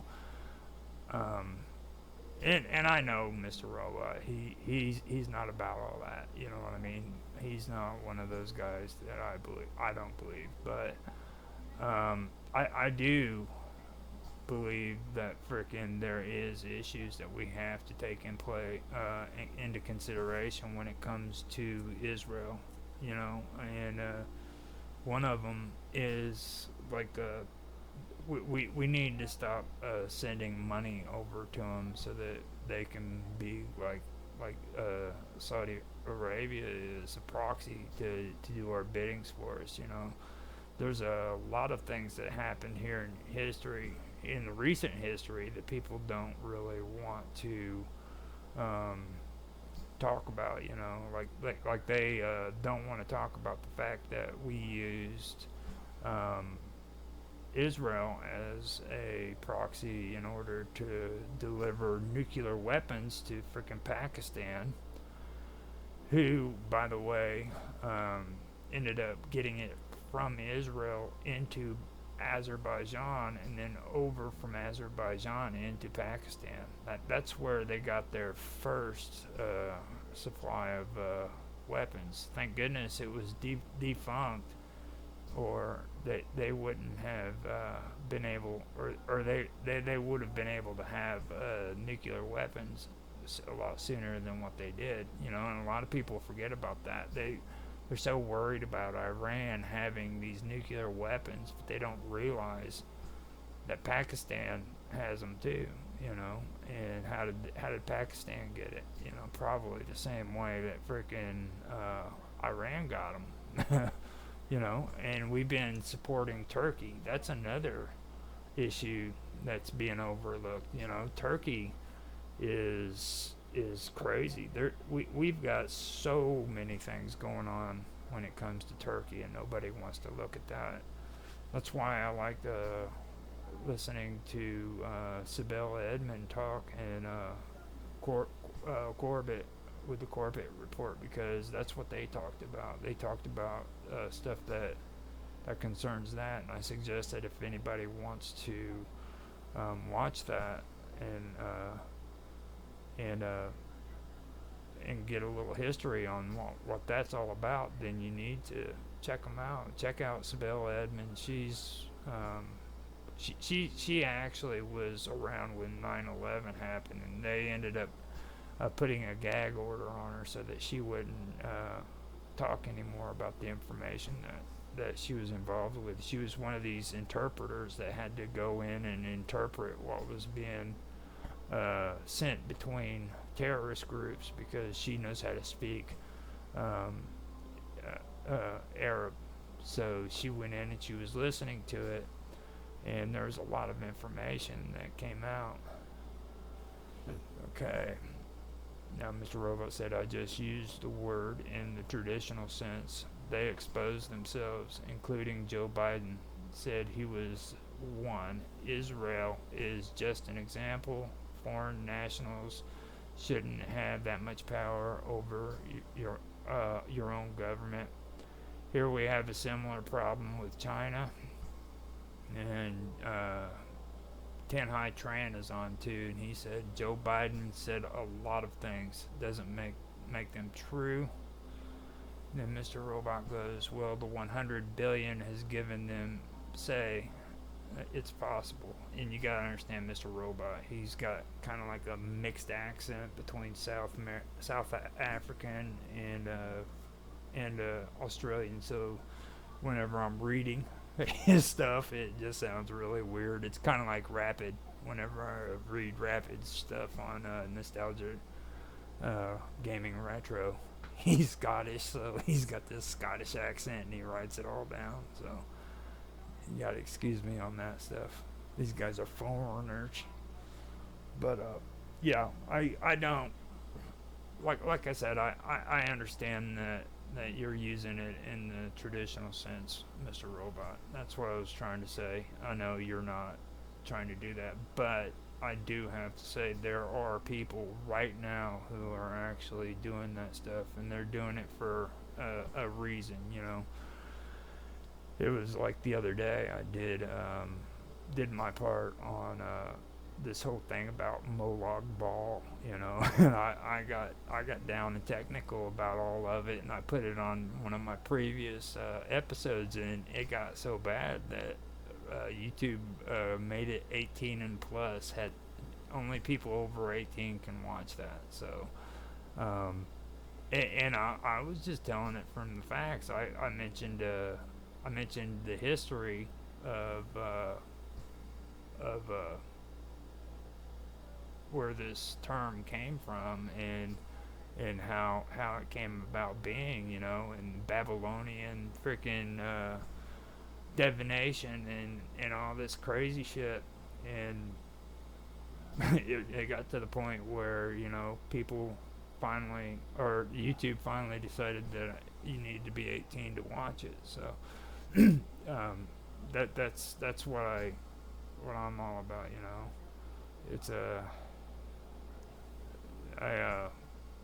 people don't want to hear that stuff. That's the whole thing, you know what I mean? They want to try to censor it out and make it to where nobody can hear it, and then they try to blame it on kids, you know, like, oh, you don't want kids to hear that stuff. Well, why don't you want kids to hear that stuff? Why don't you want kids to hear about freaking where they came from and the traditions that the people before them had? It just because it's not pretty doesn't mean that it's not true. You know what I mean?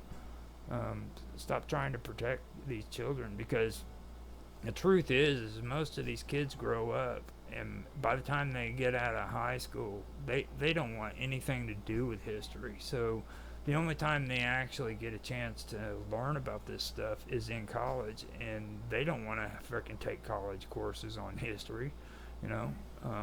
So they literally miss the important information that they need to know about what's really taking place in the world. And I think that's one thing that also needs to be brought up when it comes to politics, and to the poor education that we've actually got. You know, these schools are buying freaking books for their curriculums that go according to freaking, you know,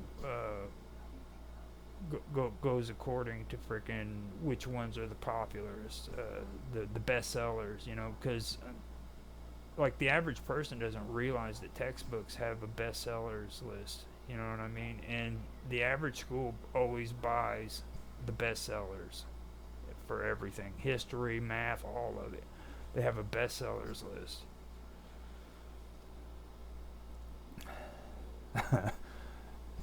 No, I really don't. I don't think the average person.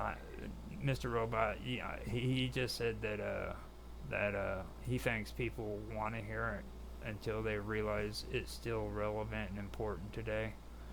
I don't think they really want to hear it. I think that the ugly truth scares the hell out of them. I've gone through that with a few people. I actually I bumped heads with Karma Love on my live stream for history, because she just went off when we were talking about it and we brought that topic up. Okay, now I love her to death and we still get along today, but you can't deny the fact that that didn't happen, you know. And the average person doesn't want to hear that stuff. Now, me and you, we're big on we're big on doing subjects like that, because me and you've sat down for hours having conversations like that. Now, that's different, okay? But I'm not talking about me and you. I'm talking about the average people. You know, they do not want to hear the truth. Yeah, I know. He says most people get their history lessons from YouTube now, I think, but we can't trust a biased platform that censors us to be unbiased towards history. We need more shows like this on YouTube, alternatives like Odyssey and Rumble. And I agree. That's why I wanted to do the streams on Odyssey and Rumble. I know that this one right here is going to be put on BitChute as well after it's done. For some reason, we've had I don't know what BitChute's doing, but now they're actually taking my stuff and putting it on there. I didn't even know they were doing it. I didn't do any syncing or anything of that nature. They just started doing it. That kind of makes me wonder if maybe they're on the same program that Odyssey's on. Now, that brings me to another subject. Let me see how much time I've got on this. I'm going to keep it going on the whole politics thing for an hour. But after that, I'm gonna get into what you're seeing over there on the side. I don't know if if you are actually watching the video, guys, you'll see how I've got the platform set up. Okay, or not the platform, but the chat. And over on the right hand side, that is a perma page. Okay, from the perma web. Before anybody came in here, this I tested it out, and this live stream isn't working for me. So I wish it did, but it didn't. That can go. But even below this, I have all of this set up. So we have the Minds Roundtable playlist there for Rumble and stuff like that.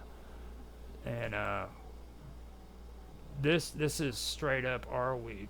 So that's kind of what I'm wondering, if that's what's going on with BitChute. Maybe they're using Arweave as well. Eventually, this is what I want to get into and stuff. But I do want to mention that after we get to the end of the hour and stuff. So I do want to talk about that, and it's a really interesting thing. So the URL is going to change. I'm going to have to get, well, let's just wait until the end of the hour. We got 30, no, it's at 46 minutes since I started recording. So what I'm going to do is I'm going to get into that after we're done, and we can talk about it. And I really think that this is a good deal.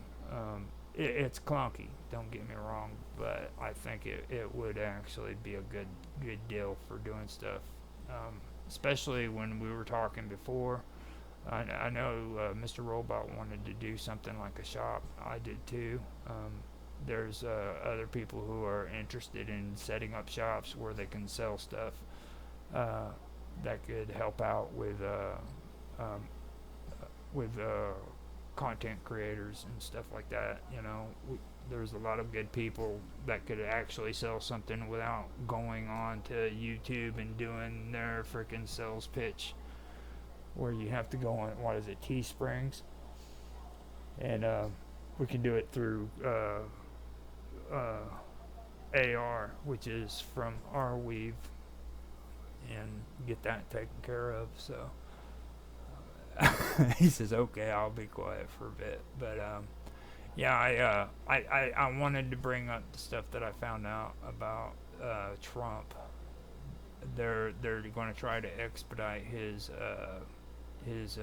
jail term, get him in jail before the presidential elections are finished. So that was what I wanted to bring up, and I said my piece on it. I'm glad that we were able to talk a little bit about Iran and China and all that stuff, but that was something that was current news that had something to do with that had something to do with the elections. And I do think that anybody who's able to vote here in the United States needs to actually make an effort and go out and vote this year, because this is very important. It's not a good idea to just ignore this and pretend like it's not happening, because it is happening. You know what I mean?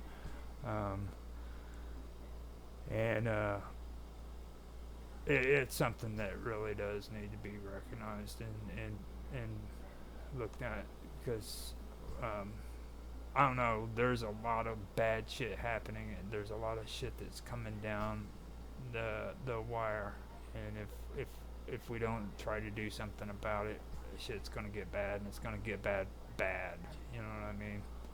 So let me see here.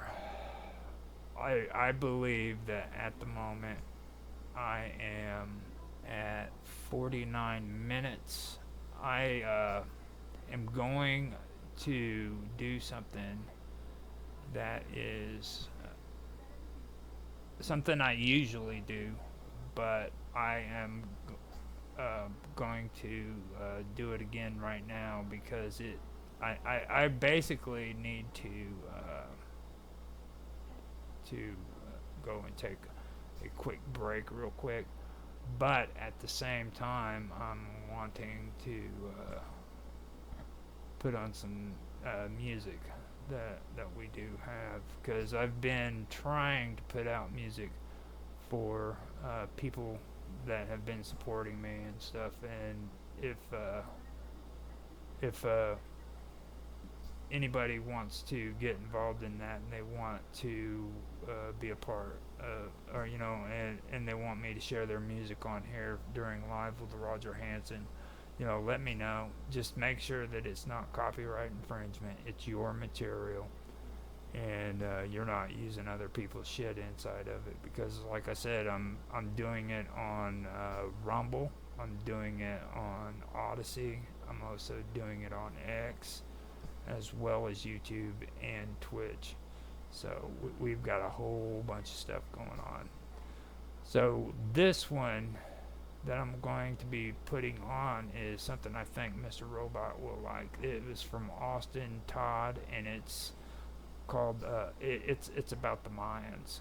So he did his rendition of something concerning the Mayans, and we're going to check it out real quick and see what it sounds like. Oh, that's cool. You got Mr. Robot's got some music making, so cool. There we go. I can't wait to hear it. And for now, I'm going to put this music on. It's a long one. It's going to be 12 minutes, and I will do another song after that. We're going to take it to the end of the hour so you guys can actually enjoy it, and I'll come back and we will talk about this website and everything, and start with that, because I think it is something that needs to be done. And to be honest with you, I do not want to spend the rest of this hour, which is 15 minutes, but I don't want to spend it talking about politics anymore. Politics really does kind of disgust me. I hate saying it, but it's true. So I hope you guys enjoy this song, and I'll be back.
massive grid works of irrigation canal. These great city-states were connected by an intricate web of trade routes, stretched for thousands of miles through the Mayan highlands, plateaus and lowlands. Great city-states of the Maya were under the rule of kings. Trace the lineage to their gods, and were worshipped by the people. And the people believed that kings mediated between them and their gods. And the kings performed religious ceremonies at the center of the Mayan culture.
By 750 AD, as the warfare and sacrifices only increased, overworked land also began to lead to massive crop failures.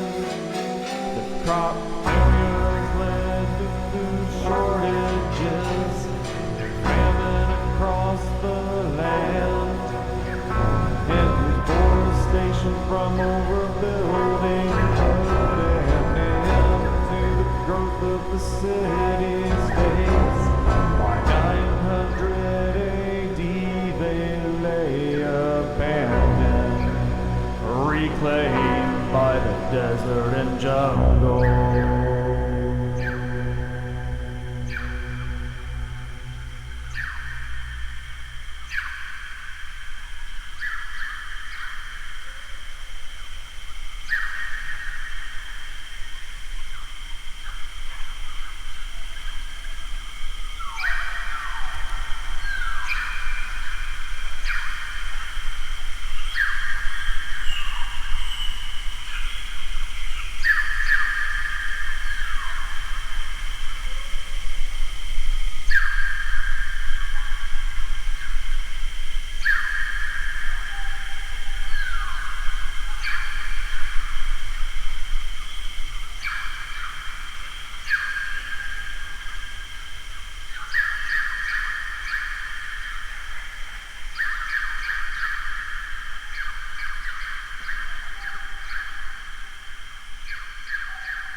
Okay, hope you guys enjoyed that. Now, there is one thing else that I wanted to put on here. I've been promising to show this as much as I possibly can, but I haven't really been doing it very much on these shows. I'm going to go ahead and do this and be quiet real quick because this is a friend of mine, Sonia. She was just on an excellent episode of Into the Abyss with me where we discussed astronomy and divination, a little bit of divination. But this is her product that I've been kind of pushing for her to help her out. So here it goes. Once I get it started, that is.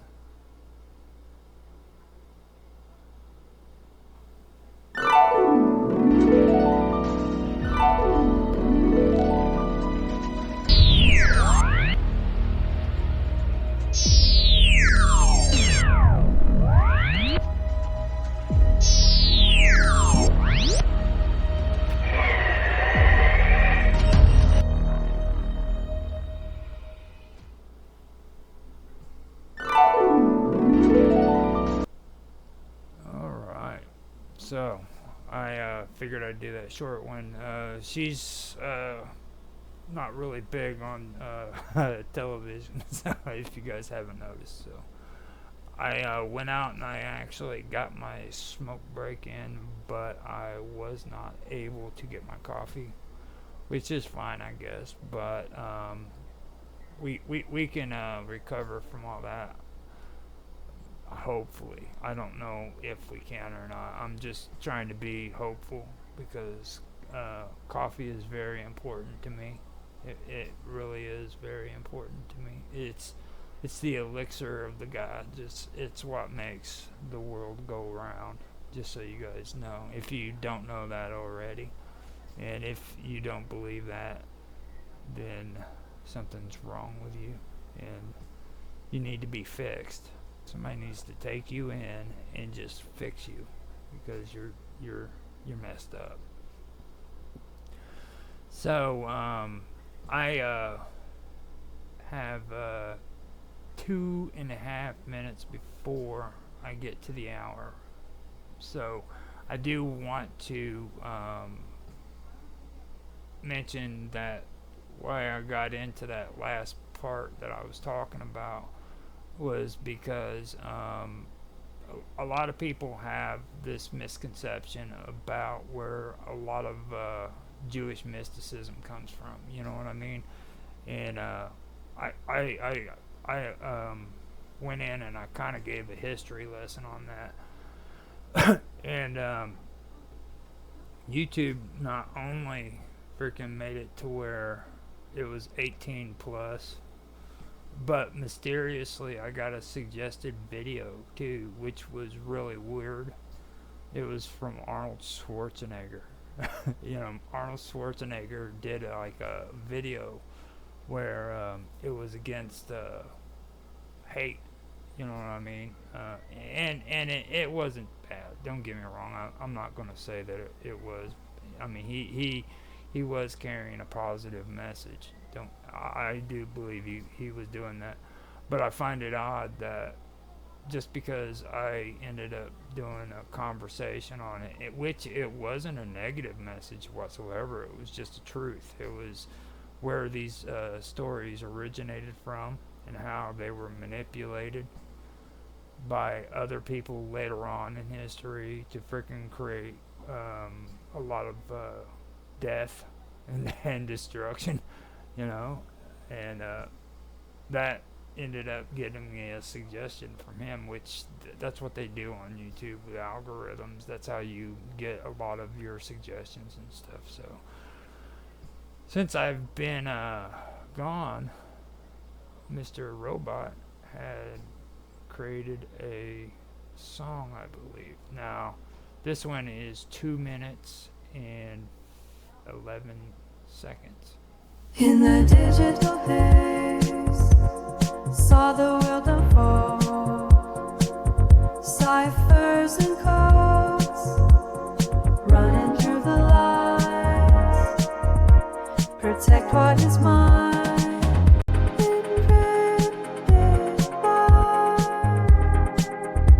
Protect what is mine.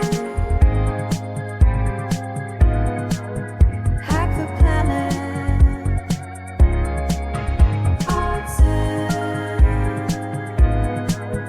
Ingression.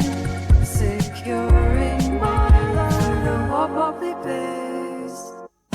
Organic sounds collide. Party until wake. In the shadows we hide. Silent whispers. In the cold I confide. Hack the planet.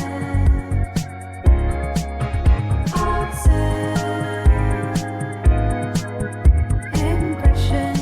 Securing my life.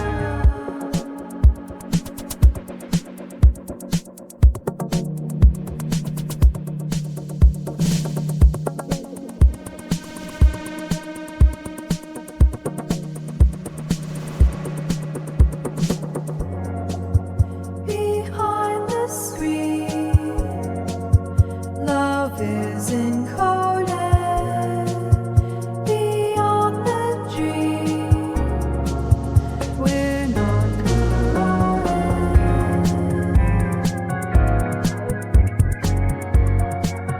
Hack the planet.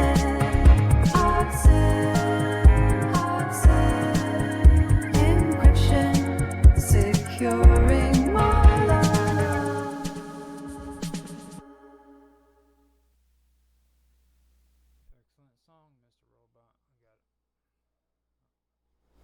There we go. I gotta turn the audio back up. Excellent song, Mr. Robot. Now, see, this is what I'm talking about. We have complete complete control here, right here on the chat. You know what I mean? I ended up bumping heads with Angel on Skype because he had his little opinions about me posting up, things telling people that I set this up. And, I hate being mean and upset with people when it comes to this stuff, but I did kind of fire off on him about it because, for one thing, he's got a big ego, and that's the one thing that really gets on my nerves about people. I hate saying that, but it is true that.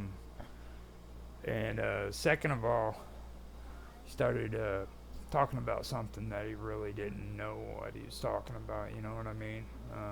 And that just gets on my nerves. So the whole thing of it is this is kind of what I was talking about. That we've got some pretty cool stuff here.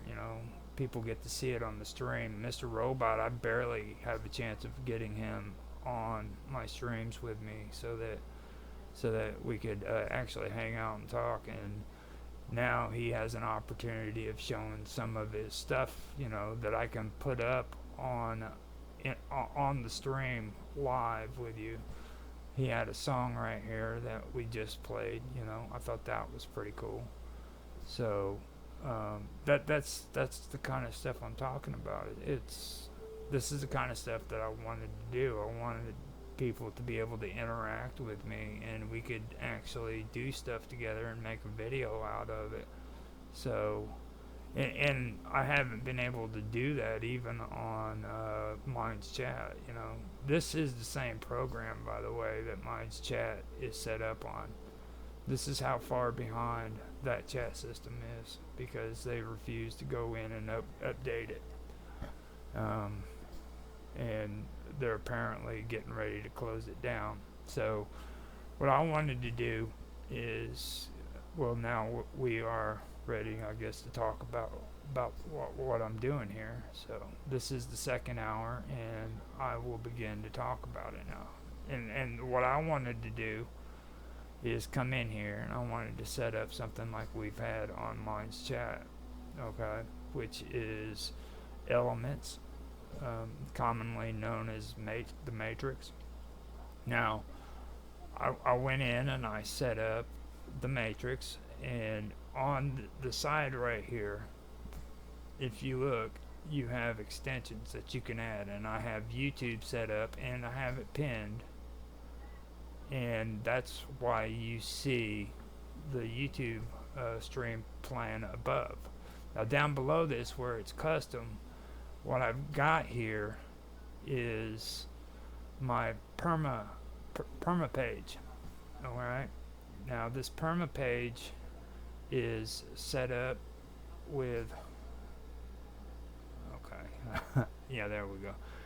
This perma page is set up with the perma web, and the perma web is the basic out or layout that they've got for Odyssey now. Odyssey is doing something through Arweave, which is a pretty good setup. That's something that I'm wanting to get involved in doing on my own with this, my perma pages. I've got one set up for Live with Roger Hanson, as well as one that is set up for well, first let me make sure you guys can see that it's set up for the Wonderful World of Weirdness. Okay, and this is all hooked up through Element, the matrix, as well as having my perma page over here on the side. Now down here, what I've got set up here is my portfolio with all the playlists that I have on Rumble, if anybody wants to check those out, for Live with Roger Hanson. And at the bottom here, if you go down to the bottom, it also has my contacts, where you can reach me by email, which I don't even have to have that, because right up here at the top, I have that as well, with this little A in the envelope right there. So I don't even have to have that. It's already set up. Now, down here at the bottom, there's actually something else that's pretty cool too, but I have to get there first to show you. But down here it says, if you appreciate my work, consider supporting me. Every little bit helps. And this link right here goes straight to my PayPal. Now, if I wanted to, I could set it up as well to where it would go and it would actually allow people to pay in ARs, which is the token for the Arweave. Now with AR, I could actually go in and I could put my content on the Arweave or the R drive, and I could do it directly from the R drive onto the Arweave and wherever else I wanted it.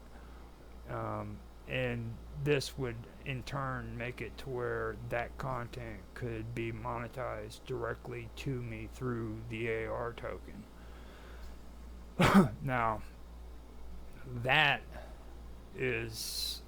pretty cool actually, but when I went in to check it out, what I found out is you do have to pay for storage. Now I believe you have to pay for the amount of storage for each video. I'm not quite sure if you have to continue to do it, but I know that like I've been reading on it and I'm not quite aware of it yet, but I'm going to go through and I'm going to keep working on this. I set up the perma page first. I went through and coded it out and got it set up with this, and I want to improve on it later on, you know. And eventually what this is going to be is it's going to be my content from our drive that's going to be posted up on here, and every time you click on it and you watch it, it'll freaking help monetize me. And if you want to make donations for PayPal right now, you can do it, and then later on when I get things better established with our drive and Arweave, then I'll start doing that with directly to the Arweave, you know what I mean, to where freaking those donations can go towards this and improving it. But I still have to go through and I have to sort it out. But this is the kind of setup I'm wanting to do. And the thing about our drive is like I was talking about before with like me and Mr. Robot was talking about him. He's involved in a group called Doof, and that's over in Australia. And they're kind of like well, the equivalents of what we have with like the Rainbow Tribe or Burning Man, you know, with people who like to live out in the wild, you know, and create their own stuff like beads and bead necklaces and, you know, furniture and stuff like that and sell it. And he's trying to figure out a way of setting up a shop to where he could sell that kind of merchandise and help them out. Whereas, like I said with Sonya, you know, she's selling her shirts and stuff of that nature, and she has different stuff that she's trying to sell too. I'd like to make a shop to where freaking, you know, people like Mr. Robot could sell his merchandise and Sonya could sell her merchandise. And with me, I want to be able to monetize off of content as well. Then I've got John and Austin who are into music, and we could do that with their music as well, where they earn these AR tokens, and that can be converted over to Ethereum or over to Bitcoin and then into cash if they wanted it, you know what I mean? So I do know that can all be done. I've been working with Mr. Robot and Bob Dub on Mint Me, and so far I haven't been able to figure out how to convert what they have there into actual cash. So for me personally, when it comes to this cryptocurrency, this is the head of the game, you know what I mean? This is what I know will actually become something good. I also found out that this isn't a part of the regular blockchains when it comes to cryptocurrency. It's actually got its own blockchains going on. It's separate. And I could have a better explanation for it if I actually take time. I know I've covered it before, but I don't have any of the notes set up and ready to go to talk about it, you know. But I wanted to show you where I'm at right now and what I've started on it. You know, this is legitimate for me. This is what I want to do. I'm wanting to create an environment through tokenization, you know, that'll help create, you know, an environment where people can actually monetize their own content. You know what I mean? And not just their own content, but like people who want to actually buy and sell merchandise on the internet and make real money off of it. I actually had a little bit of an issue where me and Bob Dub and me and a few other people involved with Minds Gaming bumped heads, you know, concerning this, because, you know, for me, when I go onto the internet and I do stuff like this, I'm putting real money on this stuff, you know what I'm saying? And, you know, there's people who come on the internet who are doing this stuff too, and they're using real money that could be feeding their children and freaking taking care of their family, but instead they're going off and they're working a 40-hour job so that they can come home and they can freaking funnel the money that could be going to their family into the internet just so they can get free shit. You know what I mean? Like, that's not, you know, things that aren't worth monetary gain whatsoever. And this to me seems realistic because it gives people a chance to have their make-believe tokens like they got on Minds.com, you know, which is not monetization. It's just for fun and games, for sharing your content, and no money value at all, you know. And I understand the whole boost thing, you know, where you would usually have to pay for boosts with real money and blah blah blah, but it still doesn't freaking help with people who are freaking putting money into that stuff and not getting a return out of it, you know what I mean? Okay, you're getting more views, but you're not making money off of that, you know what I'm saying? So it's basically, in my opinion, been turned into a popularity contest, and that's all it is. It's just a freaking popularity contest. Oh, look how many views I've got, and it's just it's not cool. It really isn't. I don't think it is. I think that the content that people put on the internet should be worth something. You know what I mean? There's a lot of time and effort that's put into this stuff.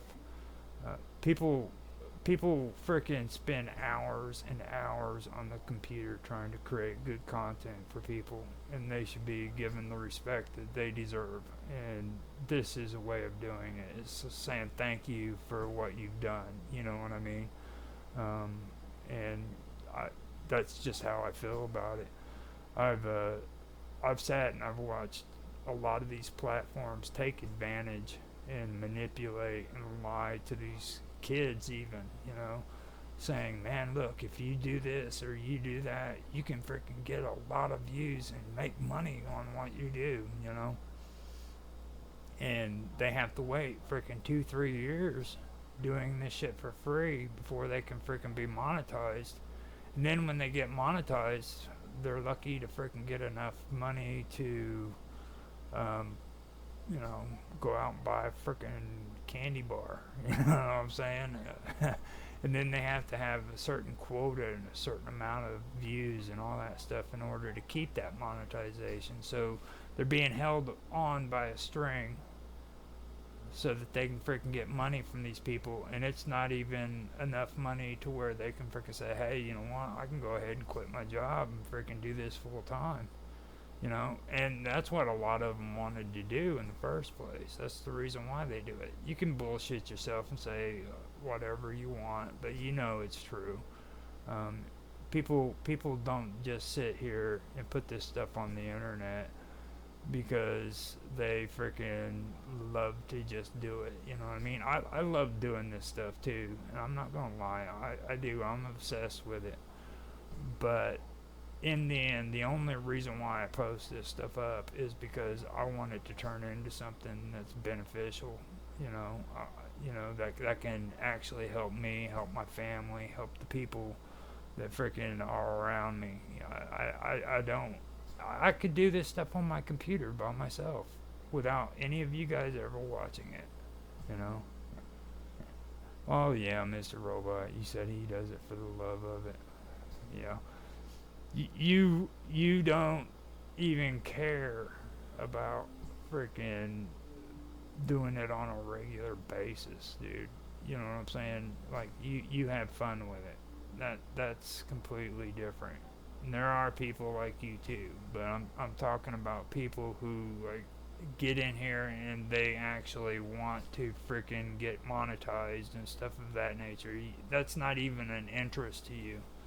I know, you know what I'm saying? Like, there's 2, maybe 3 different kinds of people who does this stuff, you know.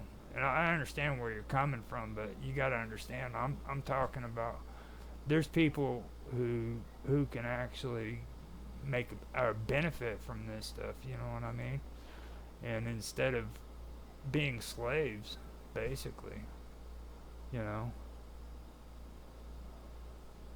Oh, you'd love to do it full time. Are you serious? Mr. Robot, I know you. Okay? I know you. You don't have a schedule whatsoever.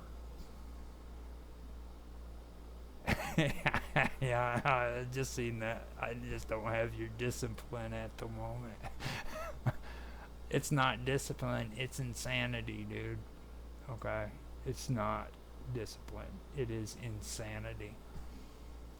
I this stuff drives me freaking nuts. Okay, and I've been saying that from the beginning, and I'm gonna say it again because it's the truth. It, I love doing this stuff, but it's also insanity. The reason why, see, right now I'm supposed to be on break. I'm supposed to not be doing anything whatsoever. Me and Tan and Mark Edworthy finished up on we finished up on Tech Talk and what was the other one? Oh, Roger's Real Time Talk Show. And at that point, from that to now, I was supposed to not be doing anything. I was supposed to be taking a break, but I had to come on and I had to do this. You know what I'm saying? So now I'm up to my 8th episode on this one while I'm taking my break, and I just did a stream the other day for Wonderful World of Weirdness for Into the Abyss, which, by the way, if you would have been disciplined enough, then you could have been a part of, because I know you would have loved that topic, Mr. Robot, but you decided that you couldn't be there or something, I guess, you know. But I know you would have loved being there. You should go check that out and get back with me, because I think you would enjoy it. We were talking about the astrology and divination.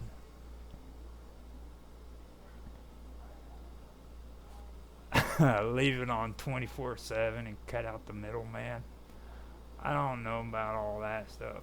Well, I could, I guess, but the only thing is I would have to have content that is actually running. And I had my plan for the 12-hour streams, but I realized that there's no editing tools that can handle even, well, 8 hours is pushing it. I've got 8-hour blocks that are set up, and even with that, I've got to make sure that I'm disciplined enough to switch those 8-hour blocks after they're done. And that means that I've got to literally time myself when I go to bed and when I wake up, so that I'm able to get up and switch those 8 hours that I'm asleep, you know. So I don't know, that might not be a good idea. I'm currently, well, I learned my lesson on that when I was doing Blender, and so far I haven't found any kind of programs that can render out 8-hour blocks of video or 24-hour blocks of video. That was my first wake up call on my 24/7 live with Roger Hanson. But I do have my block set up. It's going to be all of our stuff put together, so be aware of that. They are coming out soon, and I'm talking about all of it. I've already got some of them on YouTube set up, but I'll have the other ones coming out too, and I'm scheduling all of the posts that we've done on Rumble. They're coming out on there too, just so you know. So like right now, our content is freaking raining like freaking. It's like rain falling down on the internet community, dude. It's being posted up on Rumble. It's going out on YouTube. Not as much as what it was, but it's coming out on Rumble like you wouldn't believe. I'm also posting it up on Mint Me. I've got it scheduled for X. So you guys are getting famous. I don't know if you realize that or not, just to let you know. But it's yeah, I heard you're going to school. What are you studying right now, Mr. Robot?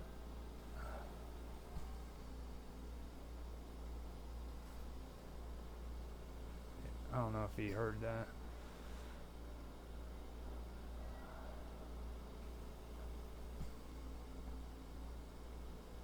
he says he's in full-time study at the moment.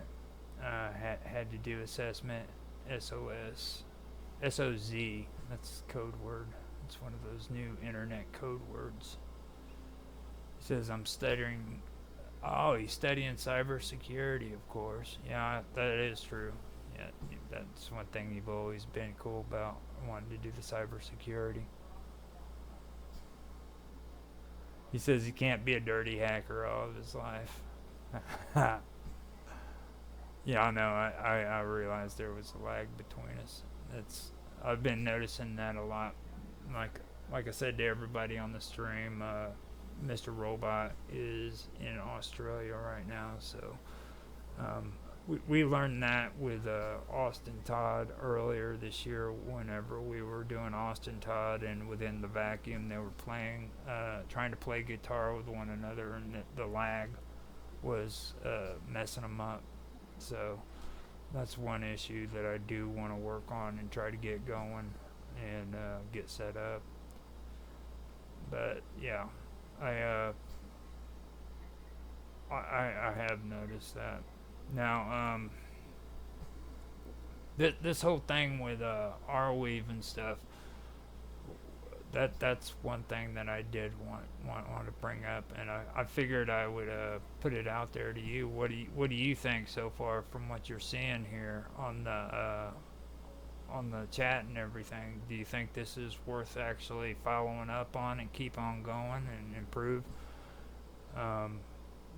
Because I really like it. I think, and a cool part about this too is Mark went in and he also synced this up with Riot as well. So not only is this like the Matrix, but it's also the Riot, which I guess is it's the previous version before Elements. So we do have that set up, and he also said that with hosting, we don't have to worry about that. He's going to set it up to where he'll be doing the hosting for us. So we're going to have that all hooked up and ready to go. But I do have to say that I am going to have to go on our drive, or not our drive, but on Perma pages and put domain names onto the Perma pages. That's the only thing that I'll have to be worrying about. Oh, he said you're doing a plug real quick. You need to let me read that before. Okay. I think it's a great idea. I love it. Doing a plug real quick. We had a chill session in Hacker Radio last night. Your morning, if anyone wants to something different. Yeah, now Hacker Radio, by the way, that is pretty cool. And hopefully if Mr. Robot sees fit to do it, he could set Hacker Radio up on the actual Elements like he was wanting to do before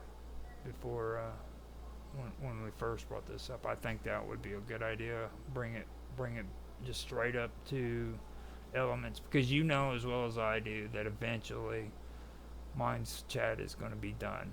All right. So you don't have to post in it. Okay, not yet. You don't have to post in it right now, but eventually you know that you're going to have to. So okay, good. He says he will be bringing it to the Elements, so we'll have it all set up and on Elements and everything.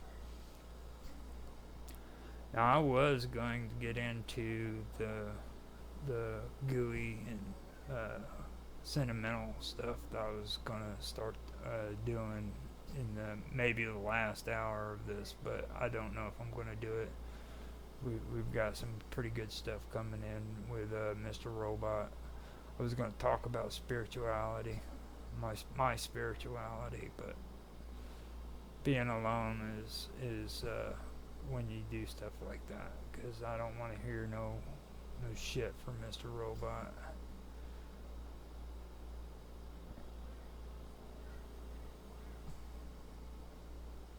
Okay, he says he can also help with the domain and SSL certs on your site later, maybe. Well, the thing is we with that I want to be able to set up the domains for the web the perm pages separate from the domain or the hosting for elements. You know what I mean? Because the perm pages are actually separate. These are just widgets. Like whenever I go in and I do coding, I have to go to perm pages to do it. This isn't actually a part of the elements matrix chat. So.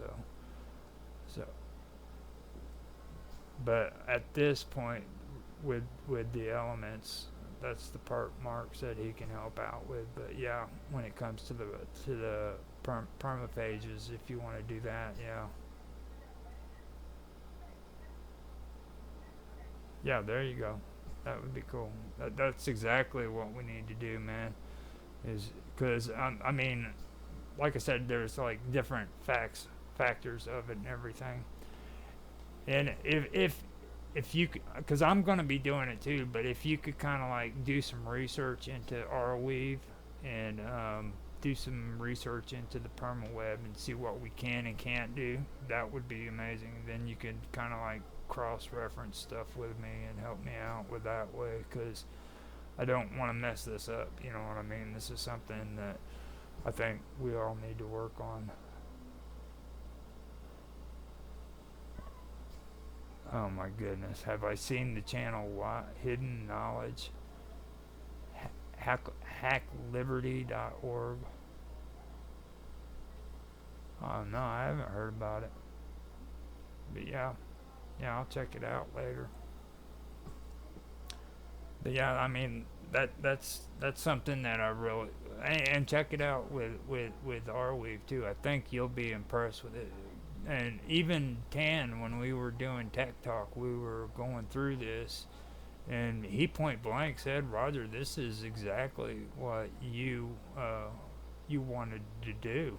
Like this is exactly what you need." And I agree with him. I mean, I think this is the route that I've been talking about wanting to do it.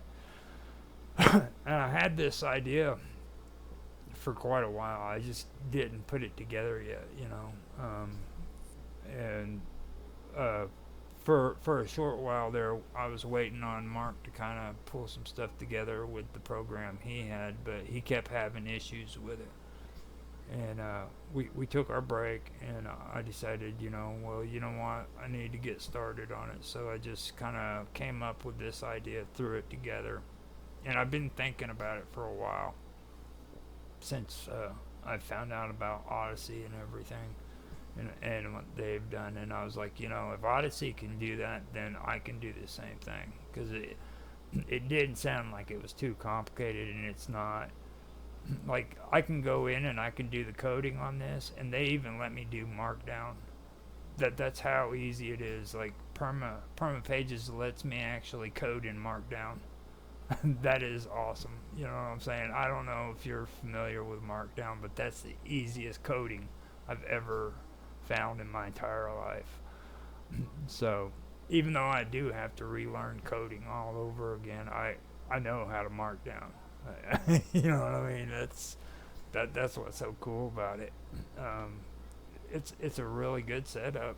It's really the best way that I can even say it. They really did a good job. Now, I don't want to upset people, but I've also they've been saying that this is like a once you put this stuff up on PermaWeb, it's supposed to be up there indefinitely, permanently. But after further research, I found out that it goes away after 200 years. So, yeah. It is the bomb, Mr. Robot. It is definitely the bomb. Now, I don't know for sure, but I believe that if you hit the call thing up above. You could probably go in there and do a video call on here too. I believe I've got it set up on there, but I'm not sure about that. So I went in and I also wanted to see if I could actually set Skype up with this to where people on Skype would know that we're doing stuff and people on there. Now I can do this. I could do that naturally with Jitsi, but I don't know if it would have a time limit like it did on Minds.com. If it has the time limit, then I wouldn't do any of that. Yeah, there you go. See, you know what I'm talking about with Markdown. Yeah. I love Markdown. Markdown is the shit. I love it. But yeah, with Jitsi, that's the one thing I got to test out too later on. I'm going to find out if we can do Jitsi on here like we do regularly when we use Jitsi, or if it has a time limit. Now, when we tried to do it on Minds Chat, they only gave us like 10 or 15 minutes. So if it does that, then I won't even mess with it. But later on, I'll test it out and find out, because we can go on Jitsi, and I know we've had streams on Jitsi for 2-3 hours straight without any interruption. So that's something that I do want to find out. If we can do Jitsi with this, I think we would be set. It'd be perfect.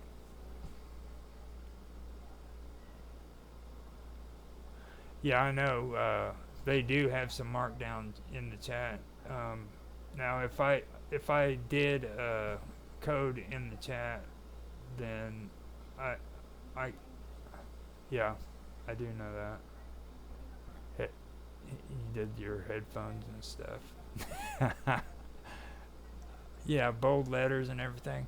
I was testing it out to see if I could sync up Skype with Elements, and I found out that, like, I was using Mark as a freaking guinea pig basically, and with it, what you do is you do the code to see to where when you go on a show with Skype, it'll give notifications here telling Mark that a show's just started. You know what I mean? But you have to do that manually.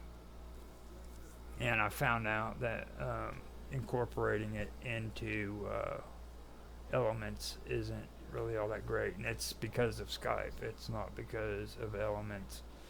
It's pretty messed up. So it would be cool if I could do that.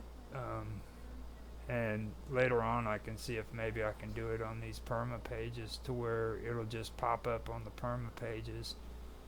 But I went in and I tested out this live stream that I put down here, and that's not looking too productive.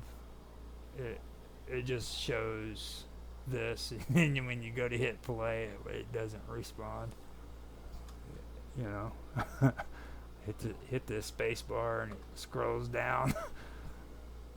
But that, oh wait, there we go. So that does respond. Your volume responds. It's just the actual play. Maybe I have to do, you know, it doesn't do any of that. Which, that would be cool if it did, you know. But it doesn't. I can even do widescreen. I just can't get this bad boy to play.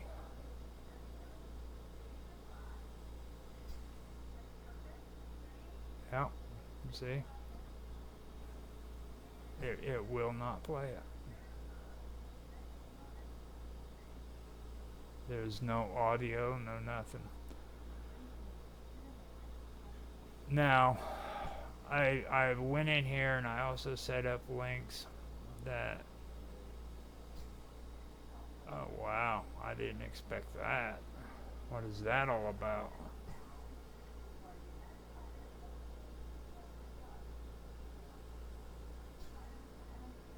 That white, that made it all white. It's all whited out.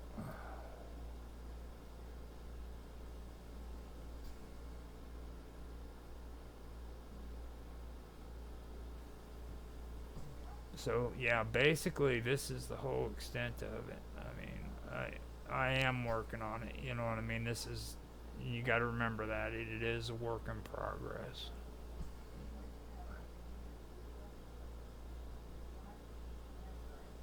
No, I'm not monologuing. I'm talking to you, Tan Hai Tran.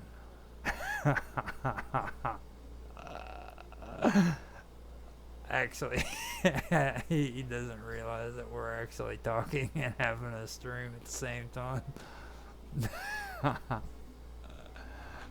Although I'll tell him to go to uh,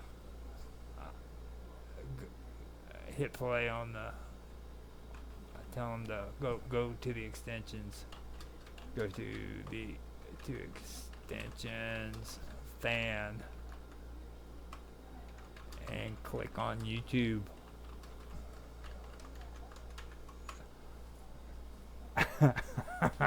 he's, he's like, who are you talking to? Looks to me like you're monologuing.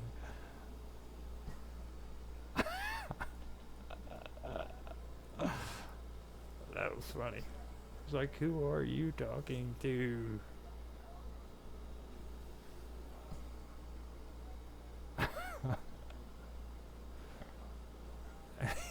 He's live right now. Yeah, there you go. Thank you, Mr. Robot. But yeah. And see, when we were all back in the day, when we all wanted to start all this shit, when we were all happy because, you know, mine's started a live stream, and this is the kind of shit we were talking about, you know, about getting the chat community together and setting something up to where we could do stuff like this and hang out, you know. And I think this is a positive way of doing it. This is, and Mark kept talking too about, and Tan too, they kept talking about how Minds just wasn't updating their program, you know, and they haven't done it in a while, and I didn't know that it was that far behind, because this is actually good shit. Like, we should be able to do this stuff on Minds Chat. There's everything that I've done here is absolutely free. There's no money involved in it whatsoever. So, I mean, and this is what I wanted to do, actually have a live stream where we're all talking and hanging out and having a good time, you know. And I'm glad that we're able to do that tonight. This is really good. And I'll put some more music up if it's like I said, Mr. Robot, as long as it's not copywritten and it's your shit, I'll put your songs on there too. So just don't put nothing of Shakira up there, because I know how much you like her. You're a Shakira lover.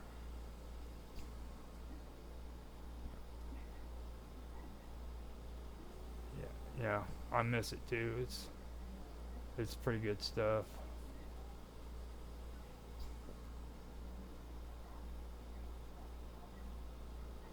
Well, we just started doing this in the last week, just to be fair.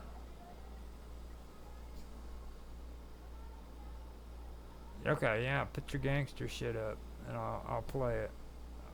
I'll get a long track from John, and then we'll do yours too. John Clark is, there you go, there you go. We like gangster. We're all about the gangster. What's up? What's up, dog? Now, how much time do we got here?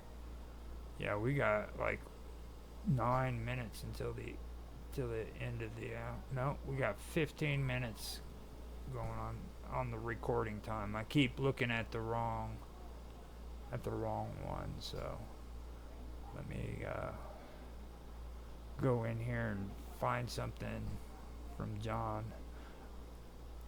The best song that I like from him I can't use because they have like one little part in the song that I guess they borrowed from somebody else, and I went and I put it on there, and I could not believe that it was freaking copywritten. It was like just one little piece. Yeah, I seen you posted that on on uh on mine's chat. That was pretty cool. The one with the pirate and everything. His shorts. Okay, yeah, he's got. Yeah, we can do that. Dead of Night is the one that he just gave me. So I may do that one real quick with your song. But let me see real quick. No, I can do Dead of Night. That's a better one. Just do the music.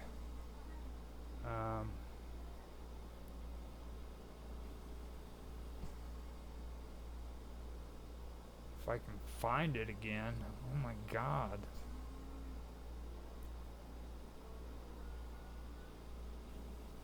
Oh, there we go.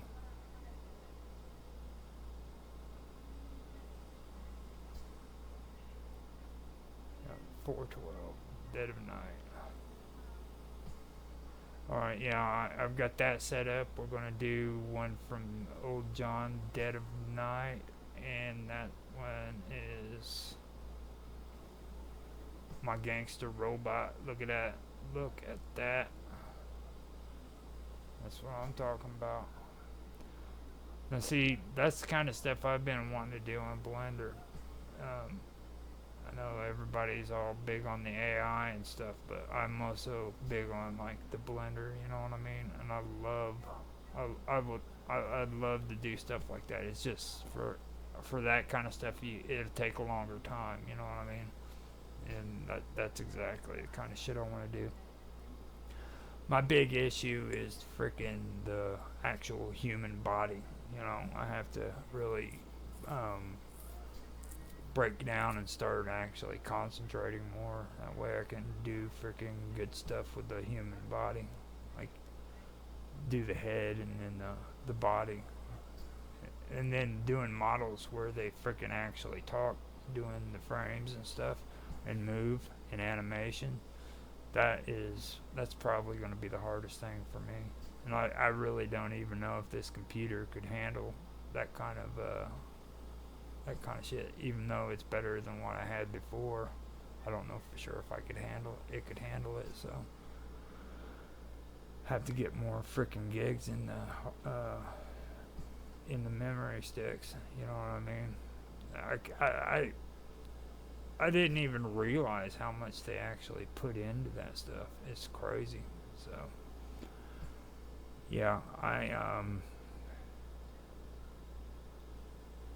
that's the thing, the skeleton templates, even adding it onto it. See, you've still got to model the body around the skeleton. That's the bad part. The skeleton is what makes it function, makes it move, and stuff of that nature. Yeah, I know.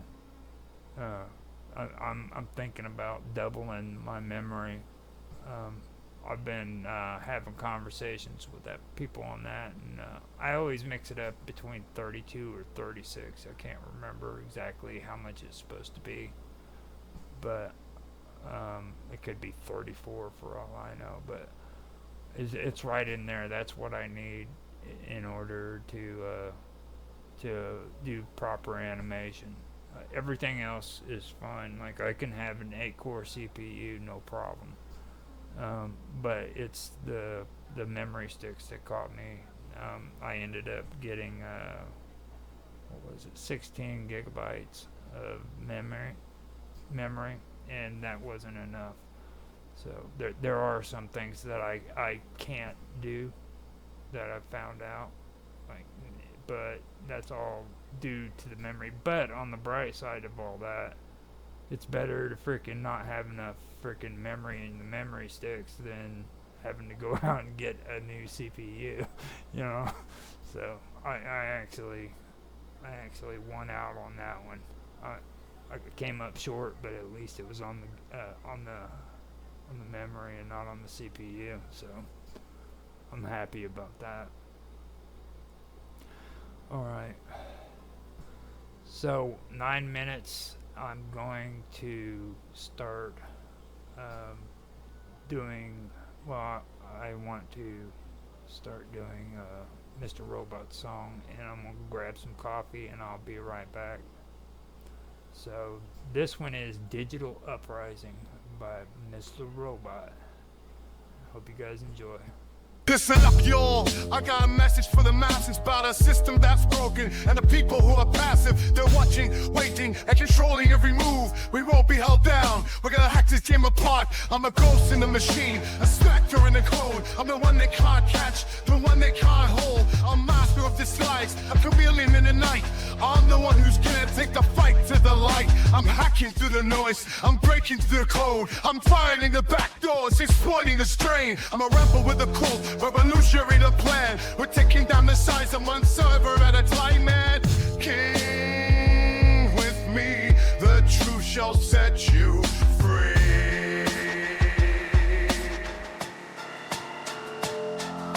Hack the planet, crack the cabinet, reach the firewall and spill the packet.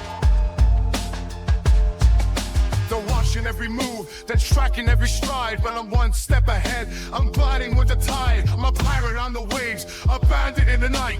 I'm the one who's gonna take the fight to the light. I'm encrypting my thoughts, I'm hiding my tracks. I'm using the shadows, I'm striking back. I'm a force to be reckoned with, I'm a storm in making. I'm the one who's gonna take the system down, no faking.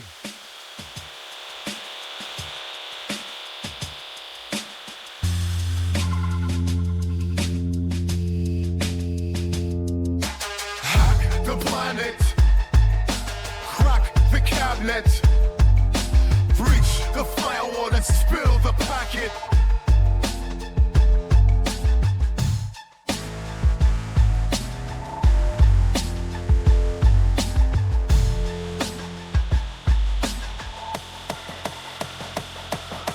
Hack the planet, crack the cabinet, breach the firewall and spill the packet.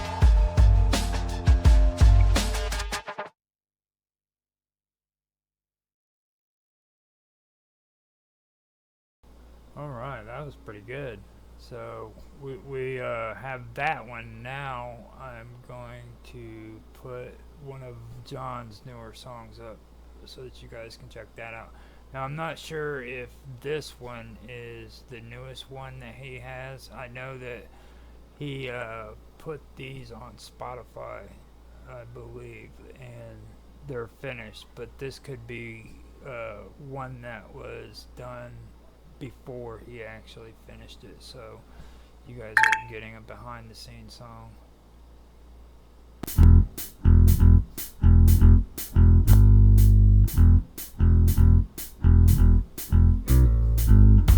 In the dead of night, something's not right. The moon looks hazy as the mood makes you crazy. I tremble with fear.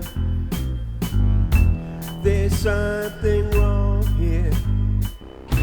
In the dead of night, something ain't right. In the dead of night,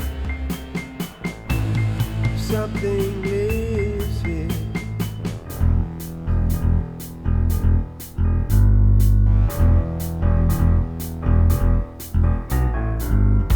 In the dead of night, stars shine bright. A darkness surrounds me and won't leave me be. I start to run, but here they come.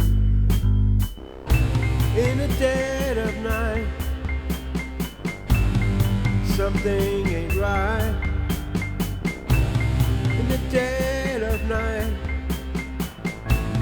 something lives here. In the dead of night, I'm crippled with fear. In the dead of night, I don't wanna be here.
In the dead of night,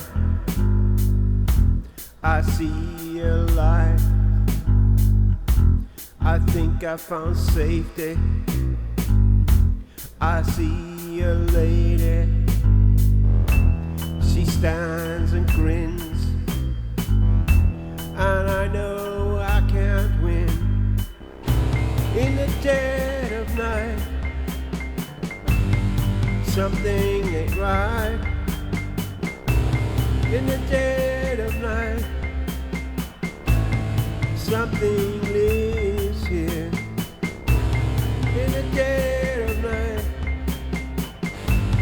I'm crippled with fear.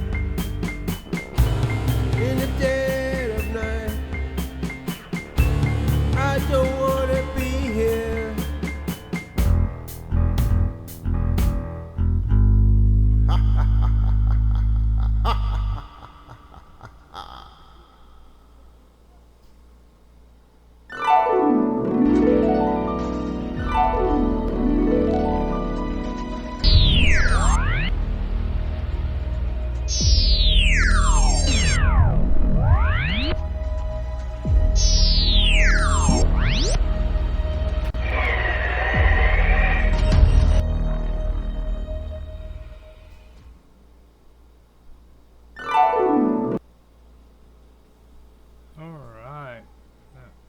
Actually pretty good.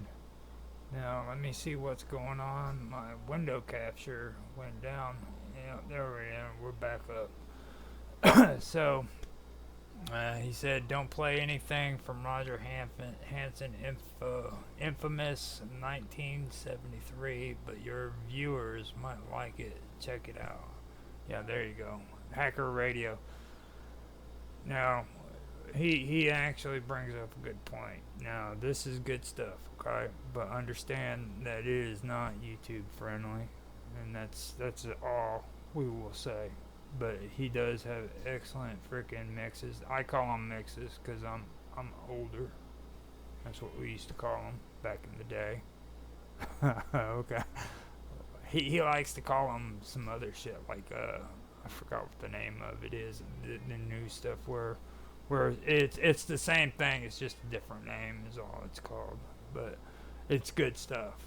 You know what I mean? So just be aware of that whenever you do watch the stuff. It's good. It really is. So I am going to be right back. I'm going to put a song in, I guess, but I have to let my cat out because that little dude keeps going to the door and acting crazy. So, let me see here real quick. What have I got that I could oh yeah, here we go. I am going to put in something that was donated to me by the new Cafe Enigma, so that you guys can check out some of the stuff from them. These are pretty cool.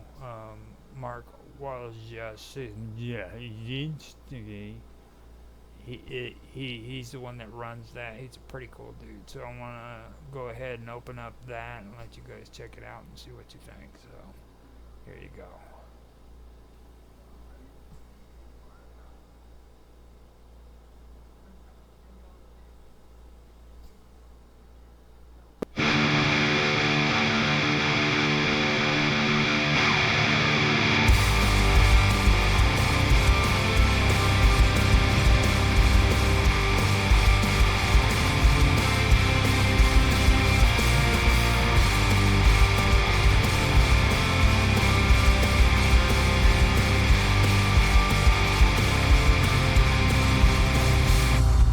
Wednesday nights calling, static on the air,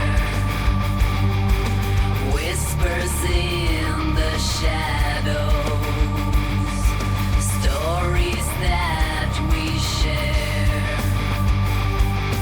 voices on the airwaves, secrets to unfold, listeners all gather, mysteries untold. Cafe Enigma, where the strange come alive. Tune into the unknown. Feel the thrill in the vibe. Ghosts in the hallway. Aliens on the line, discussions on a wavelength, beyond space and time. Hear the tales of the cryptic, otherworldly sight. In the Cafe of Enigma, we talk through the night. People seek answers to the questions they hide at the all-new Cafe Enigma, where the truth can't abide.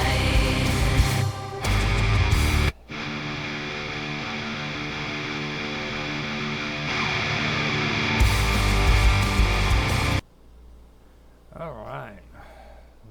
So put that out there. If you guys want to check out Cafe Enigma, feel free to do so. I have a few other cool places that I go to on the internet that I'd like to be able to kind of throw a plug in for. And if you guys are interested in doing that, then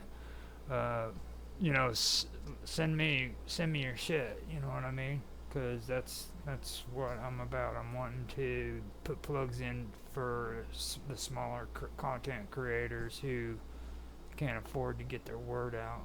So if you've got music, if you've got commercials like Galactic Fire does, then send them my way. And she is in chat. She says, "What the heck?" So I'm saying, this is the heck. Galactic Fire. Glad you're in chat. Glad you checked this out. This is the stream that I've been doing right now so that I could take a break, because not doing streams apparently is driving me crazy, and I'm doing my best to maintain Galactic Fire. I also want to thank you for being on my show yesterday. That was awesome.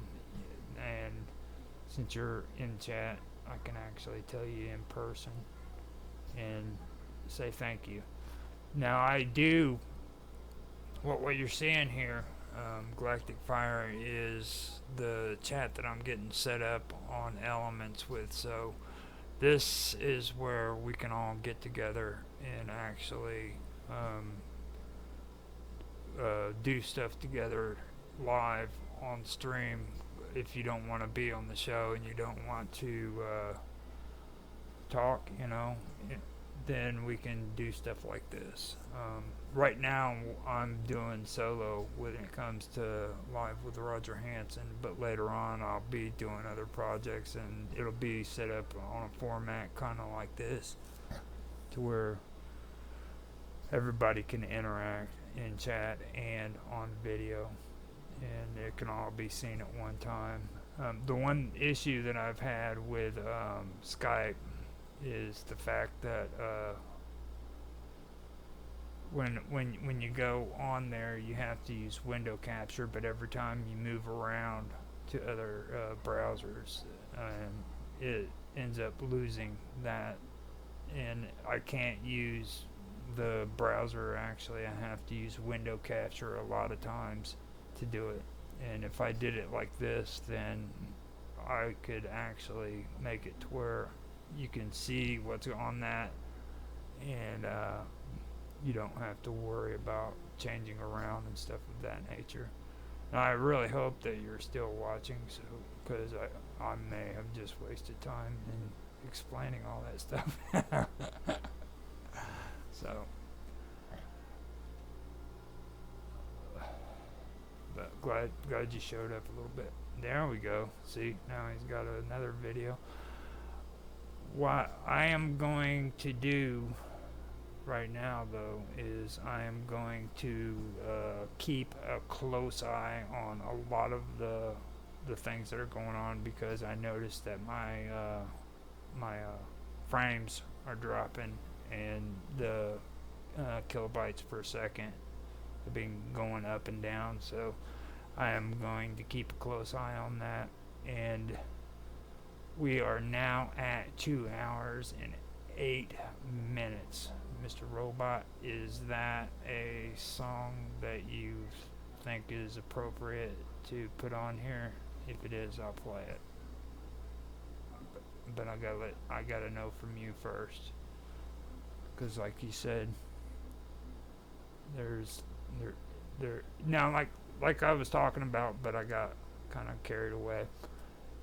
He's got good stuff on Hacker Radio, okay, but and a lot of the stuff that he puts on there, he has no problem with other people sharing.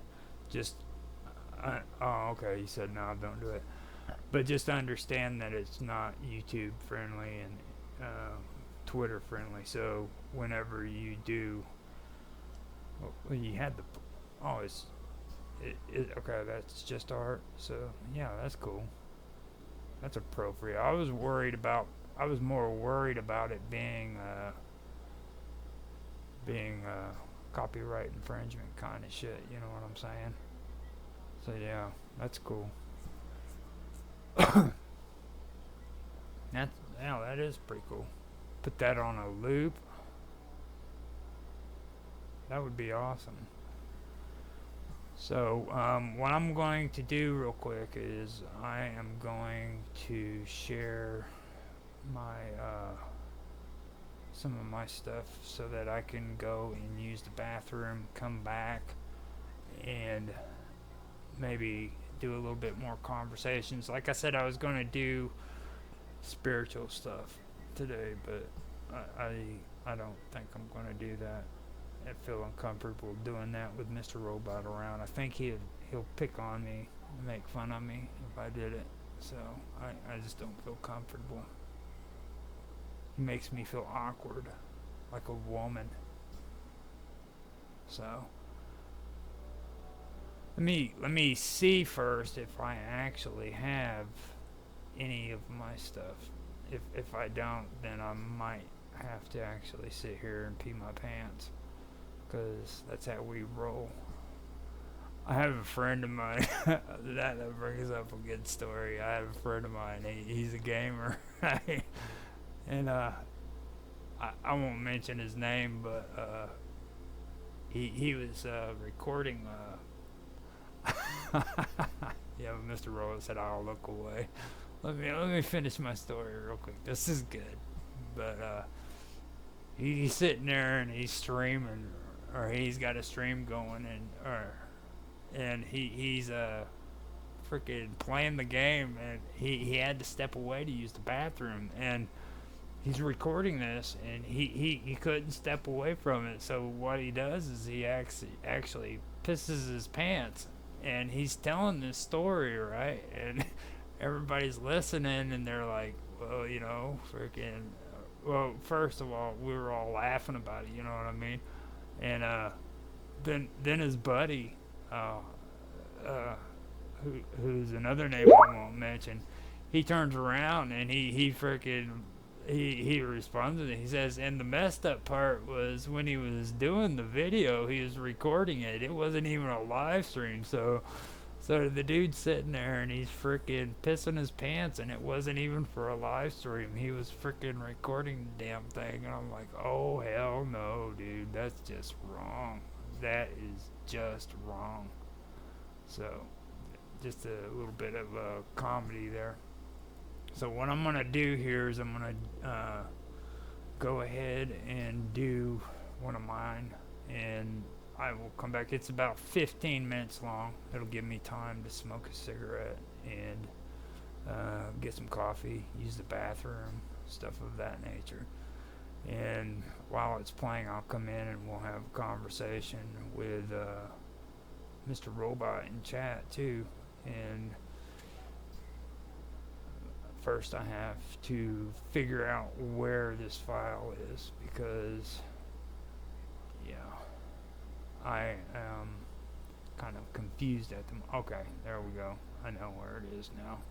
It's in my unedited video file, which everybody picks on me because I'm very, very meticulous about my filing system. And I get shit for it. So let me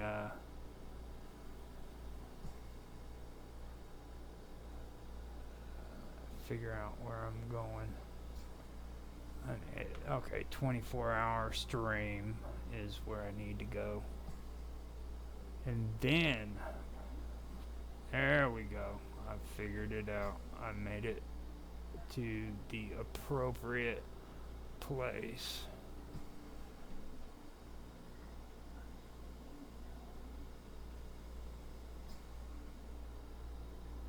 Yep. And we will have it up and running here in a second.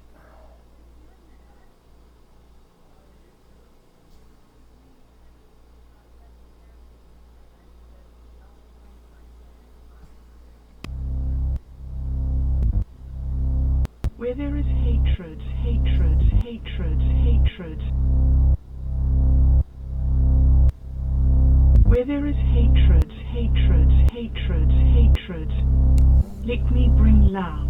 Where there is hatred, hatred, hatred, hatred. Let me bring love. Where there is hatred, hatred, hatred, hatred.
Where there is despair, despair, despair, despair, let me bring hope. Where there is despair, despair, despair, despair,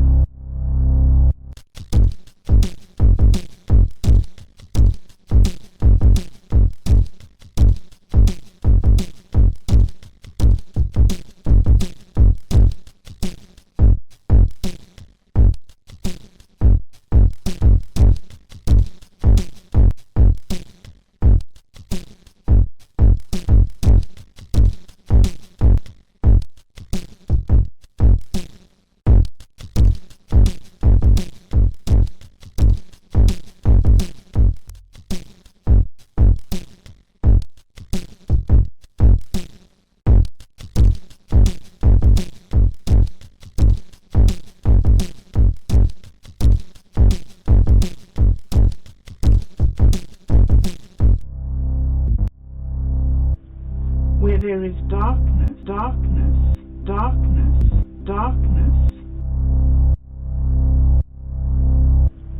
where there is darkness, darkness, darkness, darkness, let me bring your light.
Where there is sadness, sadness, sadness, sadness.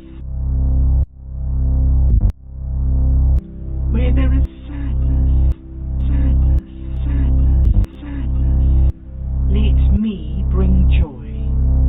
Where there is sadness, sadness, sadness, sadness. Let me bring joy. Where there is sadness, sadness, sadness, sadness.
The moods flow from one to another, never stopping. There is no pinnacle development, never stopping, never stopping. The moods flow from one to another, never stopping, never stopping, never stopping. defined in the moment, defined in the moment, defined in the moment, and becomes 2 life forms, then 3, then 4, then 5. The birth and the death, the birth and the death, then 3, then 4, then 5, then 3, then 4, then 5, then 3, then 4, then 5, occur in the same instant. Winter turns to spring and the summer turns to autumn. Death is life. Achieve balance, balance, balance, balance, achieve balance, balance, achieve balance, achieve balance, harmony, harmony, harmony, achieve balance, harmony, harmony, harmony, achieve balance, harmony, harmony, harmony. Cause the energy to flow, flow, flow. Cause the energy to flow, flow, flow. Cause the energy to flow, flow, flow. Where there is hatred, hatred, hatred, hatred. Where there is hatred, hatred, hatred, hatred. Let me bring love. Where there is hatred, hatred, hatred, hatred. Let me bring love. Where there is hatred, hatred, hatred, hatred.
Where there is despair, despair, despair, despair. Where there is despair, despair, despair, despair. Let me bring hope. Where there is despair, despair, despair, despair. Let me bring hope. Where there is despair, despair, despair, despair.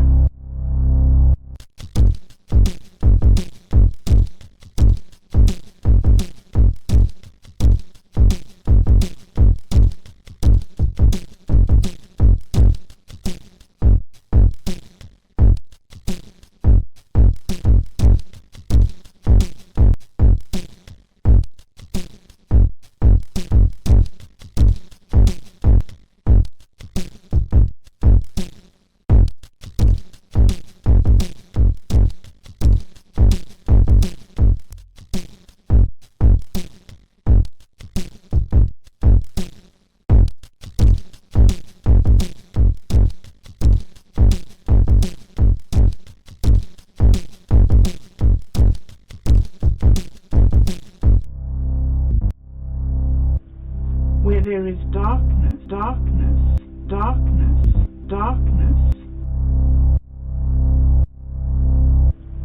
Where there is darkness, darkness, darkness, darkness. Let me bring your light.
me bring love.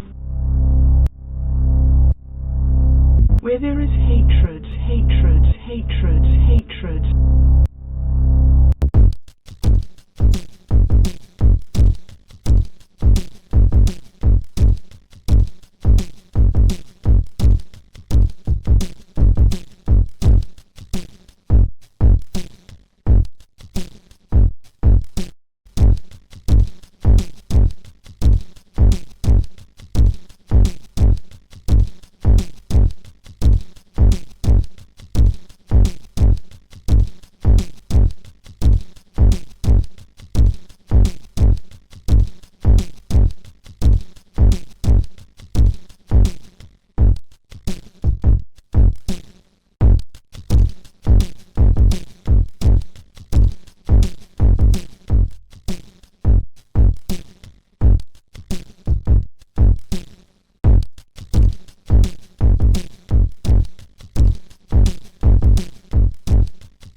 Where there is despair, despair, despair, despair. Where there is despair, despair, despair, despair. Let me bring hope. Where there is despair, despair, despair, despair. Let me bring hope. Where there is despair, despair, despair, despair.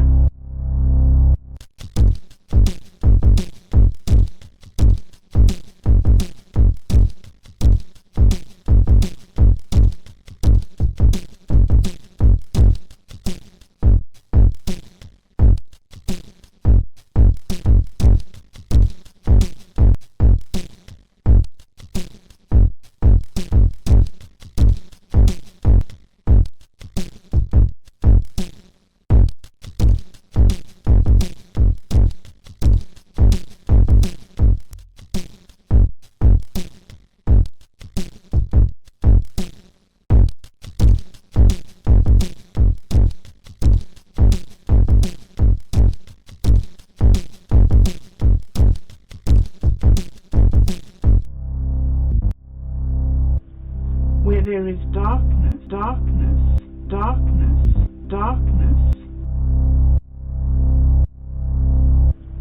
Where there is darkness, darkness, darkness, darkness. Let me bring your light.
moods flow from one to another, never stopping. There is no pinnacle development, never stopping, never stopping. The moods flow from one to another, never stopping, never stopping, never stopping. Defined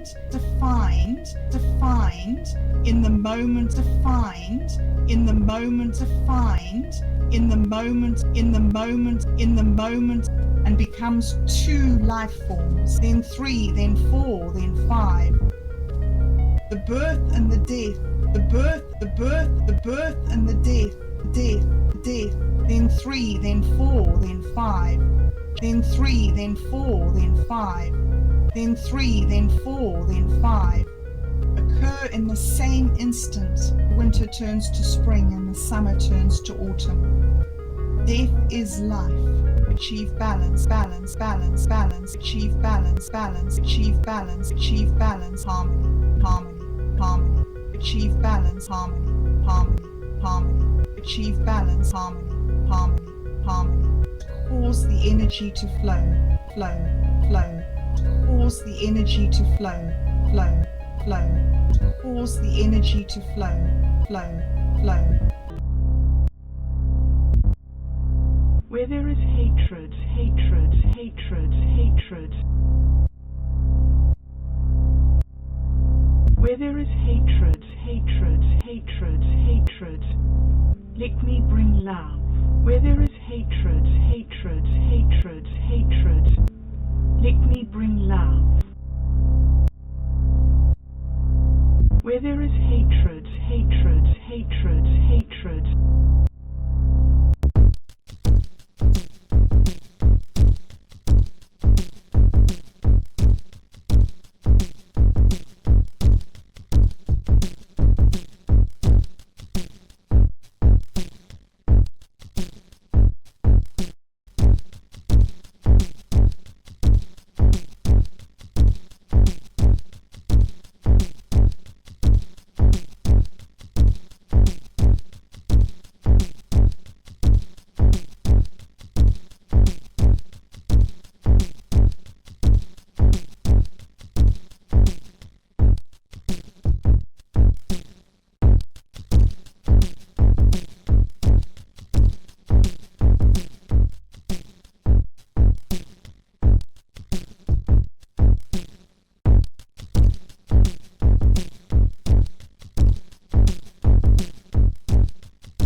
Where there is despair, despair, despair, despair. Where there is despair, despair, despair, despair. Let me bring hope. Where there is despair, despair, despair, despair. Let me bring hope. Where there is despair, despair, despair, despair.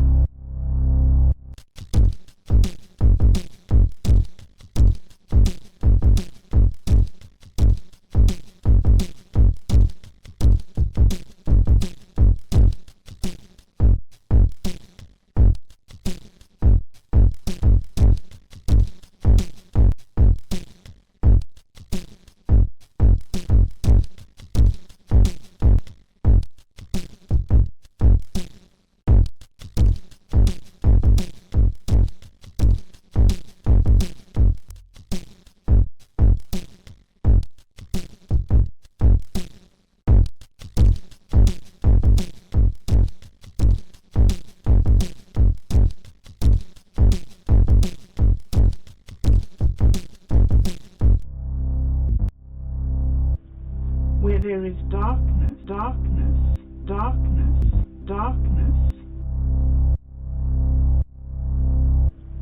Where there is darkness, darkness, darkness, darkness.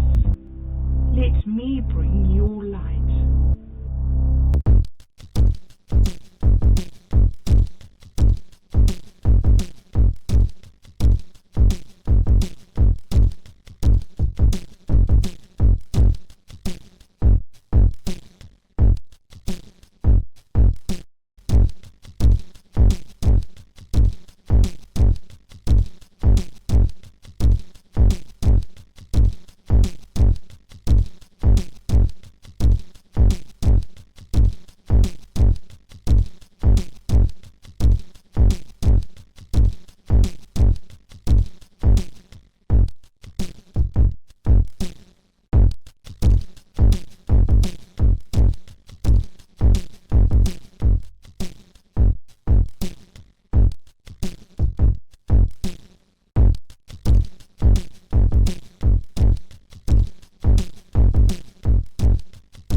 Where there is hatred, hatred, hatred, hatred.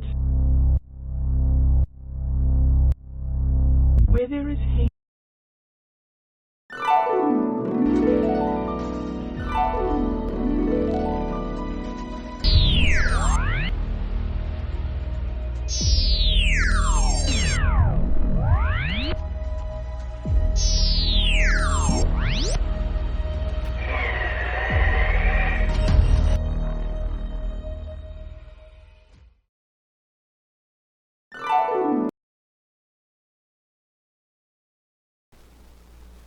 Okay, so I hope that did a good job at helping everybody out on figuring out what I am into when it comes to spirituality. Sorry, I was joking around about that, earlier. I wasn't trying to be a smartass or nothing. I've been putting stuff like that together here recently. Maybe a little bit later I can have a straight up conversation about it, but to be honest with you, I'm like last night we had a conversation about when I sobered up, and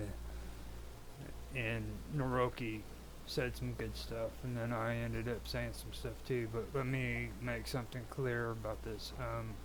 I sobered up in 2003, and I did have a bit of a spiritual experience. I put a lot of time and effort into learning about spiritual principles and things like that, and through the whole experience, I did develop my own kind of outlook on the situation, and a lot of people's ideas and beliefs that I'm around in this whole situation with streaming and stuff, it has absolutely nothing to do with like my spiritual beliefs, you know what I mean? So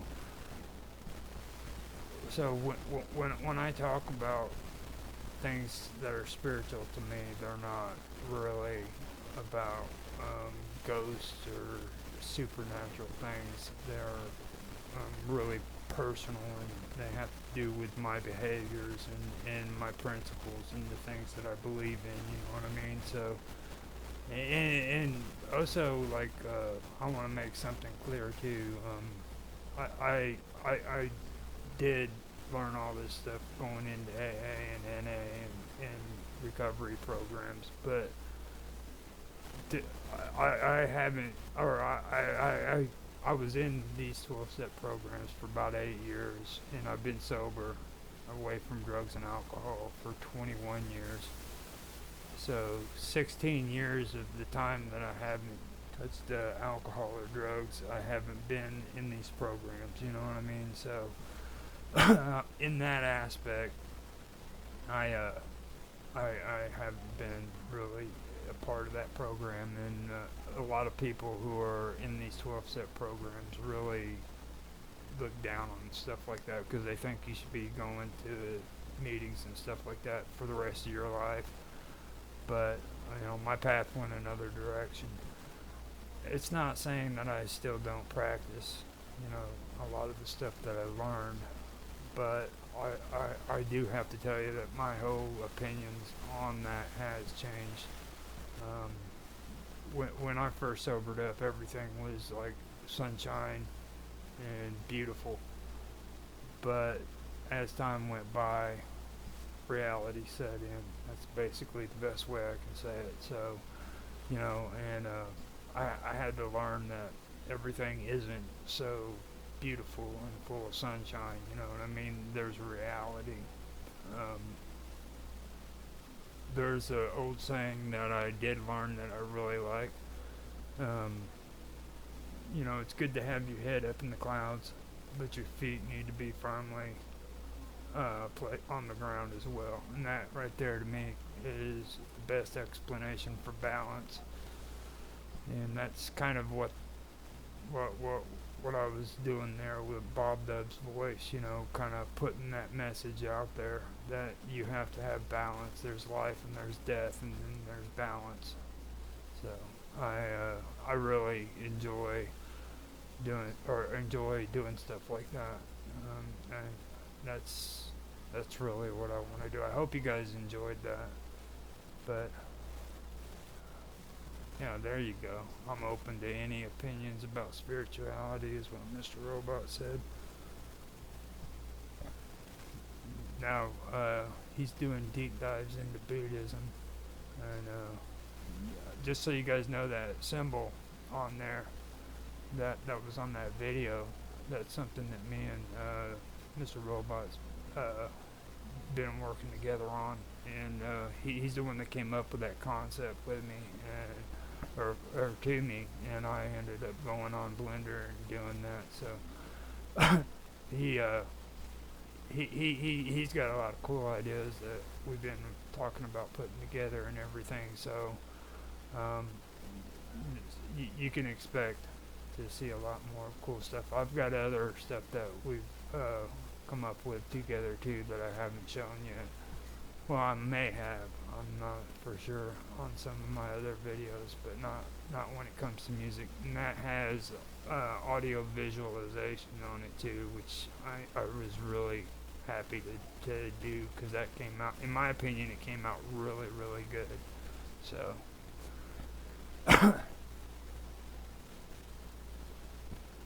yeah, I agree with you, Mr. Robot. He says, I think anything can be seen as beautiful or ugly. It's really up to the beliefs of the beholder. No, that's kind of the stuff that I actually got into when I was in the 12-step program. So, and you know, when I do stuff like this, I don't want to make it like a spill or a preach or preach session on sobering up, because I think that doesn't really benefit people when it comes to talking about spiritual experiences, because like, especially when somebody sobers up and they freaking start talking about these programs, it turns a lot of people off, you know what I mean? And I don't think that that's beneficial. I don't think it's of maximum service to other people, you know what I mean? It's just like a preacher trying to preach to you about God. You know, the moment you do that, you turn people away. And I think that's one of the reasons why I have such a hard time talking about it too, because I agree with people in these programs who say, I mean, they discourage that kind of behavior. They're like, don't try to be like Mr. AA going out and trying to save the world, you know, and I think that they're right about that.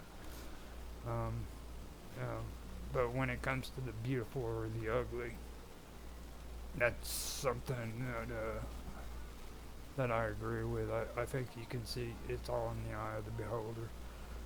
But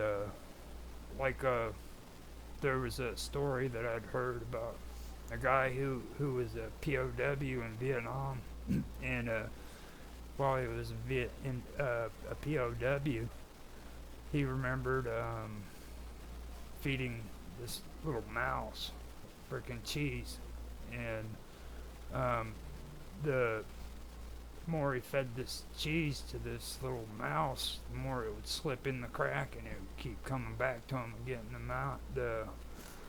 getting the cheese, and eventually the mouse ended up freaking having babies, and he kept doing it, and he kept doing it, and this mouse and these little babies kept coming to him, and he'd feed them cheese, you know.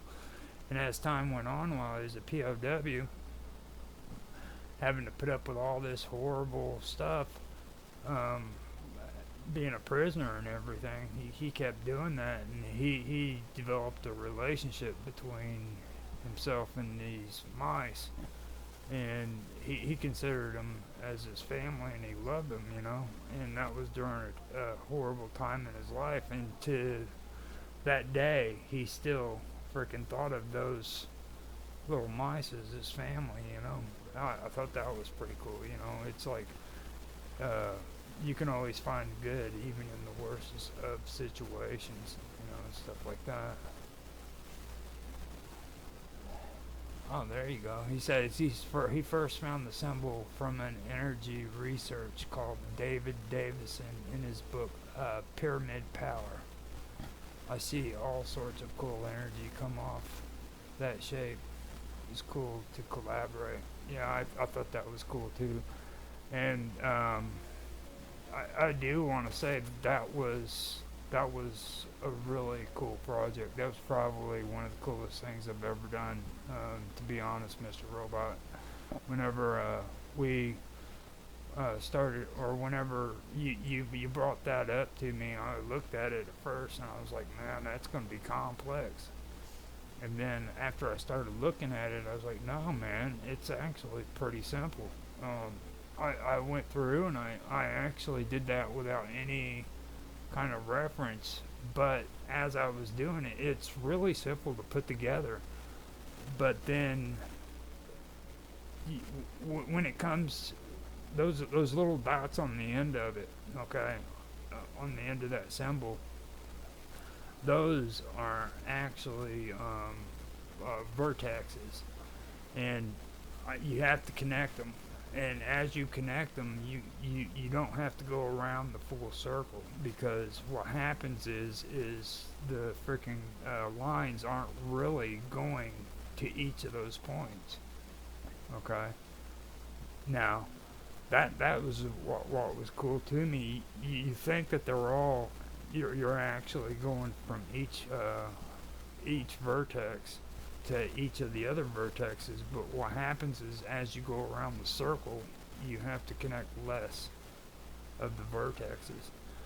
The only thing I had an issue with it was I had to create a wireframe, and in order to make it to where those wireframes would show up in the freaking animation, I had to freaking create a face on them so that it would actually show the frame, the wireframe.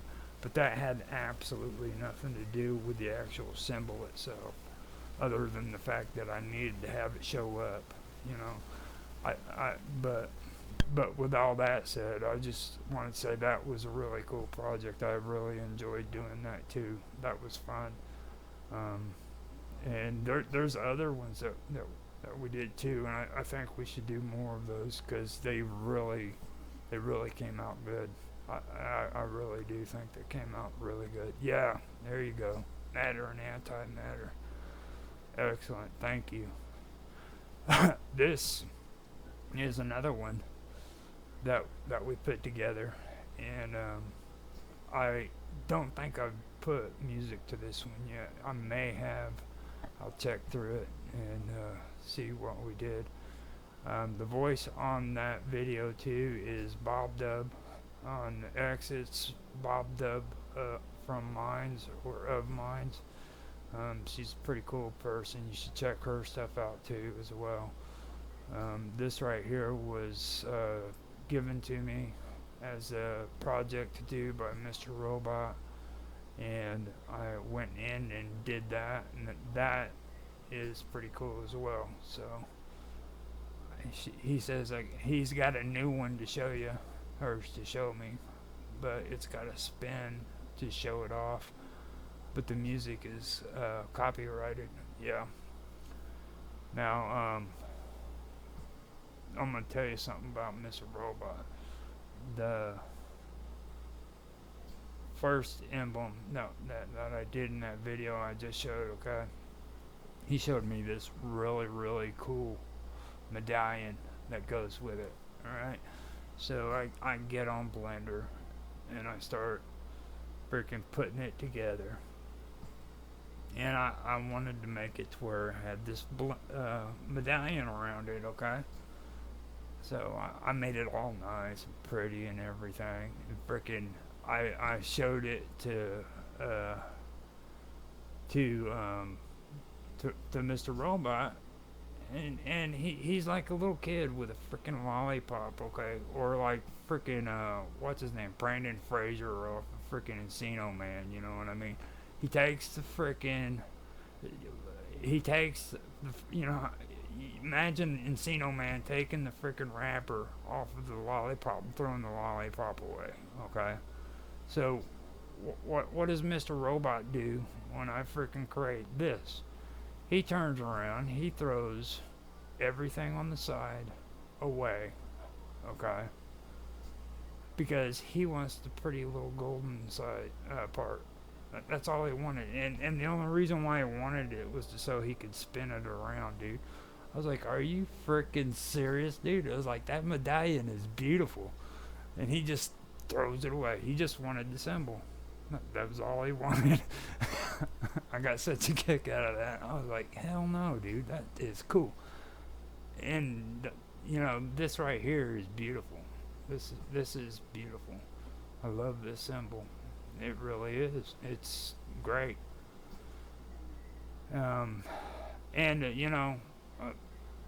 Like I said, there's going to be more of them coming, and this is the kind of stuff that I want to do. I want to be able to hang out, kick back, and I like them both too. To be honest with you, I was just picking on you, Mr. Robot.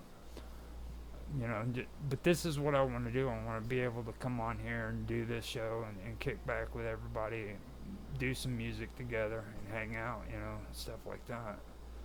Oh yeah, there you go. See, this is the one that I did for Mr. Robot. Which, that one is good too. But, I couldn't believe that you did the... Oh no, this one is the OG one. This is the OG one. This... Actually, the original one where I did, with it not being translucent like that in the background, or you know what I'm saying, where it isn't see-through. The actual big thing is the best one, I think, because it actually shows the medallion, and that could be more realistic too, to be honest. I do have to admit that I didn't make it as realistic as what it could have been. But yeah, this one is excellent too. I do like that. I actually had the name of this one. I've just got to remember what it is. I believe I actually have it named in my filing system, but I don't know if anybody wants to have me. Yeah, I can actually find it out real quick. Let me go in there. But the name of this symbol is pretty cool, and it's a Hindu symbol, I believe. Mr. Robot and me were talking about it in chat at one point, but yeah, I didn't put the name on it. That's the bad part. It's actually pretty cool. So let me pull it together real quick. Actually, you know what? I do have the actual original for that set up.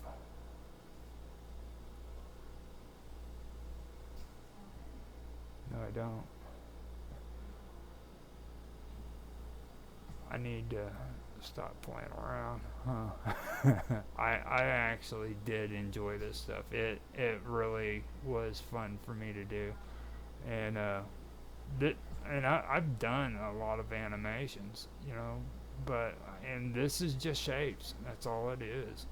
Now I'll put it out there to anybody who is actually Oh, that's cool. To anybody who's actually watching. If you guys want me to do stuff like this, just, hit me up with a message and stuff. You can contact me through my email. You can contact me in comments and stuff of that nature. And I would be more than happy to do projects for you, because I love doing this stuff. And I mean, my offer goes out to everybody, so it's completely up to you guys. For some reason, they will not let me upload shit on here. Maybe my files are too big. That could be the issue. But I keep trying to do it and they keep telling me that it failed. Could be in my permissions too. Yeah, I think that one is an excellent one too. Kind of looks Egyptian. Actually, I've seen that symbol somewhere before with the pyramid. That could be Pythagoras, one of his doings. Ancient yeah. Yeah, this alchemical. Yes, that does. That stands right out. That's pretty cool.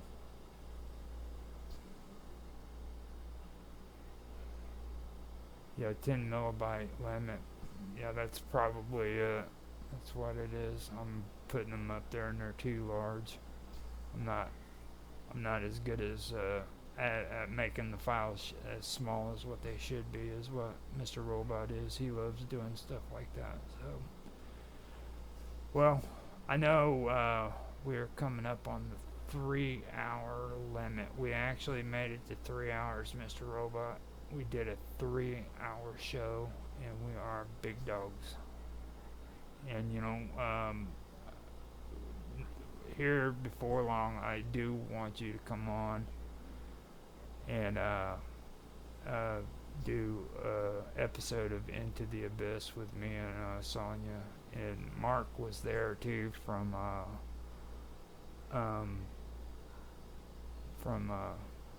Cafe Enigma. It was both of us. Me, you, and Tan were all on here too. So, and I got a chance to show off the chat and let everybody see what it looks like.